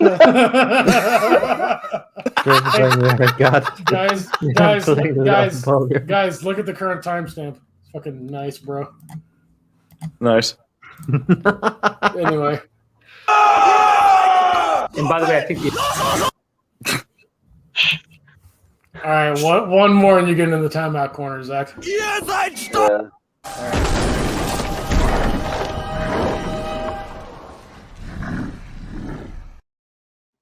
Zach don't care. Zach don't care about the timeout. In fact, yeah, I was born in it. He's not. It is a deeply difficult decision for him to make. You know, he's not a thing No, that it's he not. takes lightly. No, it's not. It's not. No. He does it quite easily. Why does Zack Snyder why does he look fake? Well, I'm not gonna say. Maybe they edited his mustache. They tried to edit his mustache and they did his entire fucking head.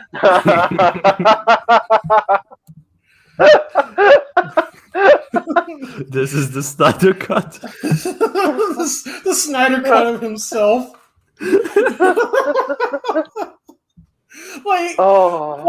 Like the dude who plays Zod, he looks perfectly fine, but Zack Snyder, what the fuck is happening? What is this? What is going on with him there? Why does it look like I don't know what the actor, Zod's actor is actually in the room, but Zack isn't actually in the room with him? It's like they CGI'd him onto the chair.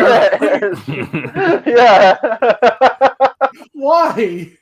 God damn it, Flint!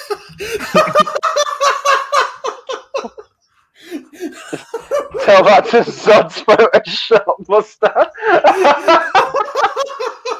Oh god. Oh my god. What do we have done? You can see it. I just pretty profound. My face went. Wow. My face went. Holy shit! Yes. My face is tired. What is his actor called again? Who's that? Zod's actor? I don't know. He's Zodman. He's like Mark Shannon or something like that, or something. Like that. He does, yeah. I mean, I liked his performance. Yeah, no, he's a fine actor. I just think, his face at this point is just literally going, "What the fuck are you on about? You just snapped my neck, man. Just did it. Just did it in cold blood." This is literally me watching Man of Steel. Yeah. That's literally me watching Bears watch Man of Steel. Hamlet. And maybe we'll see the repercussions of that in the next film, like how that's affected him. Why doesn't Superman cover Zod's eyes with his hand? Please. Because Please Superman explain why. Is it because Superman? No. I don't know. No, because he does get hit by his lasers and doesn't die. So obviously, it should be. I don't know. I'm thinking too much into this. I love that you Wait, actually wait, brought wait. this up. That this would be the Superman thing to do. Yeah. Heat vision hurts even Kryptonians. Yes, that's the point. Oh my God. willing to do the sacrifice. Oh my God. God, get that. Dude. Dude. That's the point. Dude, you Bear's gonna lose his hair. You're posting. Mark, you're right. I fucking grew an afro in like 5 seconds just so I could rip it fucking out. I was bald. Fuck. How did? Fuck. Balls are fucking fuck. I'm gonna remember that one. He really just said that shit. I did, but it would hurt Superman, so he didn't do it. Even though that's the Superman thing to do, is to self-sacrifice. That's kind of like what being a superhero is. Using your superpowers to self-sacrifice to the benefit of everyone else. Why didn't the bodyguard jump in front of the bullet? Well, that would hurt, wouldn't it? Yeah. Like, people don't do things that would hurt. Why didn't the mother dive into the frozen lake after her child that fell in? Well, it's cold. The frozen lake's cold. You don't want the mom to get hypothermia too. And at the end of the day, these Nike sneakers, they cost at least $250. So yeah. Dude, what a retarded argument. Yeah, or it might hurt a little. It might hurt a little bit. What an absolute fucking retard. How do you say it? How? What a fucking retard. How do you say and I mean that. I mean it. This dude's actually fucking retarded. Yeah. And besides, that's not the point of the scene, which is to have Superman kill Zod. I don't know what happened. You can do so. Wait, time out. Hold on.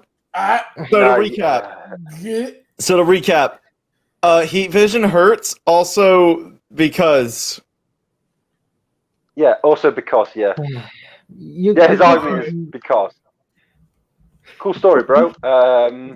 This you guy can make that scene work. You can make that scene work. Wisp, what are your thoughts? On what? Everything. Yes. I'm trying to take a break from whatever this nonsense is. What this laser scene? What was it supposed to convey to me? The lasers were shooting past the people. No one hit each other. At least I didn't see that. What is this? Because I couldn't even portray someone being decapitated by a laser. Yes. Because then you needed to market this to 8-year-olds or something. I don't know. Yes. Dude, Bear broke. Yes. You make a super dark movie about Bear actually just broke Bear. Realistic with the dark and the Bear. After everything we've been through, but no real violence that really actually kills people while we have laser vision. No, because at the end of the day, or if he had just fought Zod anywhere but Metropolis, he wouldn't have to kill him. Even then, you wouldn't have to. Just carry him the fuck out Superman would.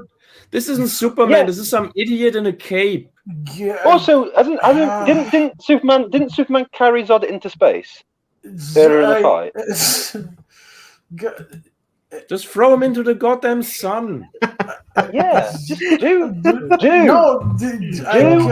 something. Do something, Superman. Just not murdering somebody. Throw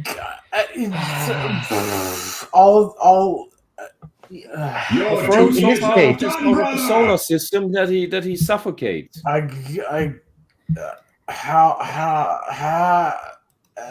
Yes. Yes. Yes. Yes.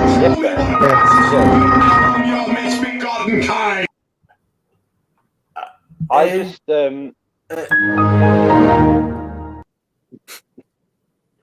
this doesn't have to happen. None of this scene has to happen. None of this scene. I find it odd that we've covered Maggie May Fish, and this is what broke Bear. What broke Bear was latest Maggie May. Why doesn't why doesn't Superman cover Zod's eyes with his hand? Well, heat vision hot, and because. Oh, so Superman doesn't want to get hurt. Yeah, he doesn't want to get. He doesn't want to get hurt. That's not Superman. Bear. He does. Bear.exe has stopped work. Your duty is not done, brother. Well, he's gone actually. Bears is actually gone. I think. Why he's not here? Thanks for joining us for the sloppy seconds covers. There we go. Come on, Bears. All right, I think we can just stop it there. Real quick. We've been going for 4.5 hours. I think we can call it there. Really, nigga? Is he going to make a really, nigga? Just fucking Twin Peaks, Twin Towers, whatever the fuck your name is. I just have to say. Looks to me like the best part of you ran down the crack of your mama's ass and ended up as a brown stain on the mattress. Thank you, Harley and me. I appreciate that. This person has really just. I'm gonna skip this because I'll concede that Zod's flying down, canceling out Superman. That's fine. It's all the shit that preceded that. Yeah, Zod can't fly yet. Oh god. Yeah, Zod can't fly. Yeah. No, he is not bringing up Superboy Prime. Fuck you. Okay, we can't skip it now because I have to figure out what this shit is. Oh my god. Oh god, why? I'll be back in a minute. I need to get rid of this whiskey. Why are we still here? Why? Just to suffer? You should get rid of it by drinking it. Wisp, just drink it. I don't understand why you're getting rid of it. Okay, we're done with the elevator. I gotta figure out what the Superboy Prime has to do with this. Not wanting to, but be forced to kill the only other person from your race and just sort of give that up. Take Superman aside. I think that's the right way to tell that story. It's a Superman movie. You can't take Superman out of it. Writing it this way violates Superman's character because he has a code that doesn't allow him to kill, is what you were about to say, wasn't it? Well, we can respond with a quote from director Zack Snyder. I don't care what Zack Snyder says. He just showed Superboy Prime and did nothing. He's just also Zack Snyder is just the director. That was Superboy Prime. That's not Superman. That's not Superman. That is Superboy Prime. How do you do this? How are you? Yeah. Can I just ask a question? Who was the writer? Because the director doesn't really decide how the story goes. It was Dave Dicknose. It was Dave Dicknose that wrote the story. Right. So Dave Dicknose, why is this scene happen? That's who I want to check the sloppy chat. I left something for you. Oh my god. David Goyer kind of looks like a knockoff Lex Luthor.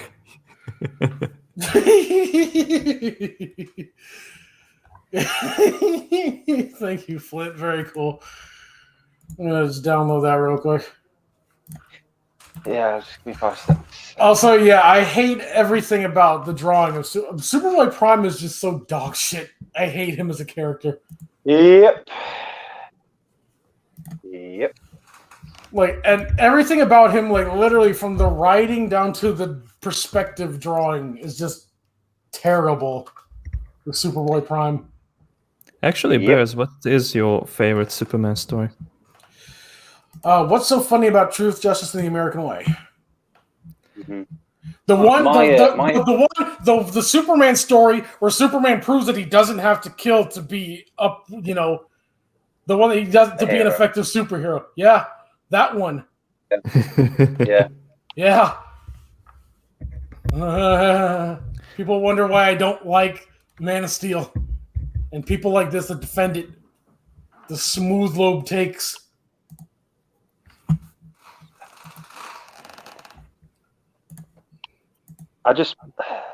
my favorite. Whisper, a very creaky ghost.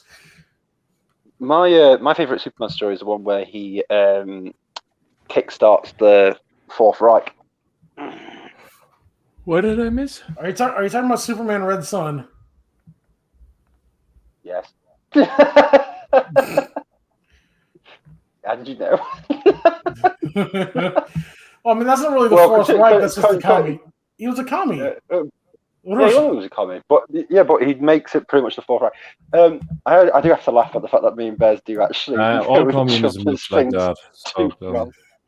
Oh, by the way, you know, in the Spudcast you mentioned that Ozzy Osbourne thing where he's that like Christian person on TV. Yeah. It's Trick or Treat. That's the name of the movie. Trick or Treat. Thank you. I couldn't, for the life of me, remember it. And I wasn't about to go through the entire Red Letter Media best of the worst list to try and figure that shit out. Yeah, it was Trick or Treat. Did you like what I left you in the soccer chat? Let's have a look. Like I said, I hate it better. There's literally nothing good about Superboy Prime, like from story to drawing. Everything about him is retarded. I will say, however, Flint's version is me right now.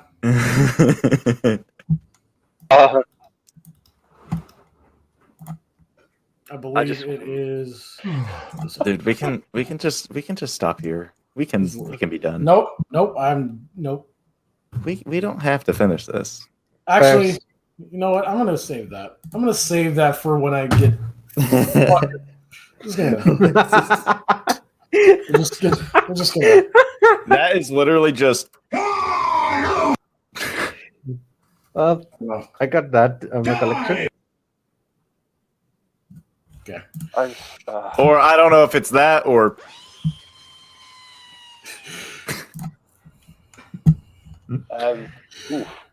Very close. Yeah. I don't know which one it is. Either way. Okay, so thanks to Flint, we now have. And of course. Don't. Thanks to Flint, we have a lot of problems. But, Alexis. It's all good.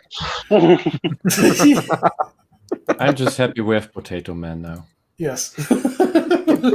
Oh, wait, hold on. Alexis here. I completely forgot Alexis was here. I am so sorry. Don't worry about it. No, because obviously he changed his image, and I just completely forgot he was there. I didn't see his face, so.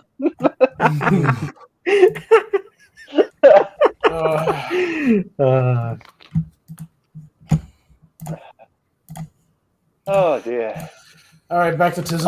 What a fun old time we had. About it, and Chris and I talked long about it, and I was like, I really feel like we should kill Zod. And the why of it was, for me, I go, if it's truly an origin story, his aversion to killing is unexplained. His aversion to he doesn't want to do it. Okay. You could have done that in any other way in his backstory, in his youth, like just, I don't know, lose his dog or something. God fucking damn it. You have to have an explanation for why you don't want to just murder everybody.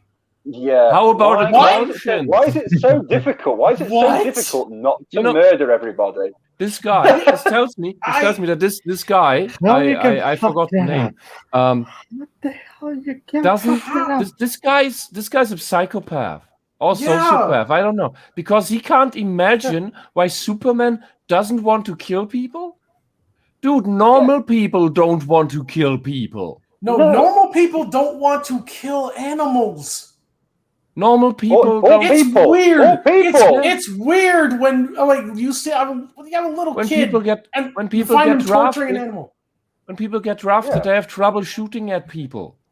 Yeah. That's why they're slowly trained into from the bullseyes to vague human silhouettes to get used to shooting at humans, at human targets. Yeah, because they have real trouble killing.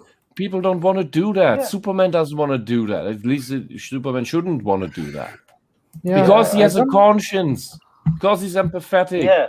Unlike Why are all the these- writer, the author behind the I forgot the name. What, Goya, Zack is this Snyder? Goya talking? Goya. Oh, Goya. No, this it's is Zack. Snyder. This is Hack Snyder. Yes. Okay, Yeah, then he's also antisocial. Oh, Yeah, I I just thought you were gonna find a way to roast me there. Say- Like, thanks for not comparing me to this man. No, You write stories that make sense. Also, we all know that you're an unhinged psychopath, not just a psychopath. Not unhinged. There are just yet. levels. There are levels. You now. are. There You are. You are. I'm not unhinged just yet. Pretty unhinged. Yeah. It's just in his Give me a bit more DNA. time. We'll see. And he's right. Superman's a In his Superman's a DNA. what? You know, if anything, so we're not 100% sure to know what is the cause of antisocial personality disorder, which is psychopathy, sociopathy, generally speaking.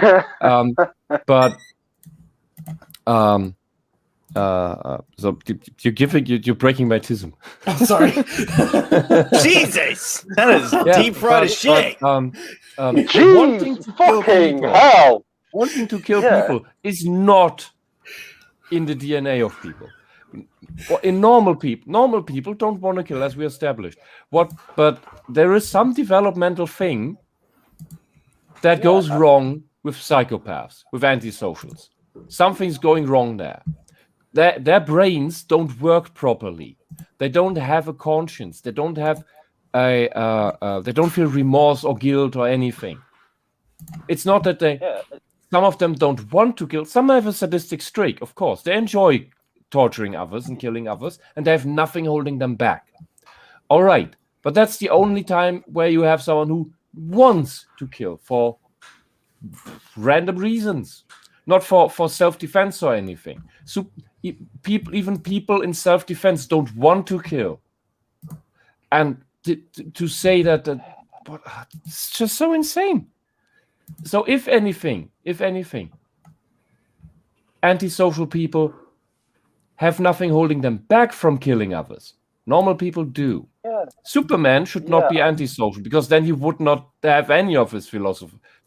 He would. It would be very easy for him to just kill people, to just have utilitarian thoughts of, if I do this, less people die than if I do that. No, Superman has the principle of, I don't want anyone to die, so I'm taking every effort to do it. And not just the sloppy trolley problem. No, Superman removes the trolley. The Superman. Yeah, the Superman that they're thinking of is literally, what is it? That Brightburn? Is that the movie? Right, it's called. Yeah. With that kid who's a psychopath who killed. Yeah, so that's. Yeah, I just love the fact that Superman hasn't got all these rules, so he would kill somebody. Wow, that says a lot more about you, Zach, than you think. Than you realise. Huh? No, Zack wonder Snyder, that not your you. writing is so shit if you have psychopaths writing it and narcissists writing Yeah. it and whatever else Yeah. personality disorder If people if you have I- writing it, if because I these had people all don't this understand power- how humans work. Yeah, if I had all this power, I'd kill somebody. What? I beg your pardon. If I could fly and have lasers, I'd definitely kill somebody. I'd be like, wow, you fucking psychopath, keep away from me. Yeah, these cluster B disorder people, they don't have proper emotions. So how would they know how humans work? They're just guessing. Yeah.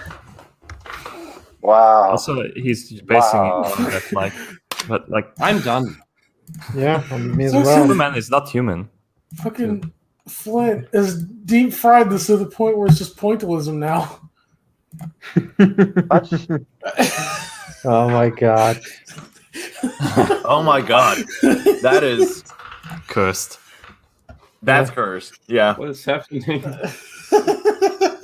Don't ask. What is? World of the internet. When you see something rare, don't ask. Was that Flint? Was that Flint that did that? Yeah, Yes. of course it was Flint that did it. Who else? would do it? Yeah. Who Yeah, else? no. It's one of those things just like, of course. The whole makes sense now. I'm surprised this video is still getting worse. Oh my god. What? You're surprised that a video gets worse? How many? That it's still videos as have you done able this? to. I mean, what you told me of the fish video, that I didn't expect after what I already had to see. We had 3 days of things getting worse and worse. This is just like, this is small fry now, but it's still getting worse. I believe at this point, I believe these people are eldritch Cthulhu-esque demons. Well, That's why they drive us insane. Like the moment when she was like talking about chemotherapy, like patients, that was the point that I would like lost all respect. Mark, I heard you say camel toe. Yeah, I heard camel toe as well. But cancer patients, basically. But yeah. Yeah, chemo. Yeah, every cancer patient has a camel toe. Is that what you're saying, Mark? Is that what you're saying? This is true. Yeah. Flynn, Hello. I keep screaming, but God won't answer. Yeah. Yeah. He keeps screaming, but God won't answer.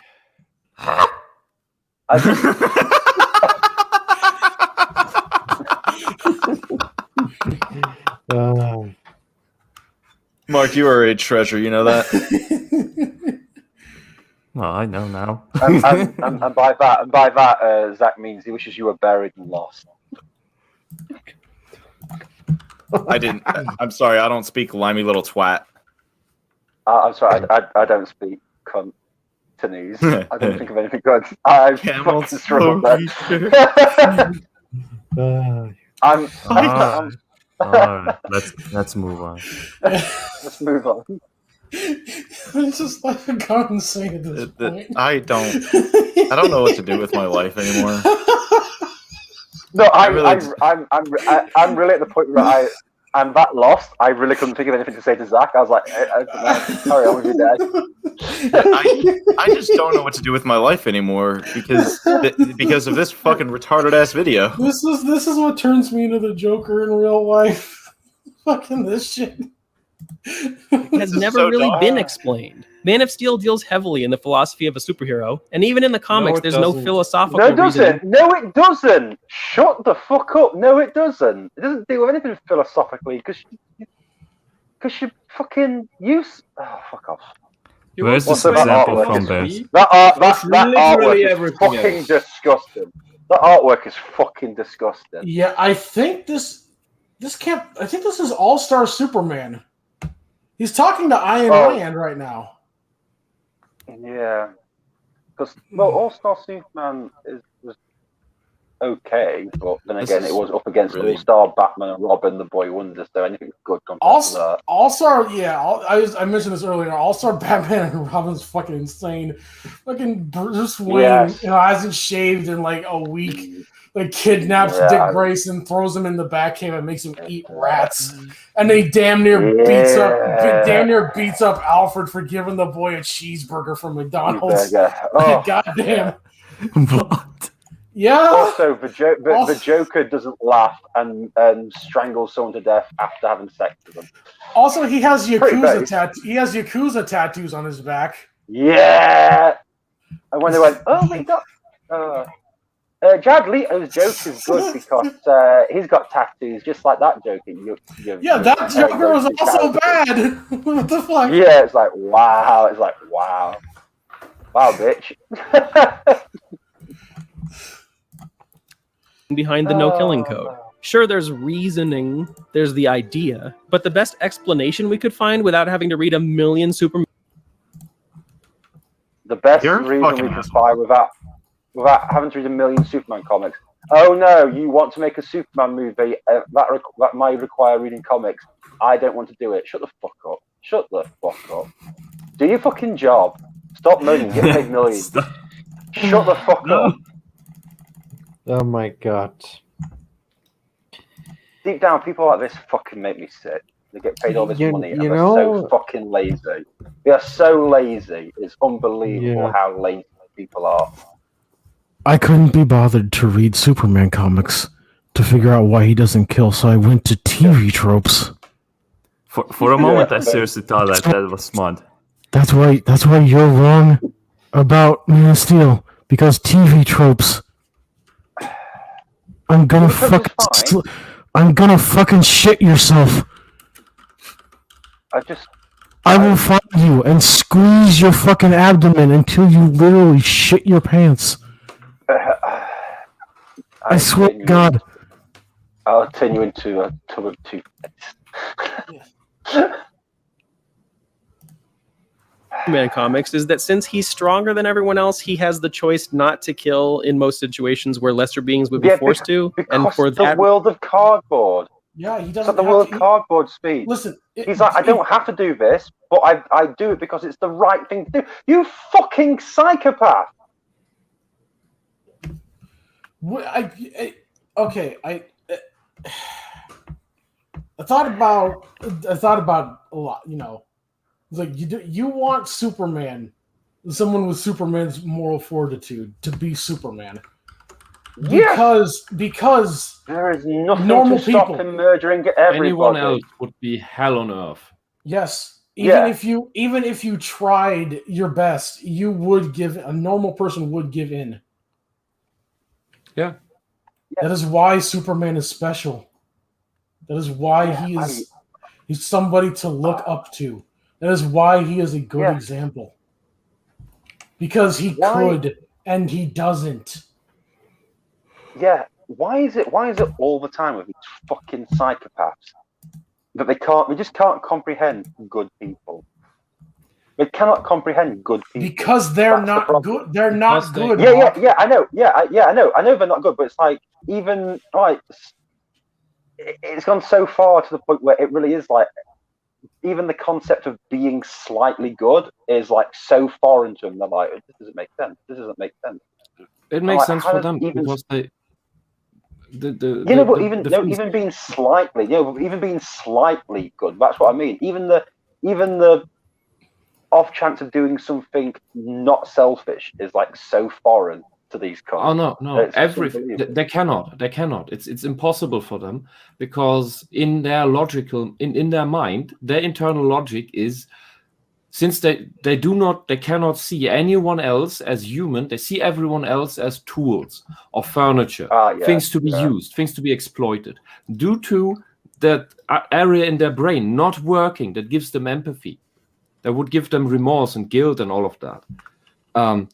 Because that is offline, they cannot see people in any other way, and thus everything only exists for their benefit. So someone else dying doesn't touch them, isn't important. Unless it's, of course, that someone is a resource they exploit, they control, and you take that away. That hurts them. But not because you hurt the person that they use as a resource, but because you take the resource away. Yeah. That is the insane thing. So some of these people do seemingly selfless things. However, they do not see it that way. They only do nice things in order to get nice things. They don't do it selflessly. They do nothing. They cannot do anything selflessly. They only do it to put up a facade that makes them look good in order to lure people in to exploit. And they wonder, and this is the thing about the dynamic between these abusive types and their targets or victims, if you want, because their targets are normal people.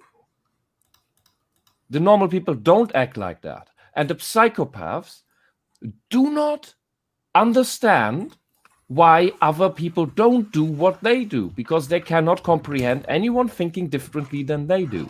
They expect us, the normal people, the healthy people in that sense, to do the same things they do. They expect us to do the same manipulative battle stuff that they are doing. But we don't do it, and that's why we are so often at their mercy. Well, which they don't have. They don't have mercy. But no. Yeah, but that's the thing. That's the thing. We often cannot imagine, because we have functioning conscience, that they don't have one, because that's impossible for us to imagine, until we think about it. They, however, cannot in any way in any way comprehend the idea, the concept of someone having a conscience. We can imagine what it could be like to not have one, because we have one. They cannot imagine having something that they never had to begin with. They can make rational decisions. Not every psychopath exploits people. Some get around, but it's just a rational decision from the analysis of the world around them, that if they keep doing criminal shit, then they will get repercussions. But that is not because, oh, I want to be a good person. No, that's just because, oh, if I stop doing bad shit, I don't get into trouble. That's all it is. Yeah. Mm-hmm. And it's just. But if I could get away with it, it's similar to how we cannot imagine how an artificial intelligence would think, how that consciousness would work, because we don't have the attributes that other consciousness would have. That's the same way that the psychopaths cannot comprehend normal people. Narcissists who don't have empathy, narcissists can have a conscience, but they don't have empathy. That's why they also get completely wrong how other people act. That's why these people cannot write. And that's why when they write something, when they write stories, it's always everything seems robotic, everything seems unnatural, and usually you have just an overpowered Mary Sue self-insert character in there that reality bends around, because that's all they can do. If you've ever been in a role-playing group, like whether it's Dungeons and Dragons or anything else, and you've had one of these there, they can only play themselves, and they can only play themselves as a Mary Sue, and they will argue with you about everything that they want to do, although it doesn't work. It can't work. But they will keep arguing with you, and they will have a temper tantrum. Yeah. No, you are right. Yeah.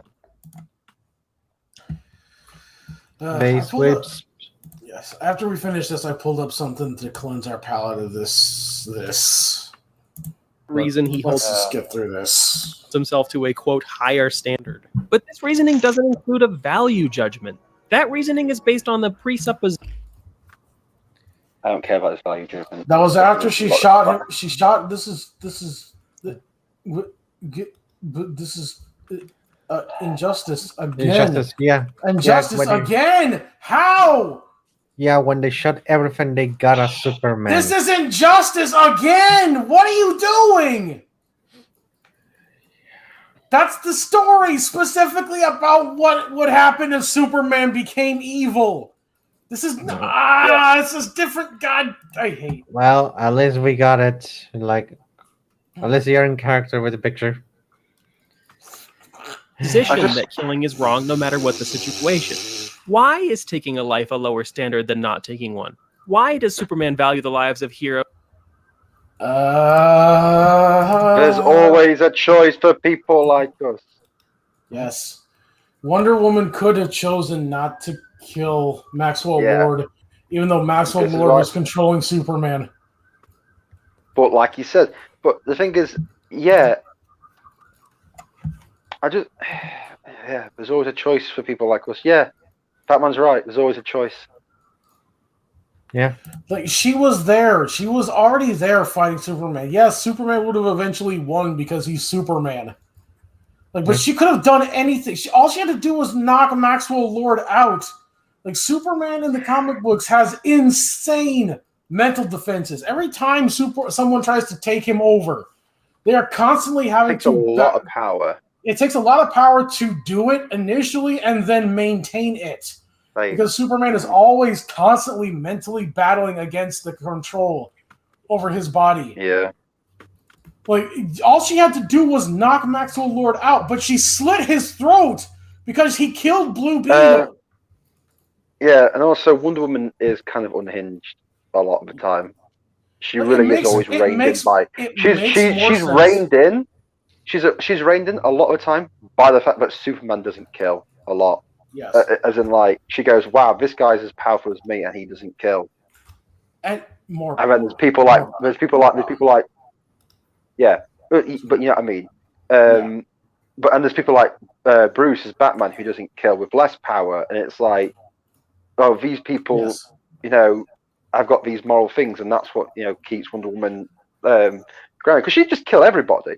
She'd it makes literally kill everybody. makes more sense. Like, remember in Justice League where it looks like Toyman's killed Superman, Yeah. and she grabs him, and she goes, "No, yeah, it's not what he would have wanted. Yeah, it's not what he would have wanted." Yeah. And that's what stops her I'm from doing trying it. to speak for Superman.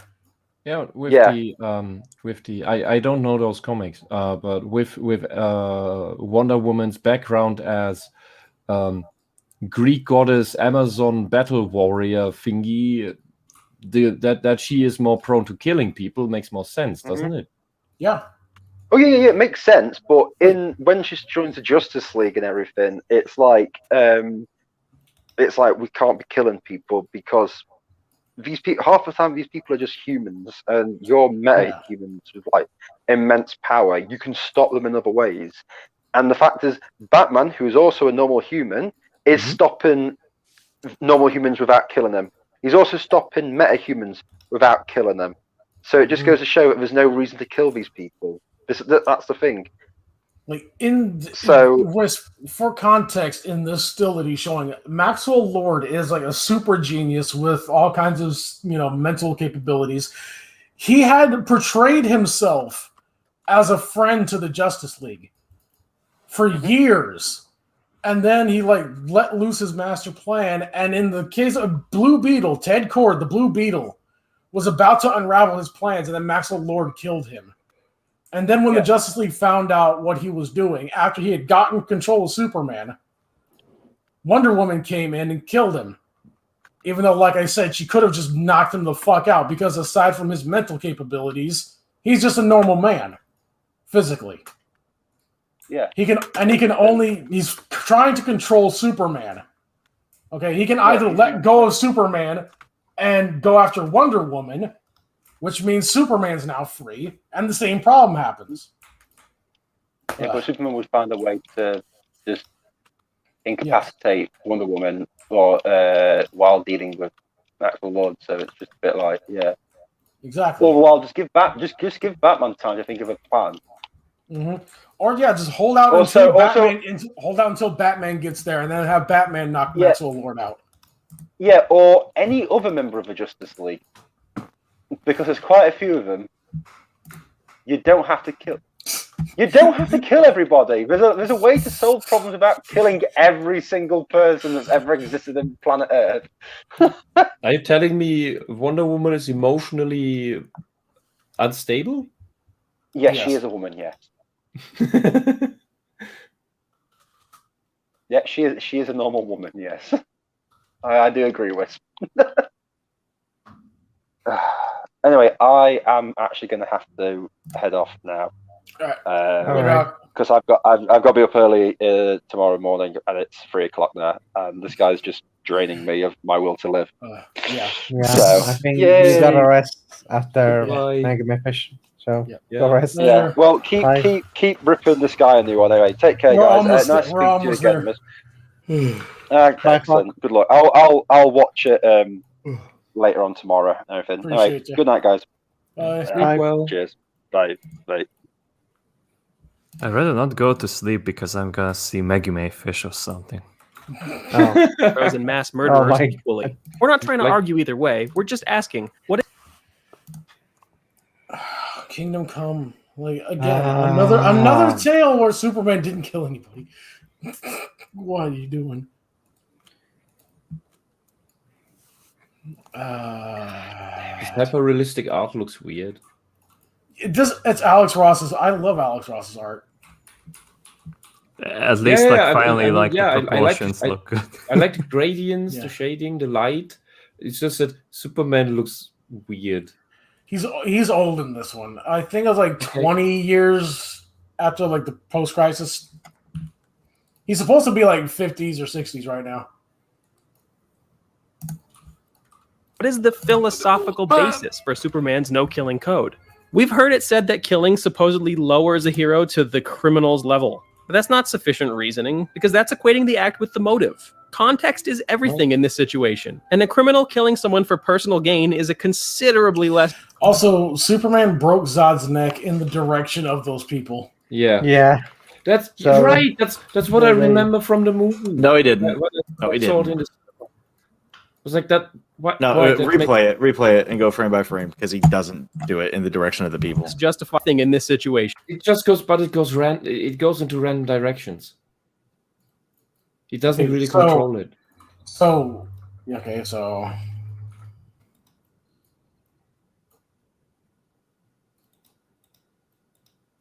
Look, he's pulling him up. He can pull him up. yeah, he did. Yeah. That is in the direction of the people, but it's That's- slightly upwards. It cuts Okay. off. How does he know that? It's How a does he know beam. that? In their direction.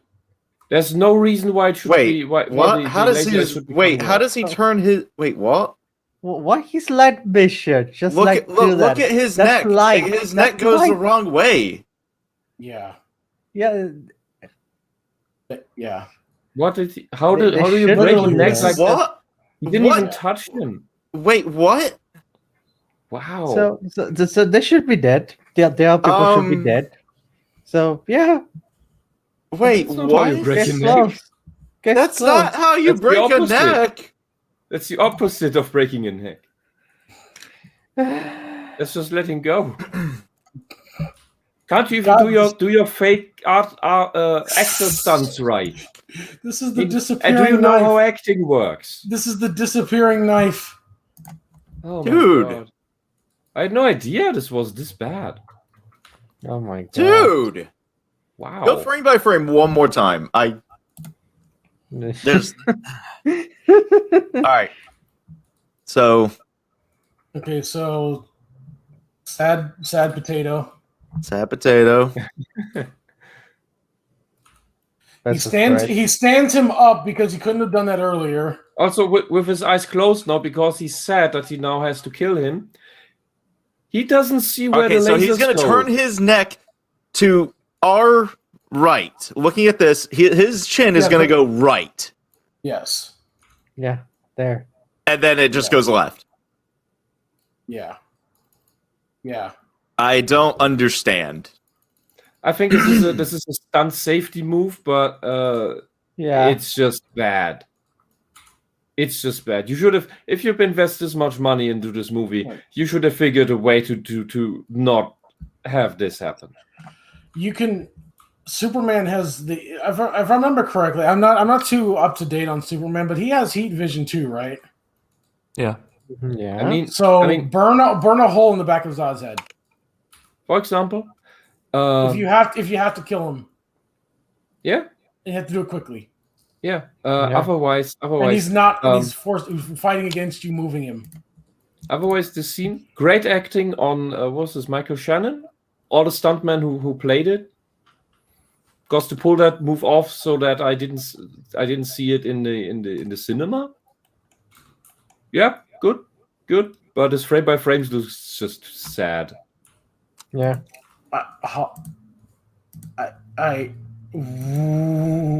I am impressed No, at how no. shit that is. No, Hawk. Hawk. No, Hawk. No, Hawk. No. What did Hawk do? No. Why? What? Why? No, please don't. No, I hate. God damn it! Why? What? That was disgusting. Wait, what? Wait, hold on. Pull that back up.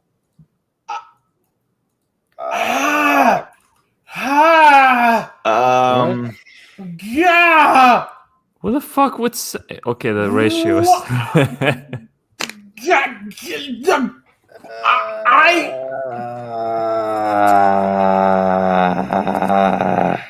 That hurts.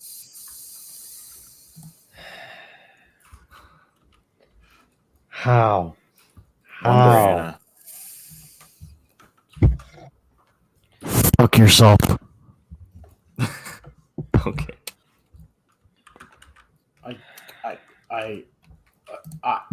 It just.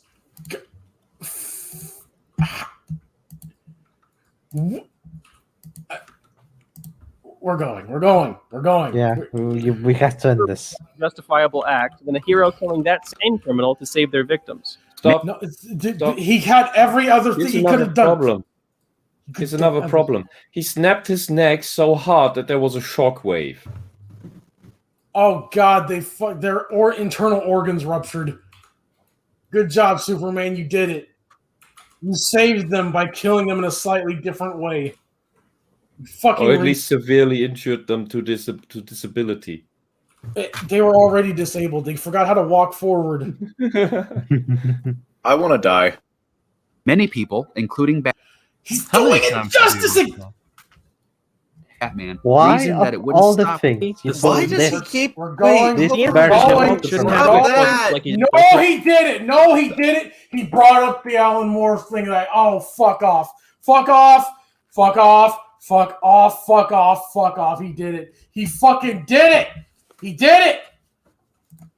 Threatening innocent lives that are as strong or stronger than he is if there's no alternative. He did it. This is it. The thing with these people. Do you see what he says right fucking here in this last goddamn panel? Lois, you had to. You haven't done anything wrong. Superman, yes, I have. Nobody has the right to kill. Not Mixius Pitlick, not you, not Superman. Especially not Superman. And then he goes into the chamber where the gold kryptonite is and strips himself of his superpowers. And then that is the end. The end of Silver Age Superman. Commence Crisis on Infinite Earths, DC Universe reset, post-crisis continuity.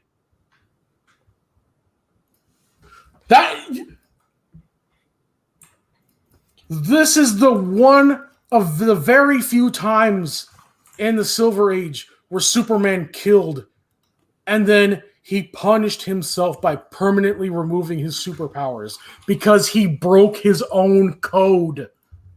He was pushed to the limits, and he was unable to find a way to subdue the person, subdue these other Kryptonians that didn't involve killing. And what this guy doesn't understand is why this is a problem.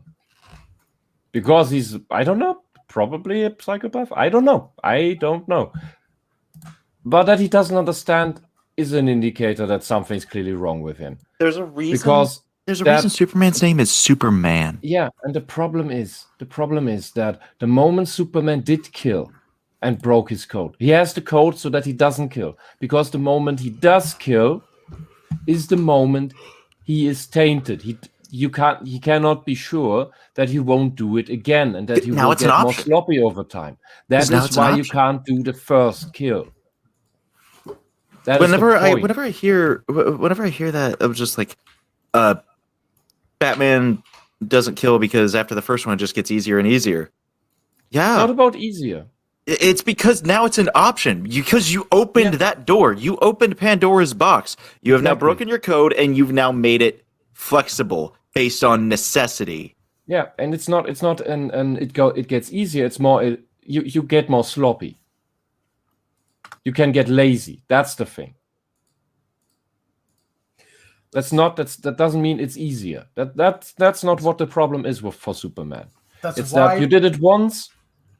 Yeah, I don't want to deal with all the stress of trying to do the hard way again.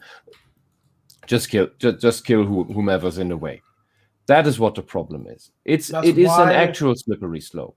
That's why the main continuity post-crisis Superman was able to whoop the crime syndicate Ultraman's ass. The Ultraman of the crime syndicate just killed everyone who he went up against. He just killed them, just incinerated them, broke their necks, snapped fucking crushed their heads. Every time he went up against anybody, they died. But Superman had to think. He had to learn. He had to improve everything. He had to actually learn how to fight. from Mongol II, from Batman, from Wonder Woman, to improve his ability to subdue people that were close to, equal to, or more powerful than he is. And the reason why, that's the thing I wanted to bring up before. It's hard to articulate. This guy is unable, like many of these weirdos. I mean, we're relatively sure that he's not an SJW, but he's a good example of that. You don't need to be an SJW to be a smooth brain. The thing is that these people are unable to discern good people from villains. And that's probably why he brings up Injustice Superman. Injustice Superman shouldn't have any point here, because that's not Superman. It's like he either doesn't understand. He's either incapable, like you're saying, incapable of distinguishing heroes from villains, or he just picked up Wikipedia. He just Googled this shit without reading it. I mean, look at the Captain Marvel movie. That's praised by the feminists and the SJWs, but she is clearly a villain. She's written like a villain. She does things that villains do. And she feels good about it. She's smug about it. And her audiences as well. They cheer on Harley Quinn in that Birds of Prey movie that I haven't seen, but it's power. What ripped out it's about women empowerment. I shaved my balls for this. Power fantasy. And they cheer them on as empowerment. You're just not understanding, Wisp. Yeah. Explain. Women power, that's why. Wisp, how could I expect a straight cis white male to understand? Yeah, okay, I didn't hear the sarcasm, sorry. Sorry. Yeah, but they see these people as heroes because they project themselves onto them. That's their power fantasies. They want to be sadistic, smug, all-powerful beings, vengeful, to enact the revenge they feel, the hate they feel in themselves. They want to get that out. And they don't see why you should keep any of these good people, goody two-shoes things. Because that's in the way of them getting what they want. They're not heroes. They can't be. And that's why they don't care about heroes. They care about the distortions. They care about Captain Marvel because she acts like they want to act. And that's why probably the same reason this guy can't discern between Superman and not Superman. That's why there are multiverses. That's why there are Elseworld stories. They allow you to indulge in a thing, taking a character that's similar to Superman and just like taking him just that little bit off from what Superman really is. That enables you to tell these stories that you want to tell about a character that is like Superman without actually tainting Superman. Yeah, it's for hypotheticals. Yeah, it's like good sci-fi. Good sci-fi is always an exploration of a philosophical idea, and that is what the Elseworld stories are. If you, just as you said, you just from Superman, the actual Superman, the goody two-shoes Superman, if you just strip away one tiny grain of him, he turns to shit. Mm-hmm. Then he's just a guy in a cape. Then it's just a god in a cape, and not just Superman. Man of Steel. Yeah. Man of Potato. Man of Potato. Alternative, just like he did with Doomsday or Mr. Rumpelstiltskin or whoever else. Go fuck yourself. Thank you for saying that. I was just about to. Okay. You brought on point what you needed 5 minutes of work. Mixia Spitlick. His name is Mixia Spitlick. God damn it! Listen, it's hard to pronounce, and he can't be fucked to read a Superman comic. They said it in the fucking. No. Mixia Spitlick has been in Superman cartoons since the 1970s. No, it's hard to pronounce. No. They made a joke about it in the 70s. No, stop. You're done. Is it racist to not pronounce that word correctly? Yes, because you're being racist to the fifth dimensional imps. No, because he's white. Mxyzptlk is white.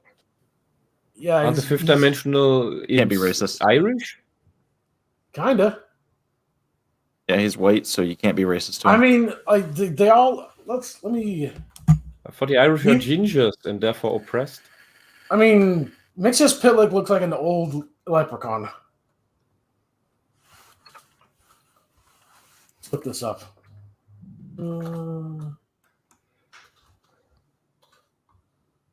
I've never seen a young leprechaun depiction. Let's see. Let's kind of.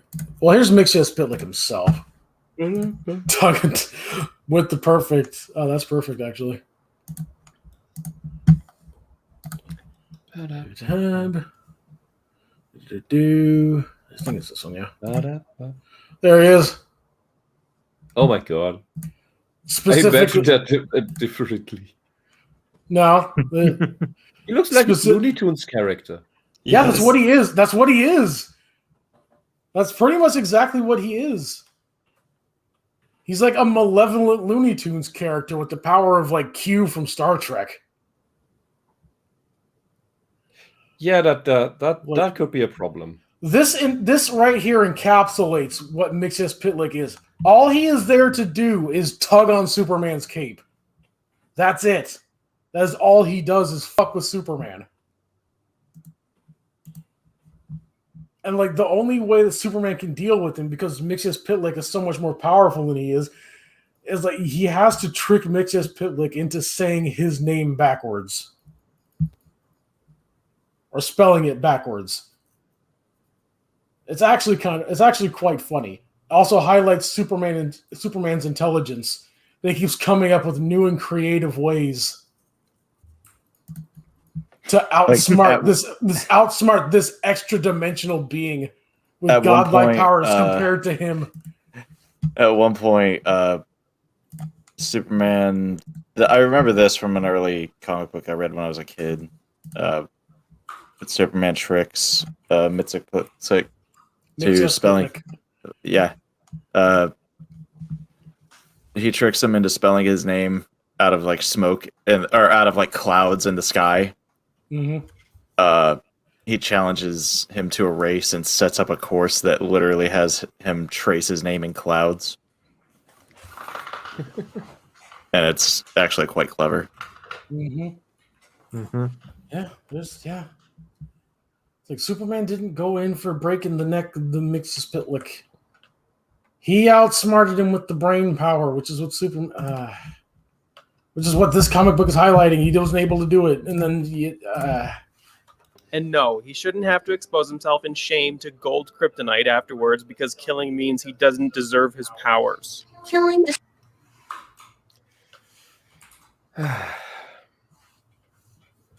We've already covered this. I'm skipping. destroy super have them. Super protected, he saves It when you version little close dilemmas ID. The movie is listening for Hill Valley. This movie. I mean, from blah blah fucking blah. I like this version. Way out. Want to see it comes down to is the fantastical dilemmas. Station is fine. He has what the character's about. Superman should never be written into a situation where he has no choice but to kill. You Superman can write should a character. Oh my god! You can no. You can write any character, literally any character, into killing. Yeah. The point is, it has to be done better than this. To write those scenes, to write stories like that is the point of getting at the core of such a character. Everything else is just a weekend adventure, but this is where the character becomes interesting. Because you may not know, can Superman find a way not to kill?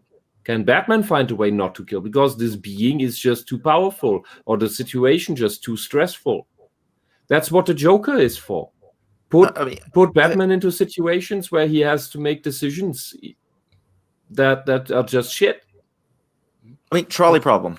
What's the classic trolley problem? You kill 1 or 5. You have no other choices.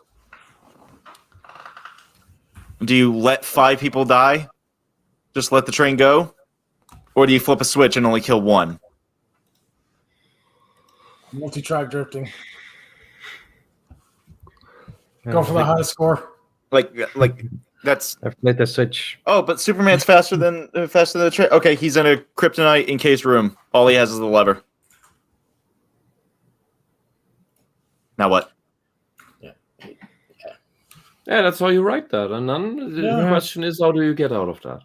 He has an hour. He has an hour to decide until the train runs over people. He has an hour. Yeah. There. Okay. Yeah, and that's... you have to like explore his mind. Like in that room, it's just him in that room, and he's like arguing with himself. Yes. Mm-hmm. Yeah. You can write ethical dilemmas. Yeah. You can write a character in a corner, and just. He spends like a half hour punching the walls, just like breaking his hands against kryptonite. Yeah, and that's where it's interesting. Yeah, and that what you did there, like Superman is around his weakness. If he punches it until he bleeds, he's gonna drive it even more into his hands and weaken himself more, but he does it anyway.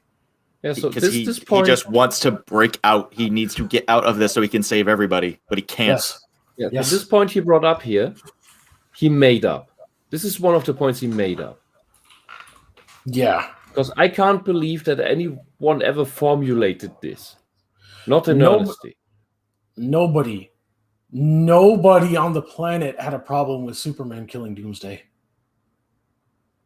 And by the way, the reason why you write characters into situations like that is to explore them. Mm-hmm. It makes for an interesting story when a character that will not, cannot, does not kill is forced to kill. That is interesting. Hence why Mary Sue's don't make good characters. You can't write good stories with them because you can't write them into a corner.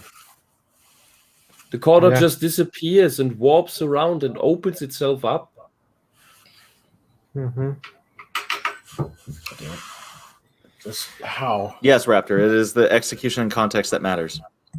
Yes. Mm-hmm. Yes. Yeah. It is interesting to see Superman have to make the decision, but this is not the way you do it.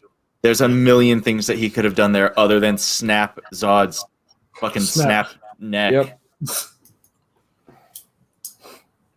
I just jumped off a tower. I'm retarded. God damn it. I mean, I made that joke a week ago, so you're fine. Always find another way.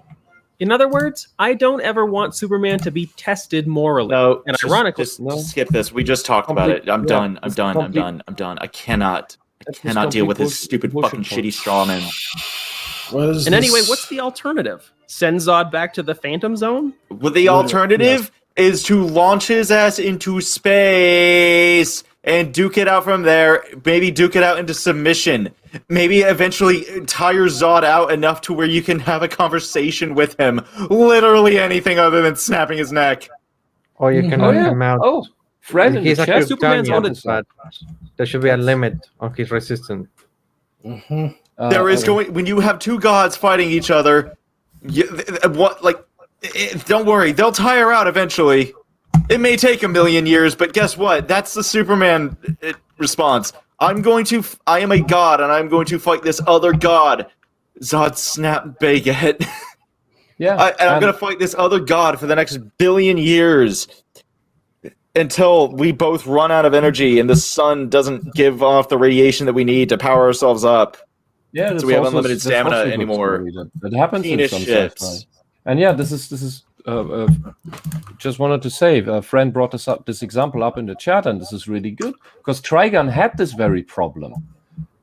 The main character and the main antagonist, Vash and Knives, are both essentially godlike beings. Super fast, can dodge everything, whatever. They're basically the only ones who can really hurt each other. And Vash doesn't want to kill his brother, more or less. So he incapacitates him. Instead of shooting him dead, he shoots all his limbs so that he can't move, can't walk, can't use his arms to shoot back. He's just a basket case, but he's still alive.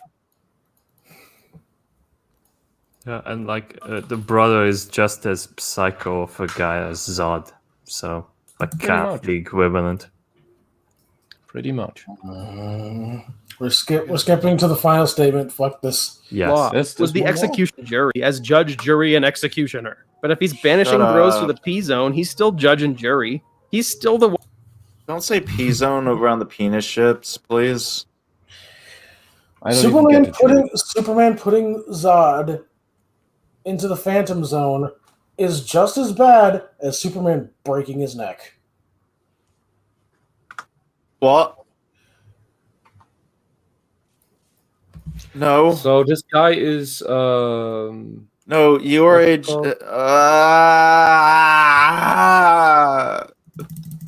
Get the image. So this guy's pro death penalty. I just don't care anymore about this guy, to be honest. Just carry on. Just yeah. It's Just stupid. The one making the decision above and outside the law was the execution part. Murderers are put in jail. Yeah. The Phantom Zone is essentially jail. Yes. For Krypton. Yeah. So Superman putting Zod in jail for Krypton is Zodman. Aren't really the only objection. The dude is sentencing people to infinite torture by himself. No, is it torture? Who think that Is it Superman torture? should be Is it torture? How do you know? No, the Phantom Zone is just the void, or it's a fucking mirror or something. Aren't they frozen in time or something? Yeah. No, they're not In frozen this in version? time. They're suspended, completely conscious. So they feel every second of the passage of time, making it an actual punishment. Yeah. Yeah, that would make you insane. Yeah. But on the other hand, these Kryptonians have super perception and super processing anyway. So that is probably normal. I mean, Superman technically, he sees everything in slow motion, I would guess. I don't think he just flips that on when he wants to, because then you couldn't react quick enough to a threat that's coming at you. Well, you don't in like real life. You don't have to turn on your reflexes, so I think it's never really gone into. Yeah, because I think this is too hard to explore. Yeah. It's one Because, of like- these things where I say, okay, suspension of disbelief, it's fine. Mhm. I'll accept it. Yeah, they've gone into that with different characters like Quicksilver from Marvel. Like he's talked about how like, he cannot turn it off.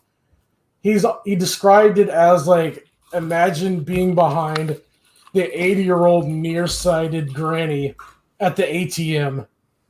Imagine that being every second of your life. That's how he described it for himself. But that's never really gone into with characters like Superman and Flash, who are like leagues above Quicksilver in terms of speed. Yeah. Yeah.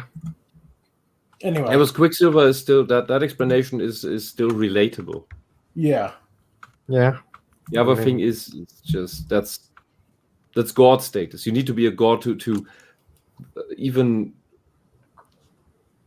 to be able to not lose your mind from that. Yeah. be immune to morally difficult situations are unwittingly proving the movie's message right. They find out there's a Superman or someone making a Superman movie, and they impose all of these rules and expectations onto the character. It's almost as if they expect the adaptation of the character to be like the character they're adapting. It's almost this is supposed to be Superman and not some run down the mill stand-in because we couldn't find the real guy. Yeah, this is like a Homelander, but stupid. Not Superman. Like the Homelander copy of Filmmakers China. have Yeah. no choice. They must unquestioningly recreate my preconceived notion of Superman. No, not my preconceived. Not What is preconceived. actually It's in on the paper? comics. We It's in can the look fucking- at it. It exists. Yes. It's not some thought. We can. The comic books exist. You fucking idiot. You can buy them. They're real. Yeah. Look at All Might. He works differently, has slightly different powers than Superman, but he's a proper depiction of the character of Superman. I don't even know what this is, Flint. God damn. I don't know. What? I'm frightened. What? I think I'm frightened. It happened on this video. There was a frame of this. I remember of this woman when getting on the crash station.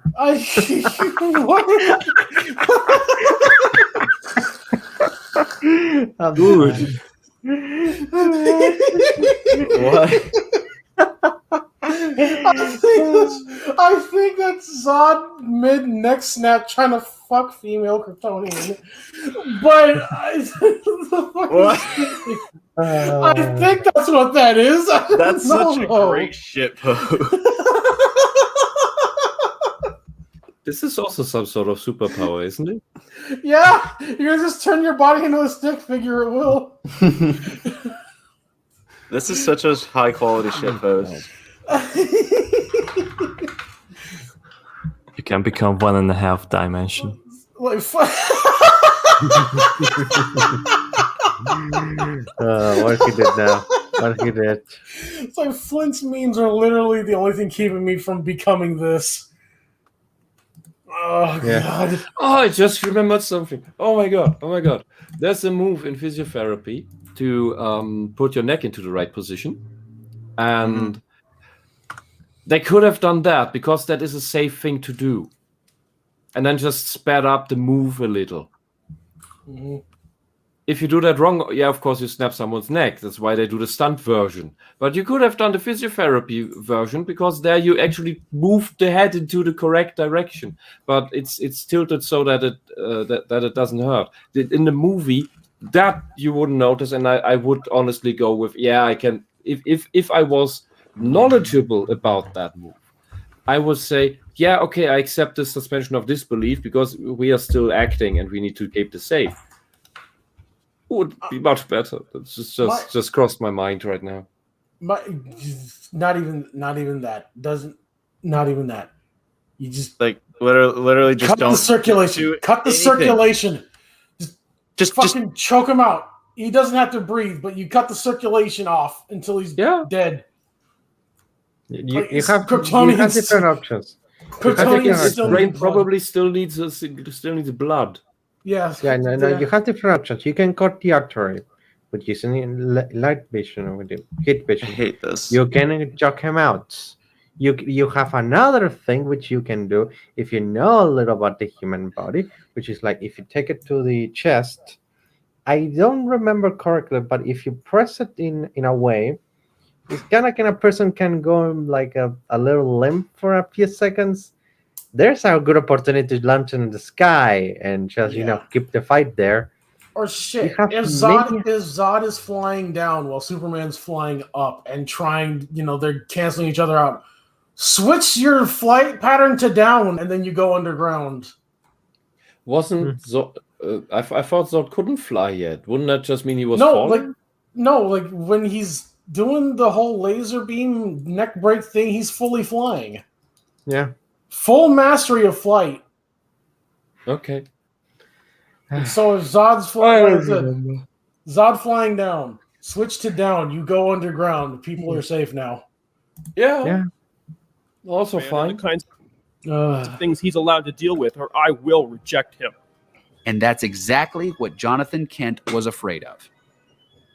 So now that we've answered these criticisms, shut up. We're done. No, we're done. All right, it's over.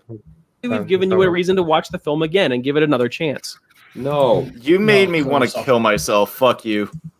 Okay, so we're done. We're done. We're done. We're done. Fuck. Before we leave, I'm not playing Ram Ranch because I can't. No.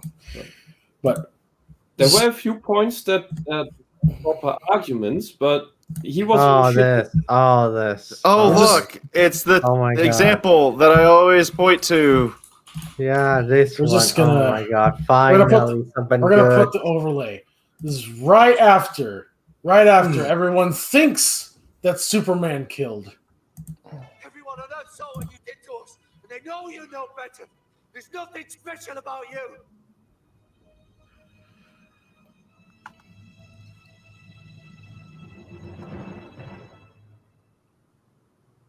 Yes, they did see.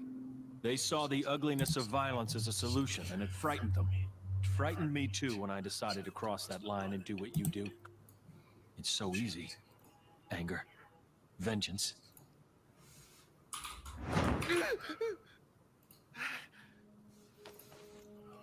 Luckily, I'm not you, and I never will be. You killed my team! Look at this place! Chester, I thought you were supposed to be the sharp one. Boys?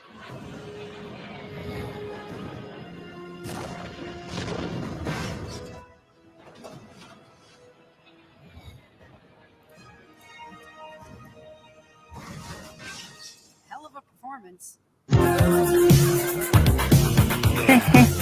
Yeah. Anyways, go fuck yourself. Yes.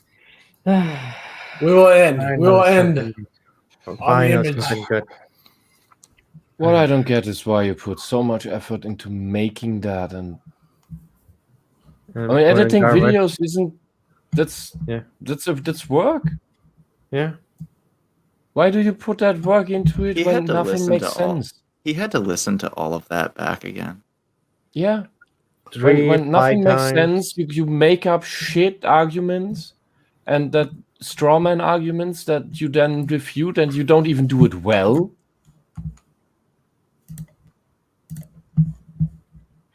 That's what the fuck. You're even bad at defeating your own strawman. Yeah. Oh, this one as well. We'll close it out with just listening to this. You think that's it? It's not over, you punchy twit! If you think I'll just go to jail and rot, you're living in a dream world! Good. Dreams save us. Dreams lift us up and transform us into something better. And on my soul, I swear that until my dream of a world where dignity, honor, and justice are the reality we all share, I'll never stop fighting. Ever. Good night, everybody.